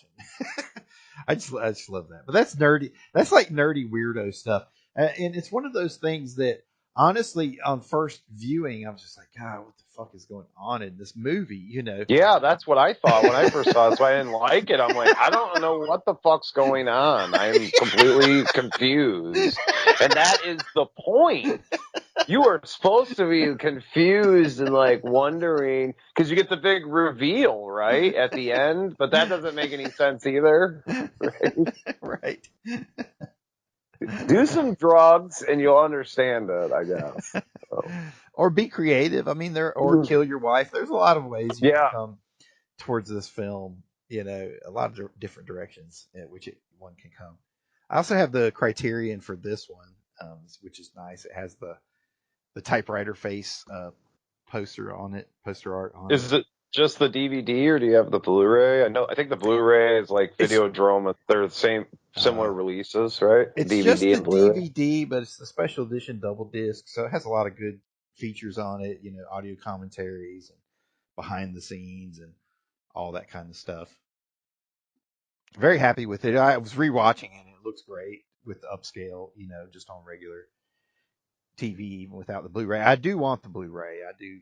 Yeah, me too. Don't get me wrong. I want the 4K. I want to see the 4K, man, when that comes out, if it comes out.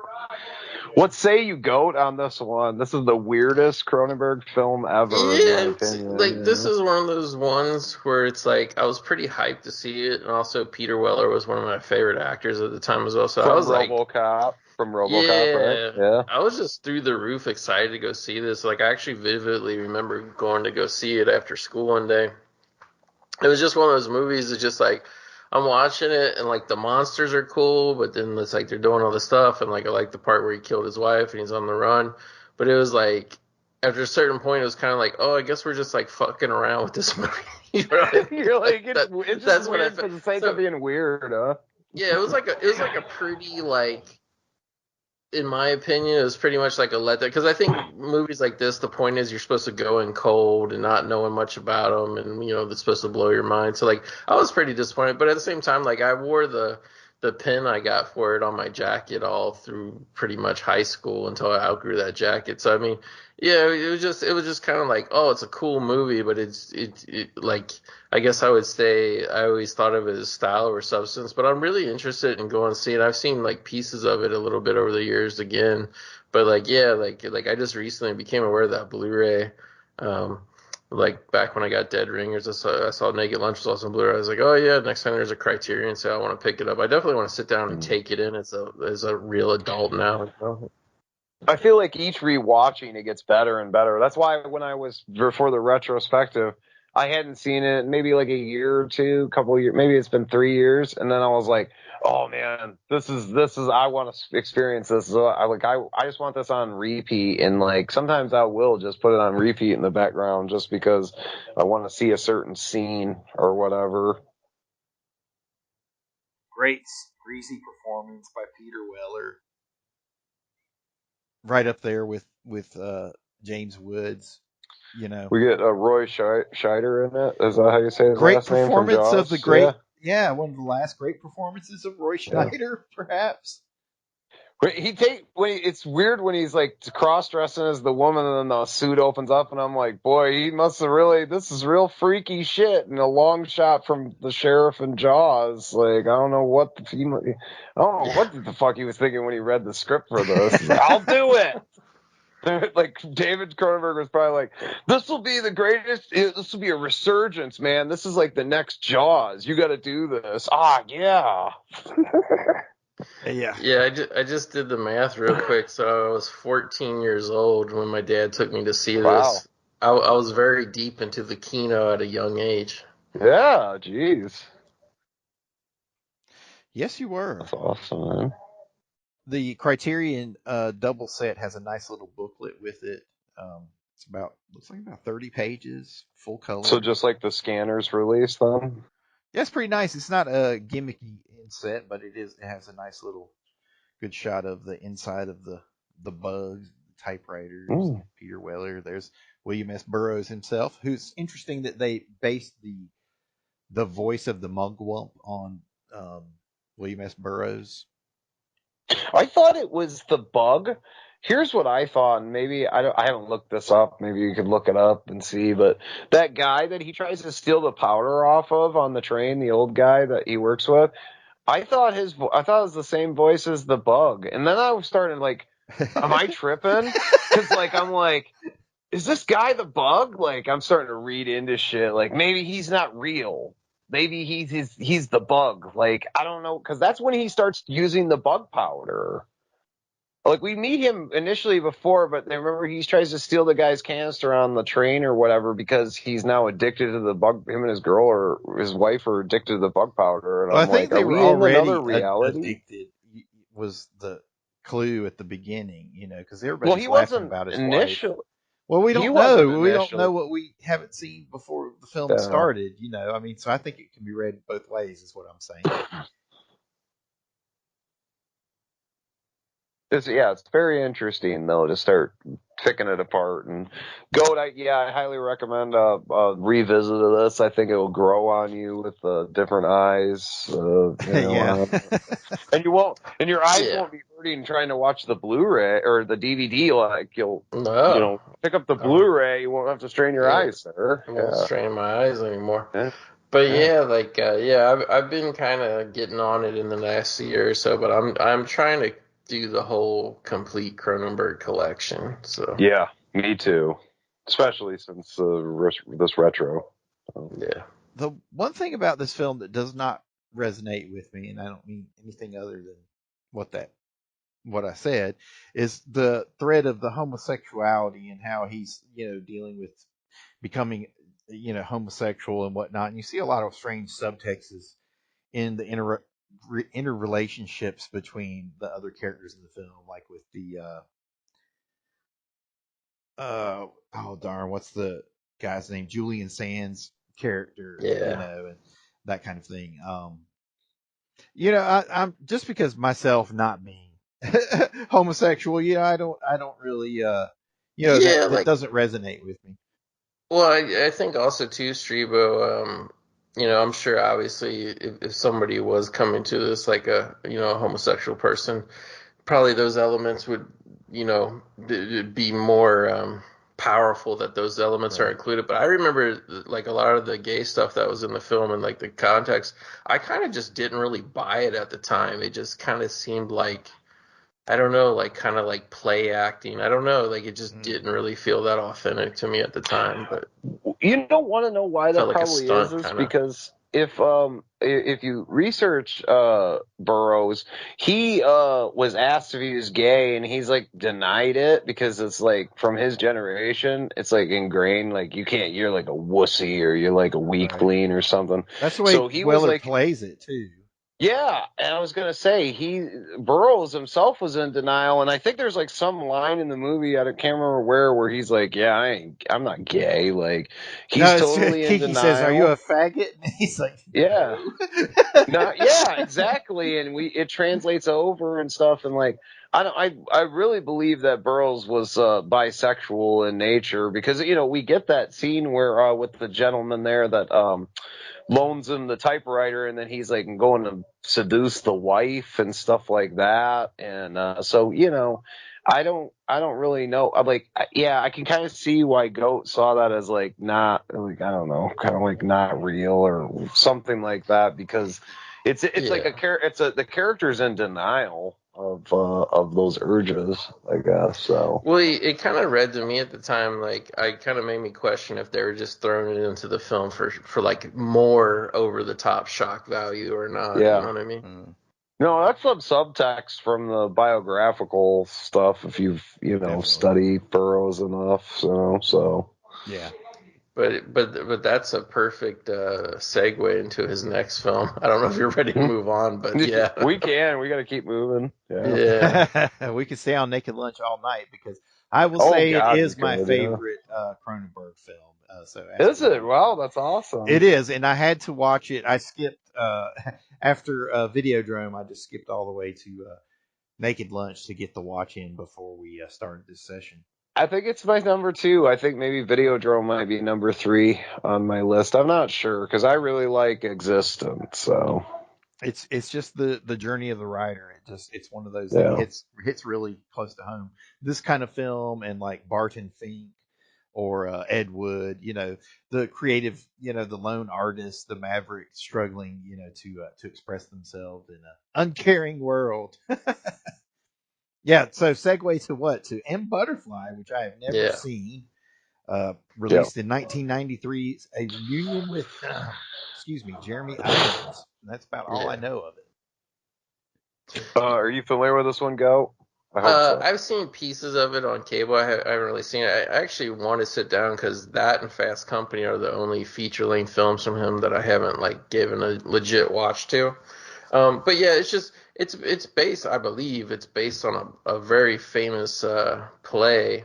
Um, but yeah, like because later on they did, or maybe it was the reverse. Maybe they adapted the play of the movie. But either way, they did like a big Broadway, like long running version with John Lithgow. But the film adaptation that Cronenberg did stars Jeremy Irons and the actor John Lone, and it's takes place pretty much like back in the 1960s, and Jeremy Irons is basically, he's like a French diplomat who gets assigned to Beijing, China. So he goes over there. He's like very, I guess you'd say, foreign to the culture. He doesn't really understand. He meets a woman at the Peking Opera that he falls in love with, and he has a blistering romance with, and they're married for 20 years. And basically, the tie-in with Naked Lunch is because he was foreign to the culture, he doesn't understand that in Chinese opera, all the roles, like all of them, including the female roles, are played by men. So he plays a character, Jeremy Irons. He's not a homosexual gentleman himself, but he actually marries another man unwittingly. And I don't know really how that, and it's based on a true story too, because in the movie, the man who lives as a woman kills himself, but that didn't happen in the real life case or whatever. But yeah, so yeah, very, very interesting, bizarre drama. I mean, sorry to spoil it there, but now that I kind of know more of what it's about, like I didn't really know the film had that ending or whatever, I'm actually more interested to go watch it now than ever. So. Yeah, it sounds interesting. I'd like to check out everything for the sake of checking it out. This one was on cable off and on, and I don't believe that I knew it was Cronenberg. And I tried to watch it, and I was like, "What the hell is this?" And then years later, I'm like, "Oh, I remember that being on. I should revisit that," but it's never been top on my list. So. Like, I don't really remember the movie coming out at all, to be honest with you. I remember seeing like TV commercials and stuff for the play, or like with John Lithgow. Like I don't know if I just blocked it out of my mind or what, but either way, the M Butterfly film that Cronenberg made, it only grossed like $1.5 million. So I think it was very limited release, to be honest with you. So Go blocked it out because it's not body horror. It's not body horror. Right. Well, it seems to follow the same, theme of transcendence through transformation of one's sexuality. So it's still on Cronenberg's wavelength. I just want to know how many years went by before he realized this was a dude. Was it 20 years? Because that's pretty Yeah, good. 20 years, full marriage. And I'm like, how do you have sex? That's kind of why I want to see the movie now, is how do you have sex with a woman for that long and never realize She must have been giving him a whole lot of head and licking his ass. So it just kept him distracted. He's like, I don't care. Like his wife is actually the reason they get together and stuff. His wife in the film is actually a Chinese spy, because he's like involved with the French government. So there's like another extra layer on top of it. So You make it sound interesting. Yeah, it's like the complete opposite of what would happen in a James Bond film, kind of. Yeah, you're a dude. But one thing I thought was interesting, I was like, wait, like this is such a similar premise to the Crying Game. And I looked it up. This actually came out a year after Crying Game, it looks like.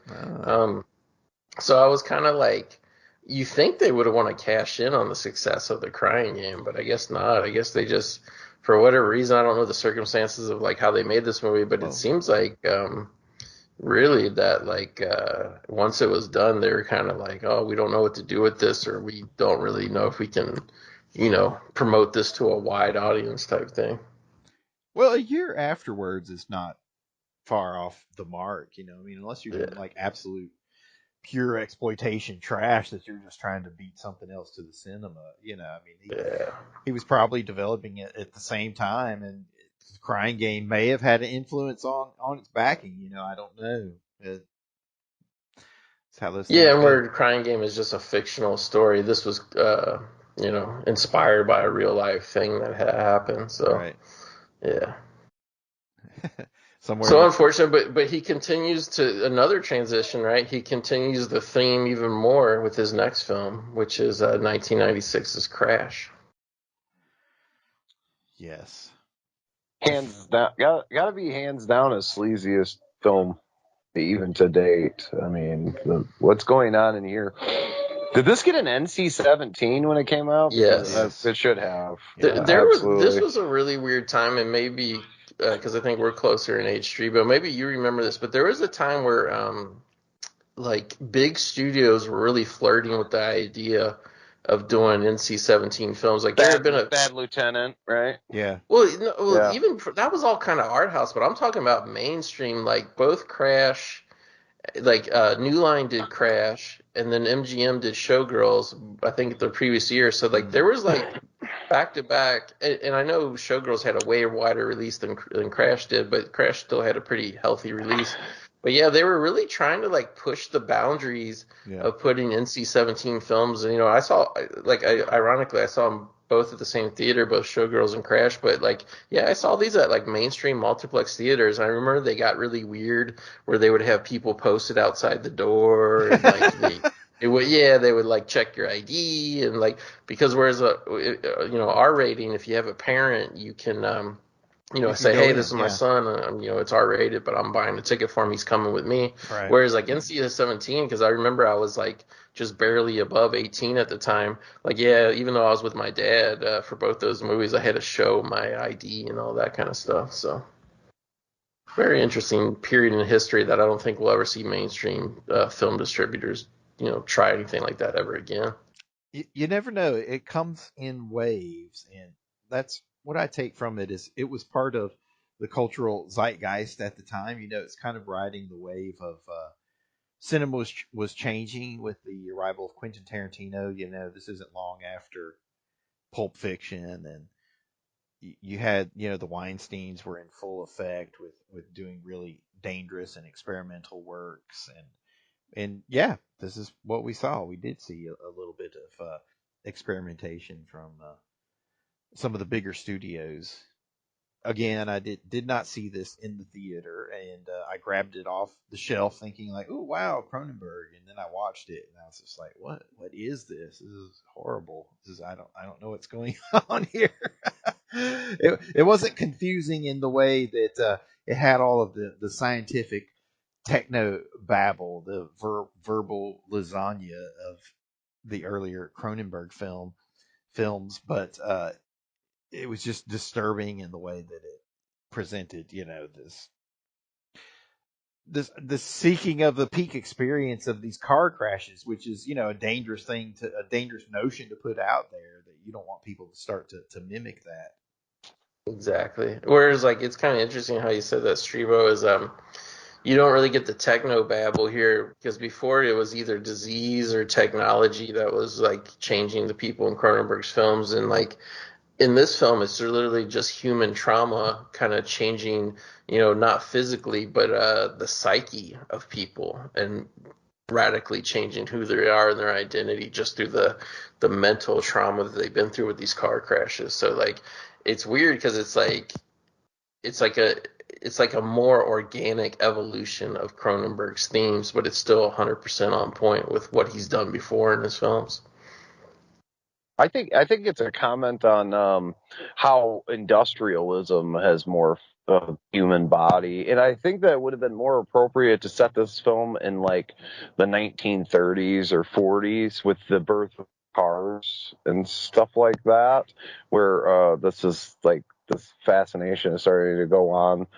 My personal experience first seeing this, I probably saw it about 98, and I was completely turned off by the content. Definitely did not sit well with me at all. I was just like, what is this? Some kind of weird fetish that I'm not aware of and that I'm probably not interested in. And not to mention my boy from Teenage Mutant Ninja Turtles, Casey Jones, is like fucking so sleazy in this He's so movie. sleazy. Oh my god. So that was the actually, end of that character, right? Elias right. Codius.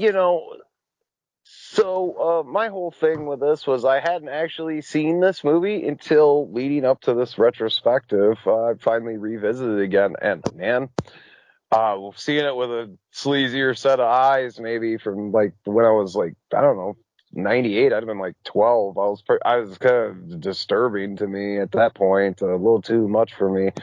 I was like, I don't know what kind of weirdness he's getting into, but yeah, this recent viewing last week, I was like, this movie is awesome. Like, I need to see this. I need to see this on the big screen. Like, this is because of the car, and it brings his fascination with cars, and because he does have this fascination with sports cars and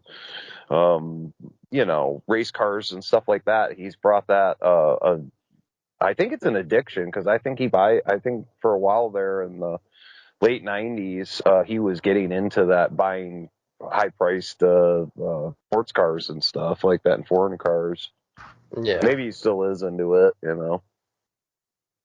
Well, speaking of Cronenberg and walkouts, this was my Cronenberg walkout experience. I witnessed kind of some younger jock types and their girlfriends. The guys had enough, and they had to walk out halfway through when Spader and Elias Koteas had their gay moment, their hot and sizzling scene in the back of the car, Which I gotta say, whereas like I felt like in Naked Lunch it was thrown in for like almost like feeling like shock value or just weird. Like I felt like the scene between Spader and Elias Koteas, to me, it felt more like a natural progression of the story, and it didn't really bother me or stand out as being odd or gimmicky in any way. So I felt like it was. As polar opposites from the Naked Lunch, where I didn't feel like that was forced in there or whatever. I felt like that was in this one. It just seemed. I didn't see it progressing to that. You know, that whole time where he's fucking his girlfriend and she's like, tell me what his cum smelled like and this and that. Yeah. I bet his whole car smells like cum. And he didn't like want to keep playing her little sleazy game. Like he wouldn't feed into it, be like, yeah, baby, there's semen all over the back and I licked it. Like it's not like that's why I felt like this was like, and yeah, Spader was like all for it. You know, he was like, he's definitely seemed passionate about it, but I didn't see it coming. Like there was no foreshadowing that they I don't know. They're both freaks though, so Yeah. I guess I should have known, you know. I was the same on my initial viewing. I was just like, that was out of left field. Up till then, I was like, yeah, car crashes, enlightenment. I'm down with it. And then it's like, whoa, now we've got homosexuality on top of it. But in looking at his work as a whole, Cronenberg, that is, this is just a common theme. Going all the way back to Crimes of the Future and Antoine Rouge being reborn as a woman. You constantly see Cronenberg's characters going through these transformative experiences, and if their bodies are not literally reshaped or reformed, much as in that's entirely what Crimes of the Future is about. Their personality or their perspective or their sexuality is transformed. In some incorporeal way. I thought the most impressive scene, or one of my favorite scenes, I thought it was impressive because they were able to find the era vehicles, but was the James Dean car crash where they reenacted that. Yeah, I love that, and that's where you're getting into like trying to like, hey, here's pop culture, Hollywood. Let's like intermingle that with the sleazy content, and I don't know. I mean, it's just. Yes. Everything, the cars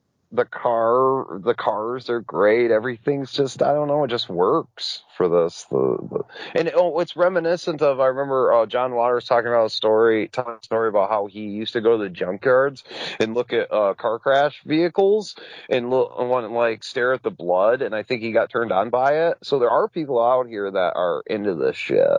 I mean, I knew that from John Waters' story. So Yeah. I think too. I also really like the performance by Spader's wife or girlfriend, Rebecca Unger. I always liked her. She has a very like, and she's kind of been this way in a couple different movies, but she has a very interesting kind of cold sexuality to her, and I think it really plays like really well in this role. So like, yeah, I like it a lot. And Spader is I've always said Spader is one of my favorite actors, and I especially enjoy his sleazier roles. And like to me, this is like Spader at his sleazy peak. You know what I mean? he's so natural with it. Like he was made for this role. Yeah, big time. It's the first time I saw that side of Spader for certain, and he definitely excels in it. Interesting bit of cross pollination. Rosanna Arquette. We were mentioning Pulp Fiction earlier. I mean, she could have easily been a part of this financing. She's one of the names. Rosanna Arquette. She's just coming off Pulp Fiction. Yada yada yada. Shows her titties. Her titties in this too as well. Mm-hmm. Do we want to discuss Rosanna Arquette's character in the film? What makes her special that other girls don't have?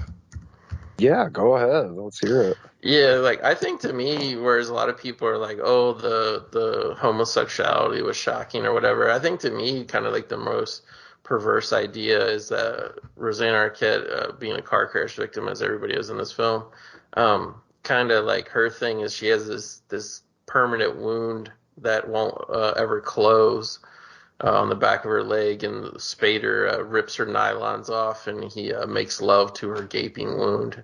I thought that was like the most like what do you call it, boundary pushing moment of the film that Cronenberg put in there. If I had been able to rewatch that in the past week, I probably would have pointed that out.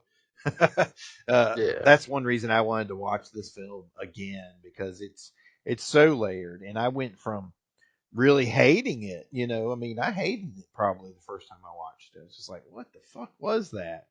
And it's not until like a year later, like, let me try it again, watch it again, and it slowly works its way in. But yeah, there are so many levels to it. Yeah.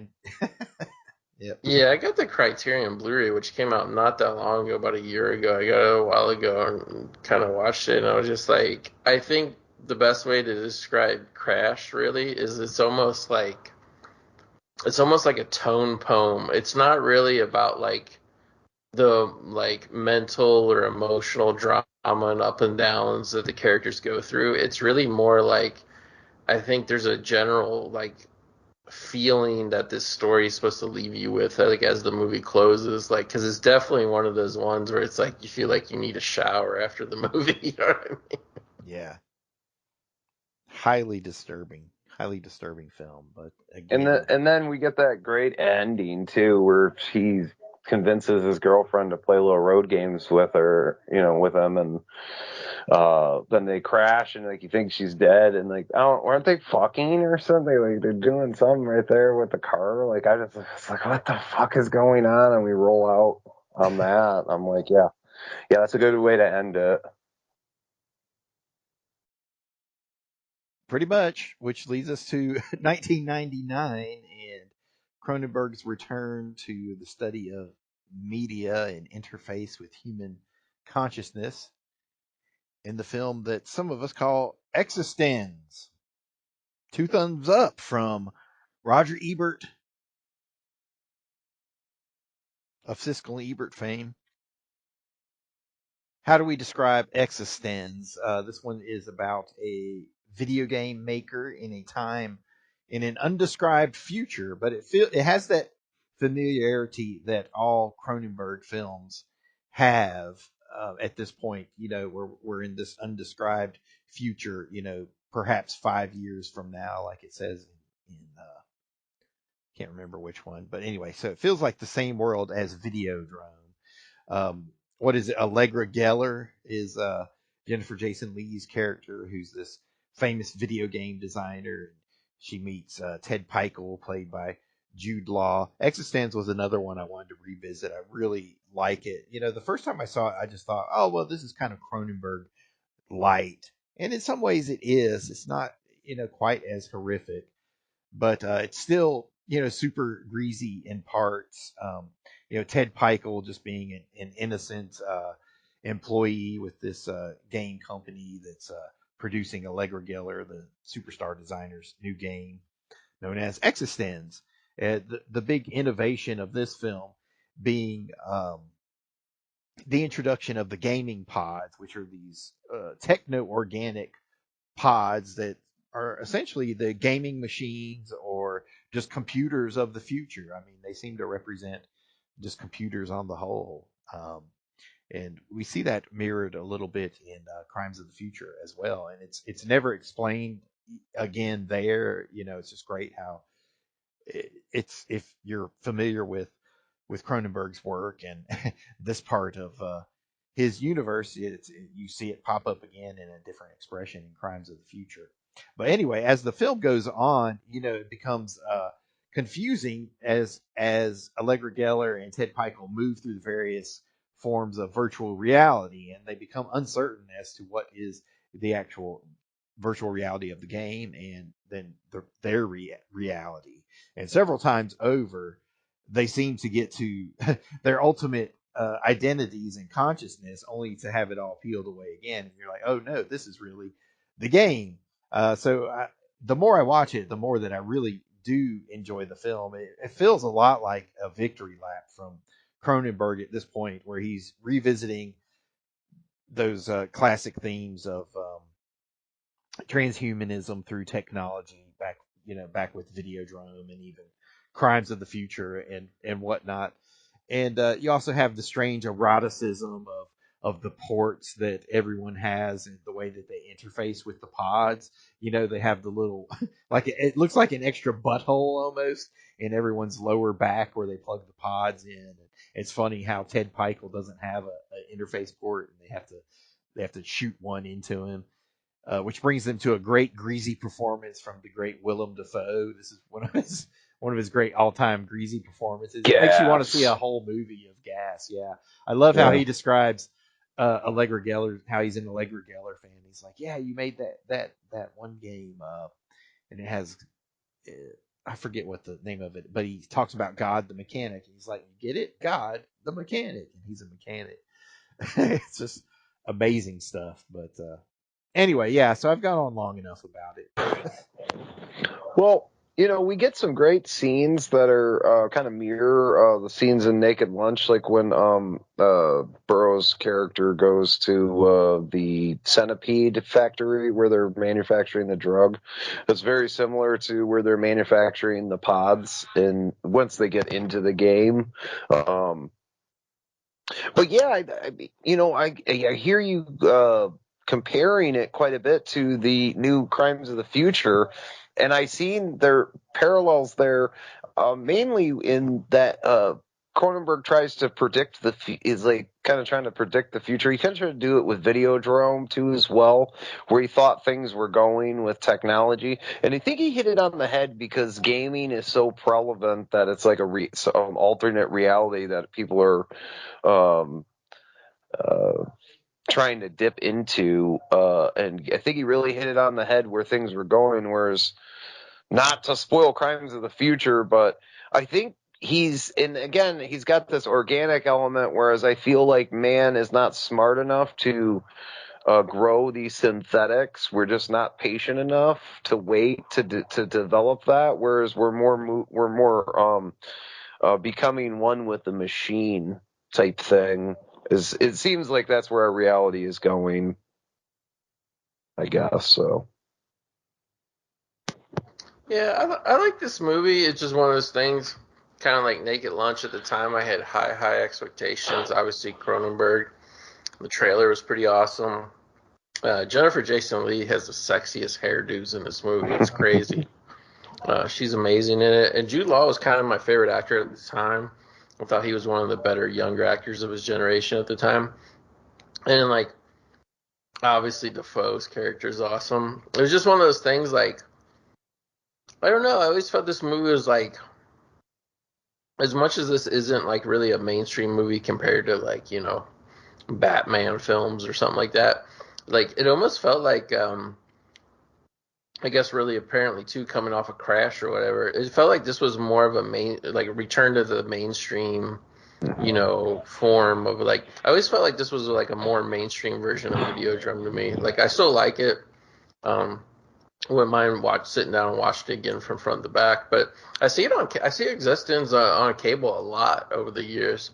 yeah, And that's I where I always catch originally bits saw and it. pieces of it, and yeah, like it holds up. It's even in terms of just like, this came out in 1999, but if you watch it now, like the technology and everything, like it still seems modern. You know what I mean? It still seems futuristic when you watch it. It does. That's one of the great appeals to it. But yeah, I completely agree with you back because that's what I was saying earlier. It felt like Cronenberg light, like he was like revisiting a lot of these things that he had done before, but just in a light fashion. Maybe he was taking a breather from Crash, that was so heavy and so intense. But I really like it. I like how the end is almost like a retelling of Videodrome. It feels a lot like a retelling of Videodrome. But then the way that they're skipping through realities and identities is a lot of fun. We see the return of Robert Silverman again as Darcy Nader. This is one of my favorite appearances because he plays a true NPC in this. He's an NPC in the all game. day. Yes. I love how he enters the NPC holding pattern where his head is just kind of floating from side to side, where he's waiting for Allegra Geller and Ted Peichel to give him the next response. I believe this is the last time he used him too, as well, in a film, because he's not in the new Crimes of the Future. I thought maybe he might have passed away, and I looked, and he's still alive. Now I know his sister, who did costumes and stuff like that, had passed away. I think last year she was 81 years old. So must have been his older sister. Well, he had a 20-year run from Rabid to Existenz, and hey, he was on Jason X with him, so there you go. Cronenberg That's was true. Jason Yeah. X. So they worked together side by side one last time. He's kind of a big Canadian star now. He probably wants too much money for Cronenberg. He's like, I can't pay you. I can't pay you $1 million. He's like, well, I got $1 million on Naked Lunch. But he did have a pretty big role in Naked Lunch. I think that's probably next to Scanners is probably his 2 biggest roles. I just remember Darcy Nader. Just the way that they say that in this movie cracks me up. So good stuff. And yes, Jennifer Jason Leigh is supremely hot in it. Goat wants to. He loves the hairdo so much he wants to come in it. He wants to come in her hair. What's wrong with that?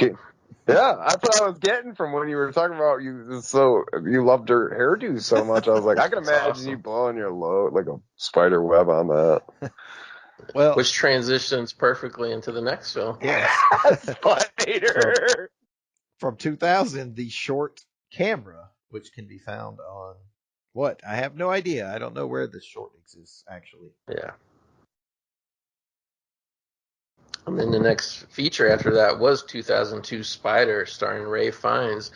About a man in a mental institution coming to grips with his schizophrenia, trying to recall his past and what was real and what was not.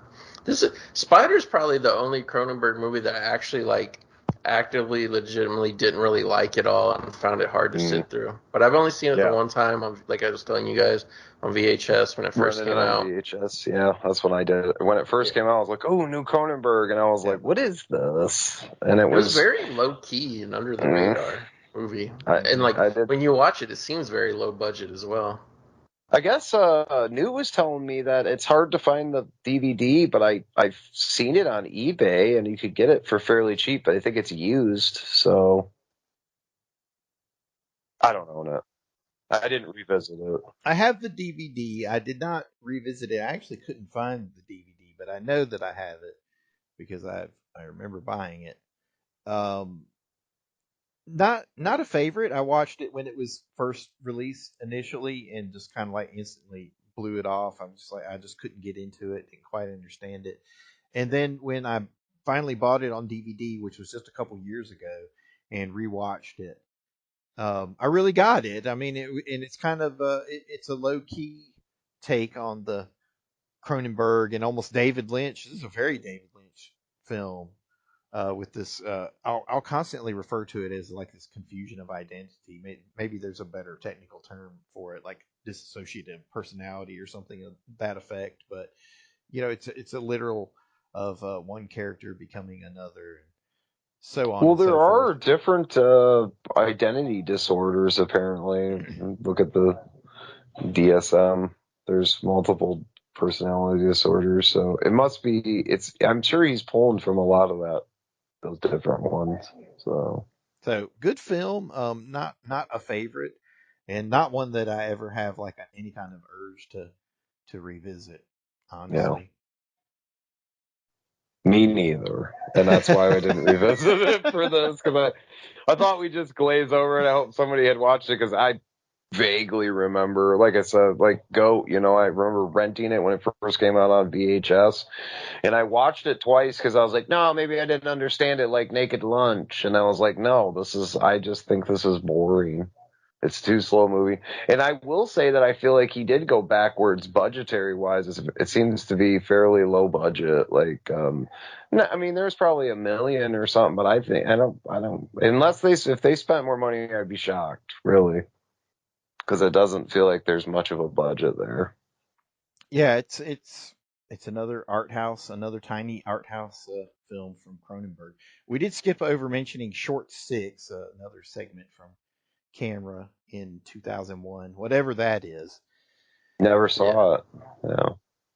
Hey, Bat, Spider actually had a $10 million budget, believe it or not. Wow. Where did that money go? He must have started being on a coke binge or something, doing cocaine, or he spent $9 million of it on sports cars and then put $1 million into the film, and it was just a film to get some more sports cars. Well, Ray Fiennes was a leading man at the time, so I wouldn't doubt if he got $5 or $6 million of the budget. He had to have gotten the majority of the budget, more than half, because I didn't see it on screen. If I did, there were some effects, but I don't know. It was very slow moving. I don't know. I wanted to like it, but I wanted to like Cosmopolis too. Maybe that's some foreshadowing there that I don't like that one. We're about to get to that, but why don't you roll us into our last break before we come back and pick up with History of Violence. That's right, mutants out there. We are coming down into the home stretch of Cronenberg mania here. So go to the icebox, grab one last snack, one last drink, and get ready to settle in, because we'll be wrapping it up all here in the next segment on MVP Radio. It's time for MVP Mutant Radio with your host, Streebo Magic. All right, my mutant children, you can take off your seatbelt once again as we exit some turbulence here in the upper atmosphere. This is your captain, Streebo Rama speaking. Very happy to be joined by my special guests tonight. Let them introduce themselves one last time. I'm Bat 32, and it sounds like the pilot has been drinking, meaning Streebo. Exactly, going down the flames. This is Goat from the movie Graveyard. So happy to be talking about David Cronenberg here on MVP. That's right, MVP Mutant Radio, a special edition of MVP After Dark, which is what we have to do whenever Bat 32 is around, because he always brings the sleaze and the grease with him, and I have to tell my mother she can't listen to this episode. Mr. David Cronenberg is way sleazier than me, sir. He made Crash, just so you know. It's true. It's pretty sleazy, as we have found out in this overview of his oeuvre, because the sleaze is deep and it runs all the way back to those experimental films and all the way forward to today. He did take a nice little detour in 2005 for an adaptation of A History of Violence, believe it or not, which began his series of collaborations with Viggo Mortensen, which I find absolutely thrilling. I love it when a great director finds an actor that they can work with, his over muse. and over. Yes. And create these amazing works. And I love that he's doing that with Viggo right now. A History of Violence, I took my girlfriend to see at the time. I've come full circle. I went from asking the one guy about taking his girlfriend to see The Fly, and now here I am taking my girlfriend to see A History of Violence. We did eventually break up, but at the time it was all good. But anyway, there were no walkouts. Despite the title, there are only a few flashes of violence throughout A History of Violence. I suppose it has more to do with the backstory and the psychology and background of the characters and whatnot. According to the IMDb, a mild-mannered man becomes a local hero through an act of violence which sets off repercussions that will shake his family to its very core. Yeah, he winds up. What does he do? He foils a robbery in his restaurant, right? And it gets covered by the local news.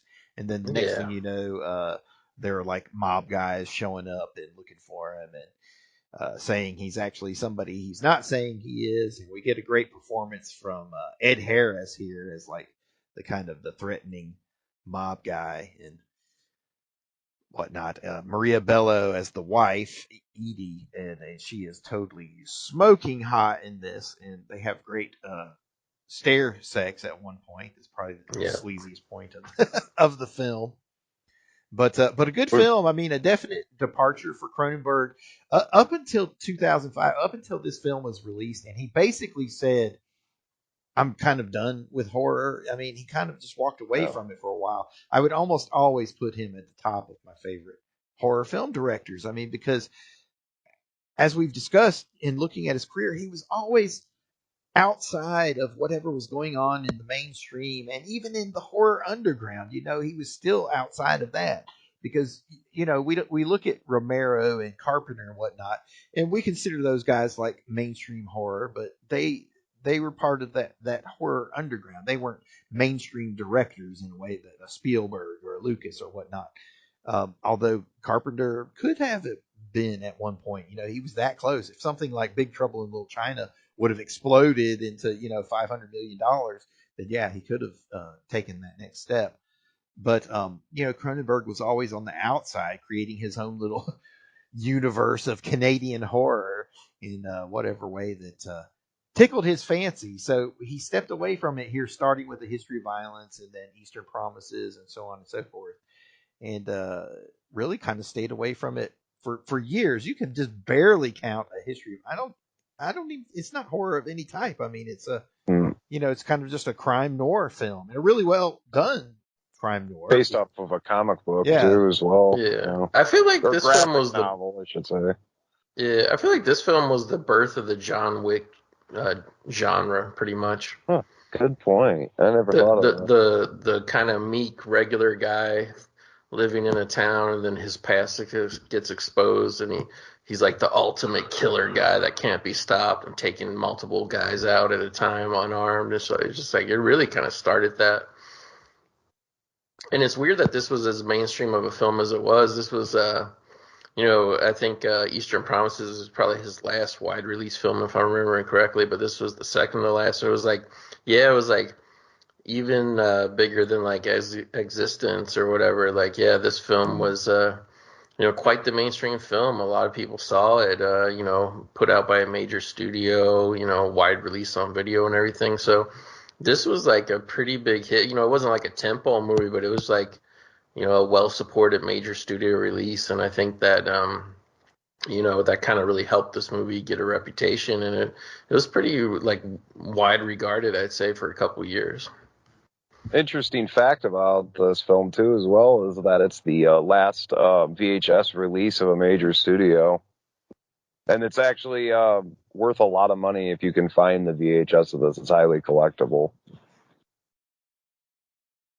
Released during a summer full of blockbusters, 2005 also brought us The Devil's Rejects, just kind of hit for one weekend.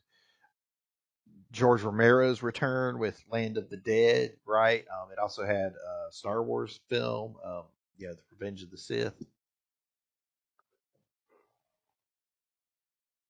Definitely a big release.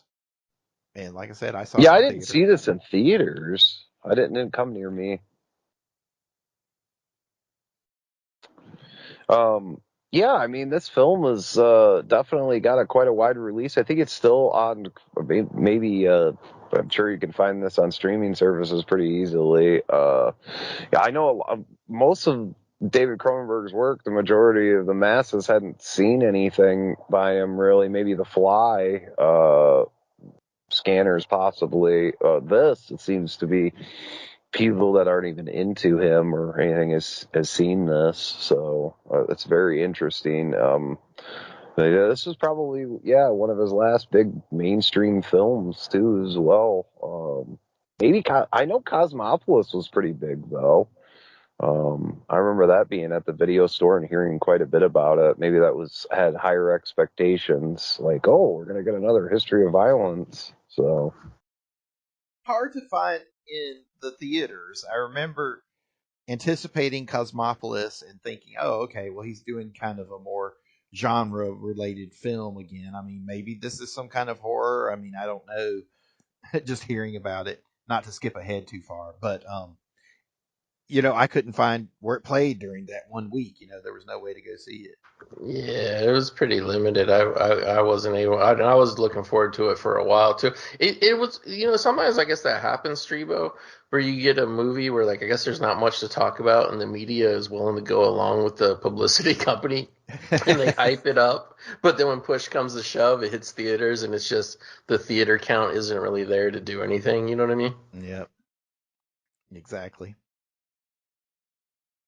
So Cronenberg kind of hit wasteland, or perhaps a self-imposed exile. I mean, I don't even know what these next entries are on his filmography.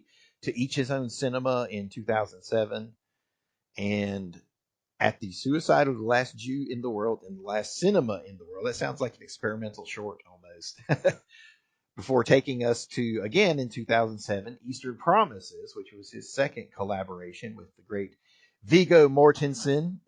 Another one that I did see in the theater, even though I knew it was going to be another, essentially just another crime noir.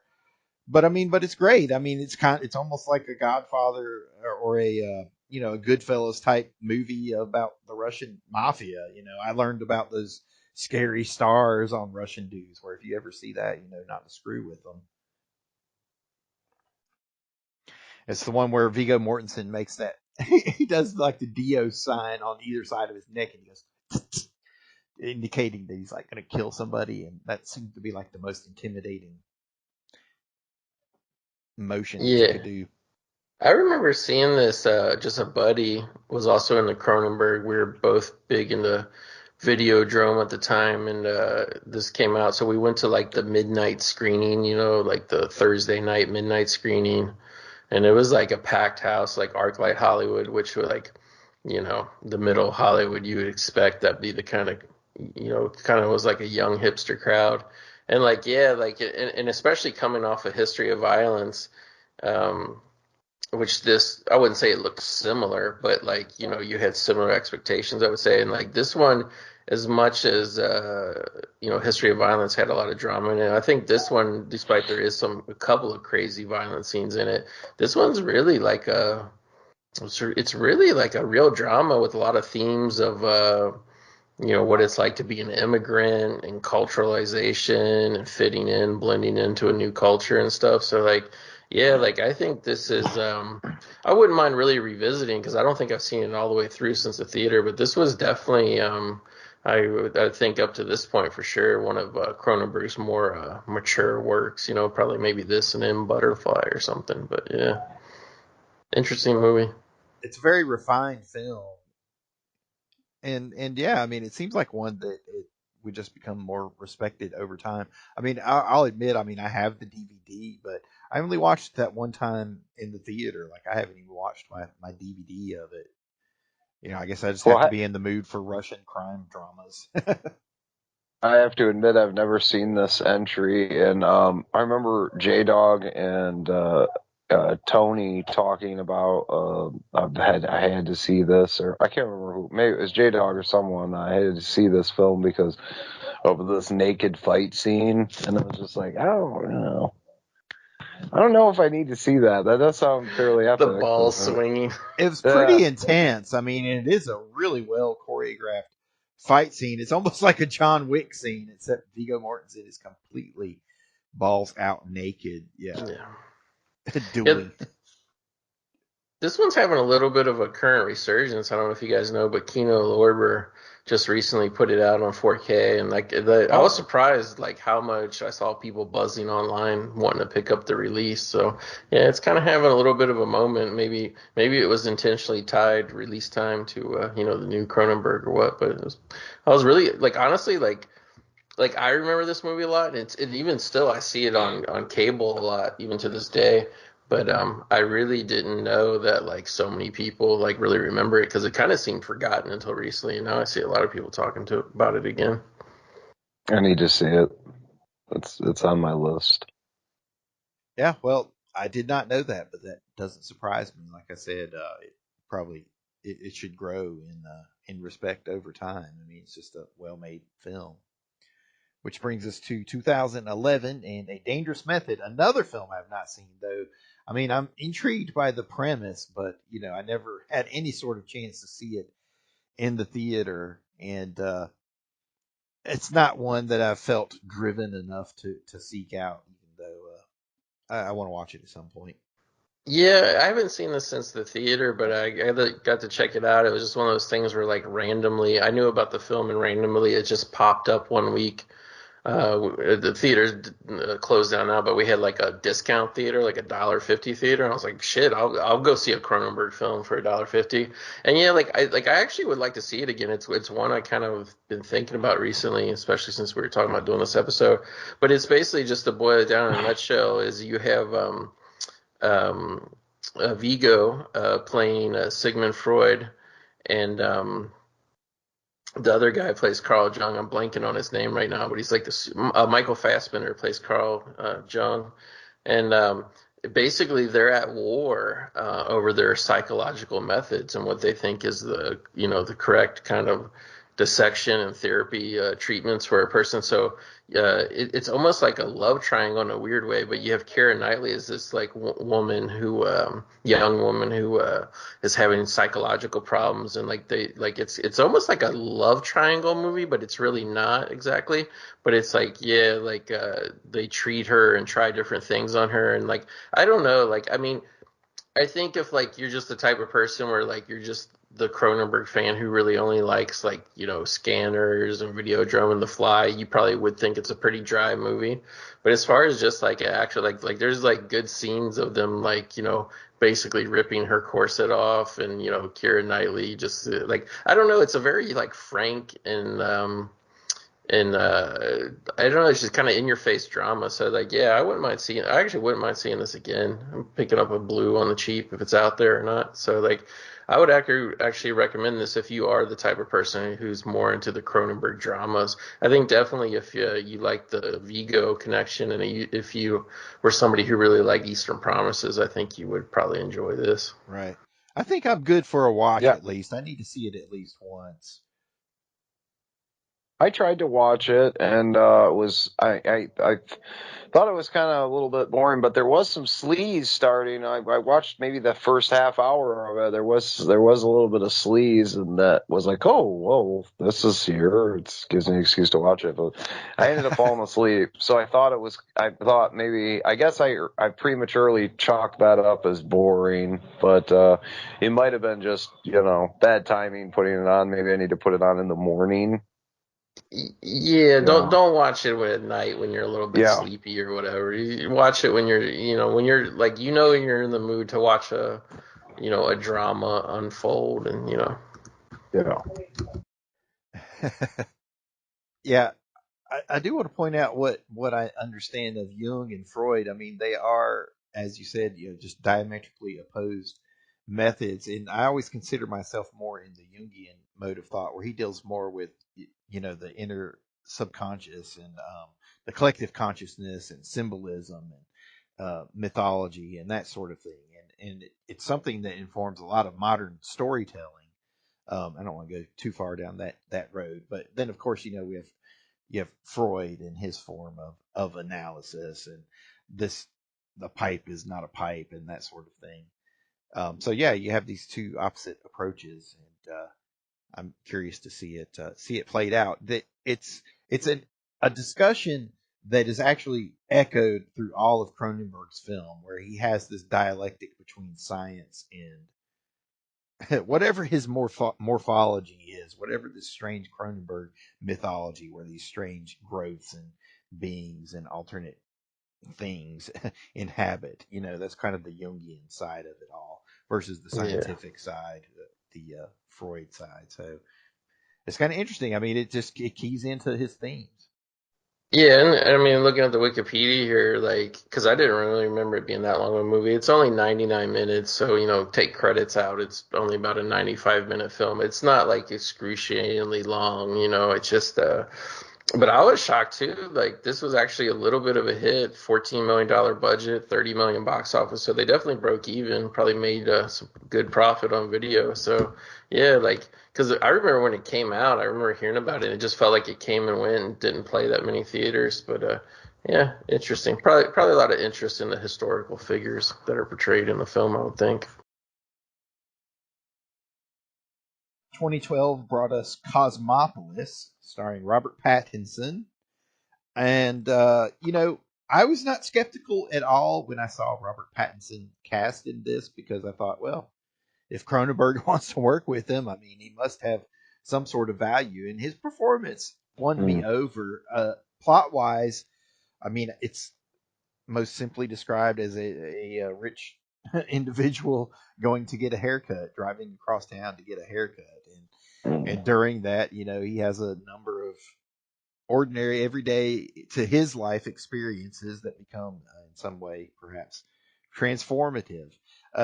To me, again, it feels almost like Cronenberg light, like a companion piece to Existenz.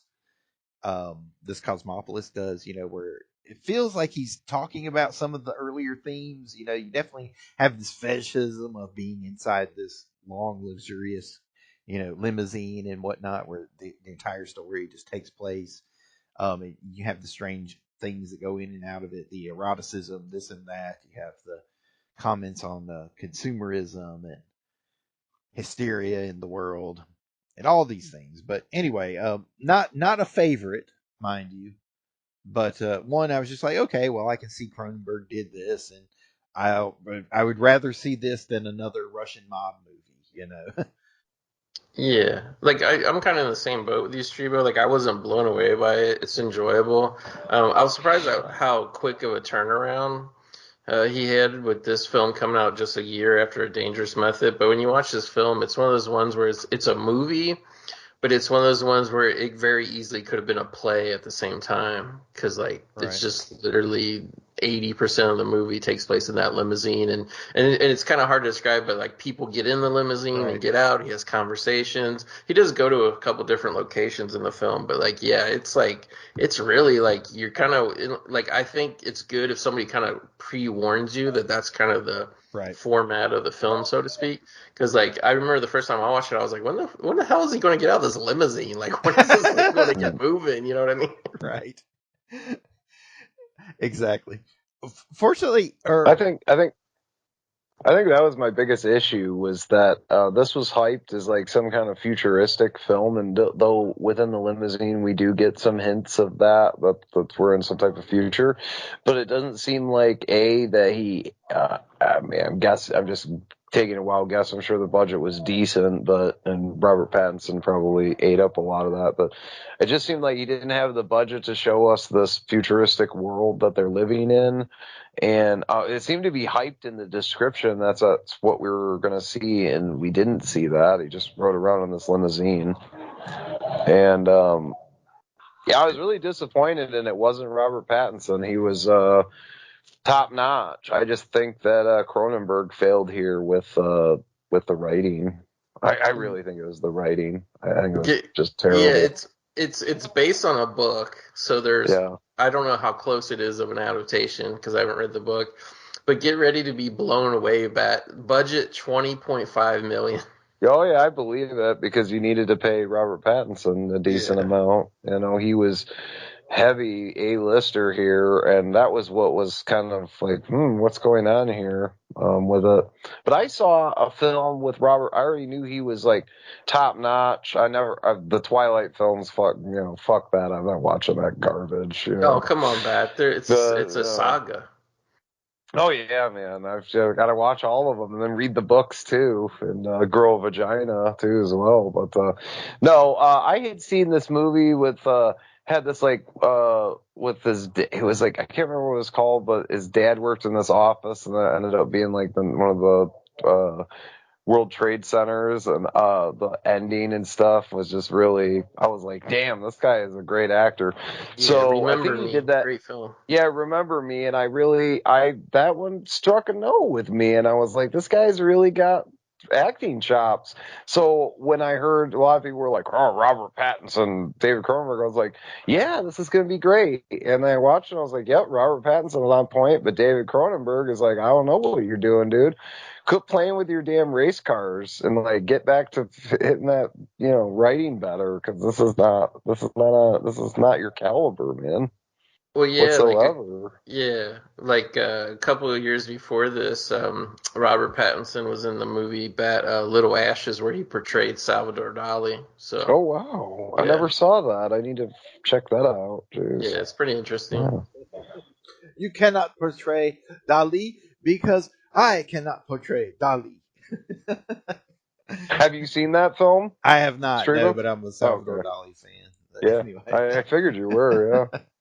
It's been a little while since I saw it, but I liked it. I also liked the one he did called Bellamy, which was like a Victorian drama. It had like Uma Thurman and Kristen Scott Thomas, where Robert Pattinson was kind of like this 1800s gigolo, balancing all these women and kind of conning them. Like, I don't know. I kind of it's just like a little drama, but I kind of like the movie. He's good in Robert Eggers' The Lighthouse with X-rated cinema fave Willem Dafoe. Yes. They both worked with Cronenberg. I wonder what their behind the scenes stories was on there. Like, what's the weirdest thing Cronenberg wanted you to do on set? Yeah, right. Well, in closing on Cosmopolis, I will say in my nerdiest interpretation of the film, I saw it as each stop that this character that Pattinson plays, Eric Packer, makes is kind of like Cronenberg retouching a little bit on his past films. So that was how I saw it. It kind of just lightly revisits each theme and subject, overall. And that was what I took it for. I wanted to revisit it for the retrospective because I thought, well, maybe I Yeah, missed. me I too. only watched it when it initially came out, and I thought maybe I misjudged it. That I just was like, I got to watch Naked Lunch 5 more times. I don't got time for this crap, guys. Sorry. So, I've got talk the about Blu-ray. time flying though. I can't believe Cosmopolis is already 10 years old. Yeah, that's crazy. We've come a long way. So, but that's the last before Crimes of the Future. That's the last like sci-fi oriented film that he had done, and that's what I was hoping. That I think my expectations were extremely high because I was like, oh, maybe this will be a return to body horror or some kind of science fiction theme, and I was extremely disappointed. It's more subtle. So if you go into it, expecting something very like that, subtle. It's very subtle. You do get disappointed. I've got the Blu-ray. It's fairly cheap and easy to get a hold of. I recommend it. Just period. It's a beautiful film. It's worth having in your yeah. Cronenberg collection. I mean, I like it more than the crime films, honestly, but it's not one that I'm driven to revisit. I want to watch it.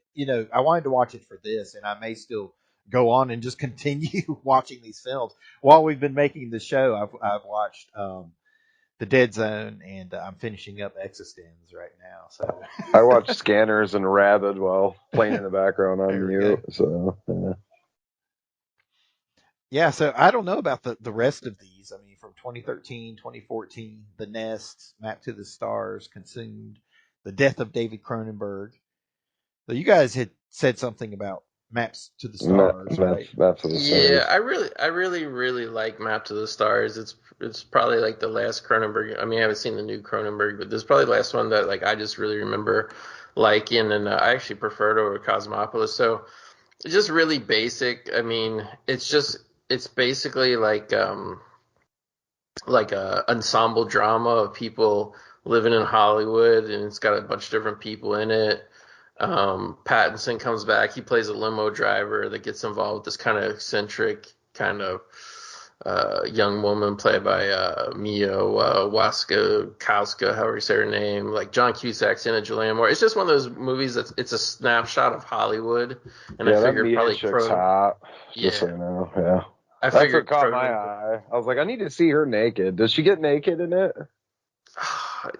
I don't know. I can't remember. She better show her them titties. Yeah, I watched the first half hour of it and I was entertained, but I was like, okay, this is entertaining, but I better see some tits and at some point hers specifically. Yeah. And that's what I was anticipating, but it seemed fun and interesting. Yeah, it's definitely a Holly weird movie portraying all these different characters and all their hang-ups and fetishes and weird shit. Like, it's not like super, super greasy, but there is some sex and just some strange behavior and things in it. Like, I would recommend it really to any.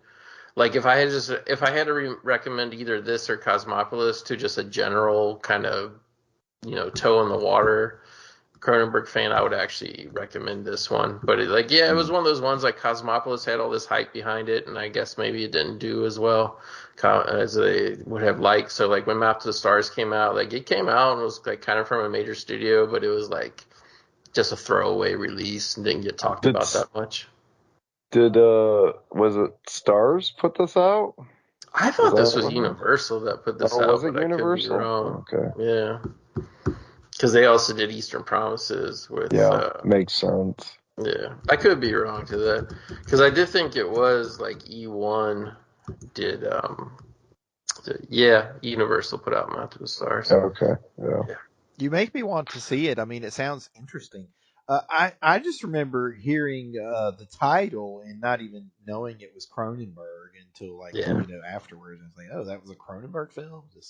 Yeah, people were talking about that. I've talked to a bunch of people. They're like, well, there's that Map to the Stars, but a lot of people knew that it was Cronenberg and was out, but hadn't seen it. And I'm like, I'm intrigued. This sounds like another, somehow it made it to the mainstream. So.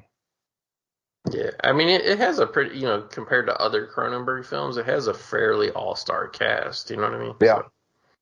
I may very well put it on this evening, actually, when we get done here. Because I was thinking about it, and I'm just like, I just don't feel like I have enough time to revisit it. So, well, there's just so Right. much, man. There is. And I There is watched so much. because I thought we were going to talk Crimes of the Future, so I watched that like 4 times. 4 times, like the modern. Yeah, I watched it 4 times. Holy cow! Yeah. Wow. You didn't have time to watch Map to the Stars once, but you had time to watch. I watched Naked Lunch and Naked Crimes Lunch of the Future 5 over and over. times. Yeah. I watched Naked Lunch 5 times. I was like, I need to make sure I study this because I thought we'd spend like an hour on that alone. I hoped. But, we spent a while on it. We almost did, yeah. Yeah. We almost did.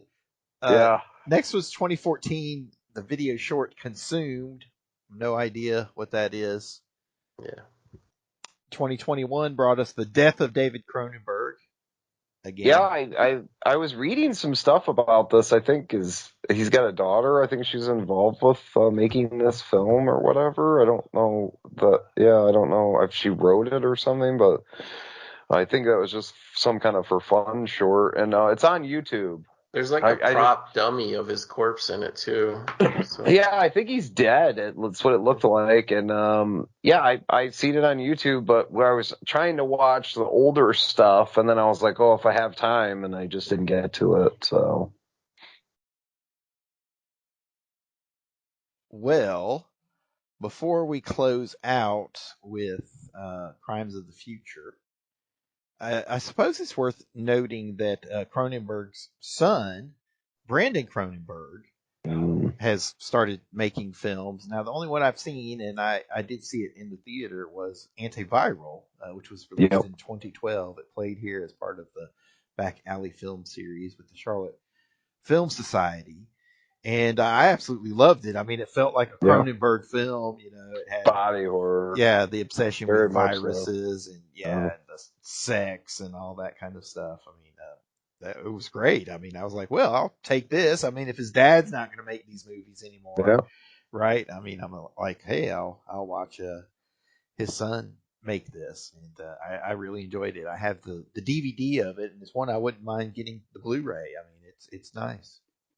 Yeah, I have the DVD too, and that was I think there was a lot of fans' thoughts was like, well, he's picking up where his dad won't, pick up again. And I was saying too, I was like, oh, coming back to body horror with Crimes of the Future. Too many people were talking shit on you and saying, no, your son was doing it right, and you were like, no, I got to show the world that I am the master of body horror, son. I taught you how to make movies like this, and you're not stealing my thunder, boy.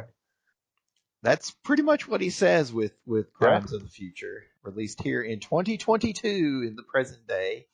As I said, I got to make the trek down to the Aperture Cinema in Winston-Salem, downtown Winston-Salem, and I highly recommend it. Nice little hidden theater there. You can have a nice beer and go in and have a seat in a nice intimate theater. Not the kind that well, I guess it's perfect for viewing a Cronenberg film because you're cramped in there. There are people coughing viruses out into the air, so it's just like being in the church of Brian Oblivion in Videodrome. Great atmosphere for watching a Cronenberg film. We don't want to spoil anything about Crimes of the Future because it is in its theatrical run at the moment. I'm actually expecting it to pop up at a couple more art houses here in North Carolina, but I'm not sure when or where it's going to happen. It might be later in the month or what have you. So I really had to make the trek out to see it. It was playing in Greensboro, which was a little closer to me than Winston-Salem. But by the time I was able to see it during the week on Thursday, it actually had its final performance on Wednesday. So I had to go all the way to Winston-Salem. But I absolutely loved it. It looked great on the big screen. It tells the story of Saul Tenser, who's like a celebrity performance artist. And we'll just kind of leave it at that. But it revisits all of the classic Cronenberg themes of body horror. You have the strange technology fetishism with like the augmentation, the lotus bed. Yeah, bodies are augmented, through surgery. You see a return of the pod technology from Existenz, so it really feels like a third piece of this kind of modern trilogy between Existenz and Cosmopolis and Crimes of the Future. Naked Lunch. And sure, Naked Lunch. I mean, the it feels chair, like a the part of chair their has entire that world. look. Yeah, it has the image of those weren't mugwumps, but it was the Loki It looked character like them. who It looked was like they were made out of them. yeah. The Loki character who was Clokey, played by Adrian, what's his name? But anyway, in Naked Lunch, you have that same kind of where it's kind of lurking behind him. Where in Naked Lunch, it's like sodomizing him apparently inside the cage, and in this, you're just sitting in it eating breakfast. But And anyway, we think that there's that nightclub scene and that place was called the House of Skin, but we're not sure. But Not I certain. thought that sounded really familiar because I watched the Crimes of the Future multiple times, but I was hoping Goat would catch it in theaters and we could do like a spoiler portion where we give a warning out and just jam about it. But we are going to discuss it in further depth on another episode of Crimes of the Future. So, maybe both you guys can come back for that and we can do it then, It'd be great is if we could get the release, we can all get it on Blu-ray when it comes out. I hear he's not going to hit streaming or put it out. None of that's going to happen until the theatrical run is over. And I think that's great because it encourages people to go see it in the theater. Oh, yeah. And doesn't make it convenient. Like, oh, I'm going to hang out at home because it's on HBO Max, too, right now. No, he ain't playing that game. He knows he'll lose money. You fucking lunatic. Yeah. I haven't seen this one, so I haven't, whatever. But I just want to jump back a second because you guys mentioned his son in his first film, Antiviral. I haven't seen that film, but have you seen his son's second film? I've only heard about it. I heard it recently. Not yet. Possessor. Both you guys need to check it out. I think you'll end up watching this one 6 times in a row. You think so? Probably 10. It is so David Cronenberg. It reminds me a lot of like Existence. Like if Existence was like, an R-rated fun multiplex Cronenberg adventure, Possessor is like an NC-17 Cronenberg. Like Jennifer Jason Leigh even plays one of the main roles in it. Oh, wow. And it's, I don't want to say anything to spoil the concept of it or anything, but it's violent, it's tense. Like I think really the violence kind of kept it from getting like popularity or wider release. And I guess it should also say too, it came out like really like right in the pandemic, so that kind of sandbagged it as well. But if it was less graphically violent, if say it was just like R-rated, kind of like lesser violence, I think this would have been like a big movie, honestly, because it's like what you guys are saying, old man Cronenberg, his psychiatry films, whatever, Cosmopolis, his son really is doing it better than him and harder than him with Possessor, and it's like, it's really weird. It's it's like really like he's just picking up where his dad left off back in the day. Maybe we could come back and cover Crimes of the Future and that, like a Cronenberg double feature, and do fucking comparison. Like, who's got it? Who's got it still? Yeah, I'd be down for that. Yeah, that's a great idea. Well, we made it to the end of the David Cronenberg retrospective. Ooh, give yourselves a greasy pat on the back. I'm on my last beer, so that's a good timing. I was gonna have to transition to vodka, man. And then we got real weird. Vodka and mushrooms. Well, I'm glad you didn't, so you were able to hang in there and stay coherent with us through to the end. So I appreciate it. It's good to have you guys on to share your expertise and also your experience as fans, and just sharing your part of the view of the quilt work that Cronenberg has laid for our lives over the years. Yeah, he's always been a huge influence on me as far as anything. Like, I don't know. I'd say that as far as because I've always been into sci-fi, especially sci-fi horror, and his films have always been very, very striking to me, and I don't know, just like always stuck with me. So, and then Back when I was like a teenager, people weren't like this before History of Violence and any of his more mainstream, I guess, more mainstream acceptable films. I didn't know anybody, that I was aware of, so I would turn, other than The Fly, I would show people stuff and then turn them on to these types of films. And, now I think he's more well known with the internet and everything. So, which is a good thing. Don't get me wrong. For sure. It was a lot of fun. Like, I kind of, in a way, grew up watching his movies, and I'm glad that the man, I don't even think we mentioned the man is 79 years young at this point, and he's still making films, so I applaud him big time. Yeah. And good films, feat. too. Yes, great films. Yeah. Yeah. Absolutely. Well, Goat, why don't you tell people what you're pimping and where they can find you? I am pimping the movie Graveyard. We actually, last week, we actually released our 125th episode. All right. We've been going strong for about 7 years now. We do a lot of different things. We do film commentaries, other things. Some of the recent movies we covered was like Cherry 2000, Friday the 13th, the final chapter, Nick of Time, one of my favorite suspense thrillers starring Mr. Depp. So we really, most of our films or episodes are commentary style, but we do occasionally do special topic episodes. But check it out, because we're just trying to cover those films that you grew up in the 80s and 90s discovering in the video store. So yeah, check it out at the movie Graveyard. Well, very cool. I'll do just that. Is it on Podbean? It's on Podbean. Everything, right? Yeah, iTunes, Apple Podcasts, Spotify, Google Podcasts. I mean, just everywhere you can imagine. We just got on Samsung Podcasts, I believe. Wow. Nice. Coming up in the world. Wherever you find your podcast entertainment. What about Bat 32? Bat 32 has been taking a break from EC. We're moving things around. I suppose at some point we'll do a continuation of the boutiques. We did this me, Goat, and Zachy Boy, BTM, whatever, Revival House. We did this huge retrospective thing on the boutique explosion, and we spent we took 9 hours to record it, but apparently Zach edited, I don't know, good 2 hours out of it, of us just rambling.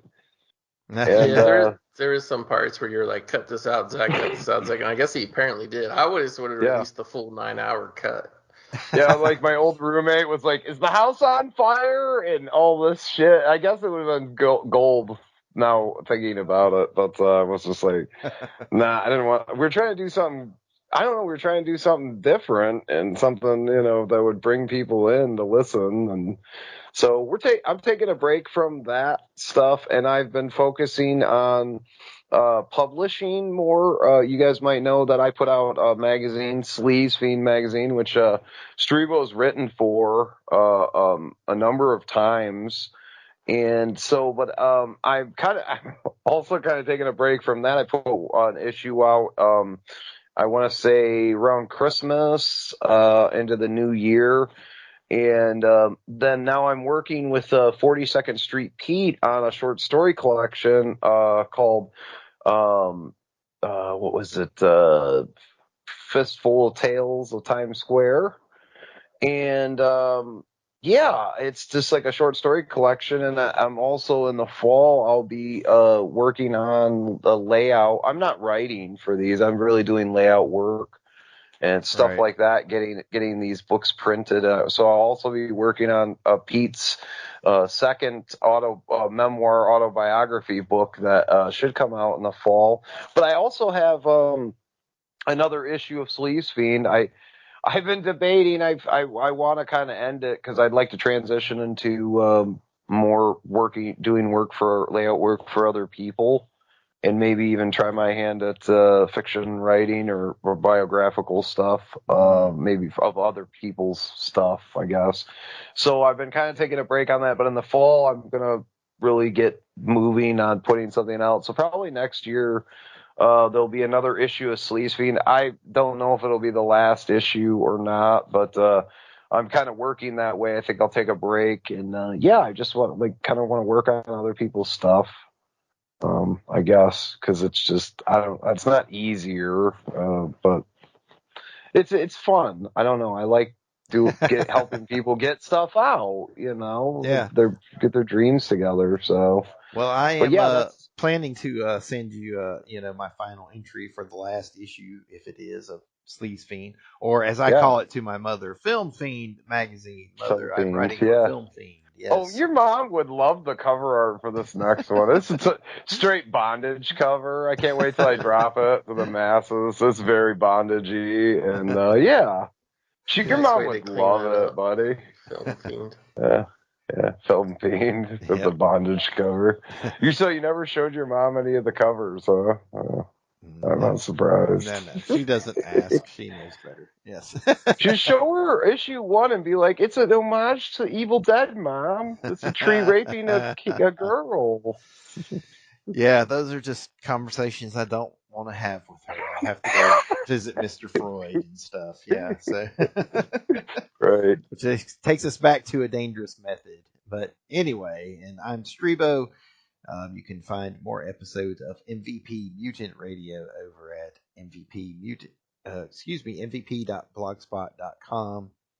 And we're on the Twitter machine, Facebook, all of the above. So what's Streebo working on? Streebo's got secret projects. He still hasn't announced it yet. He's always working on something. No, I'm actually working on my graphic novel.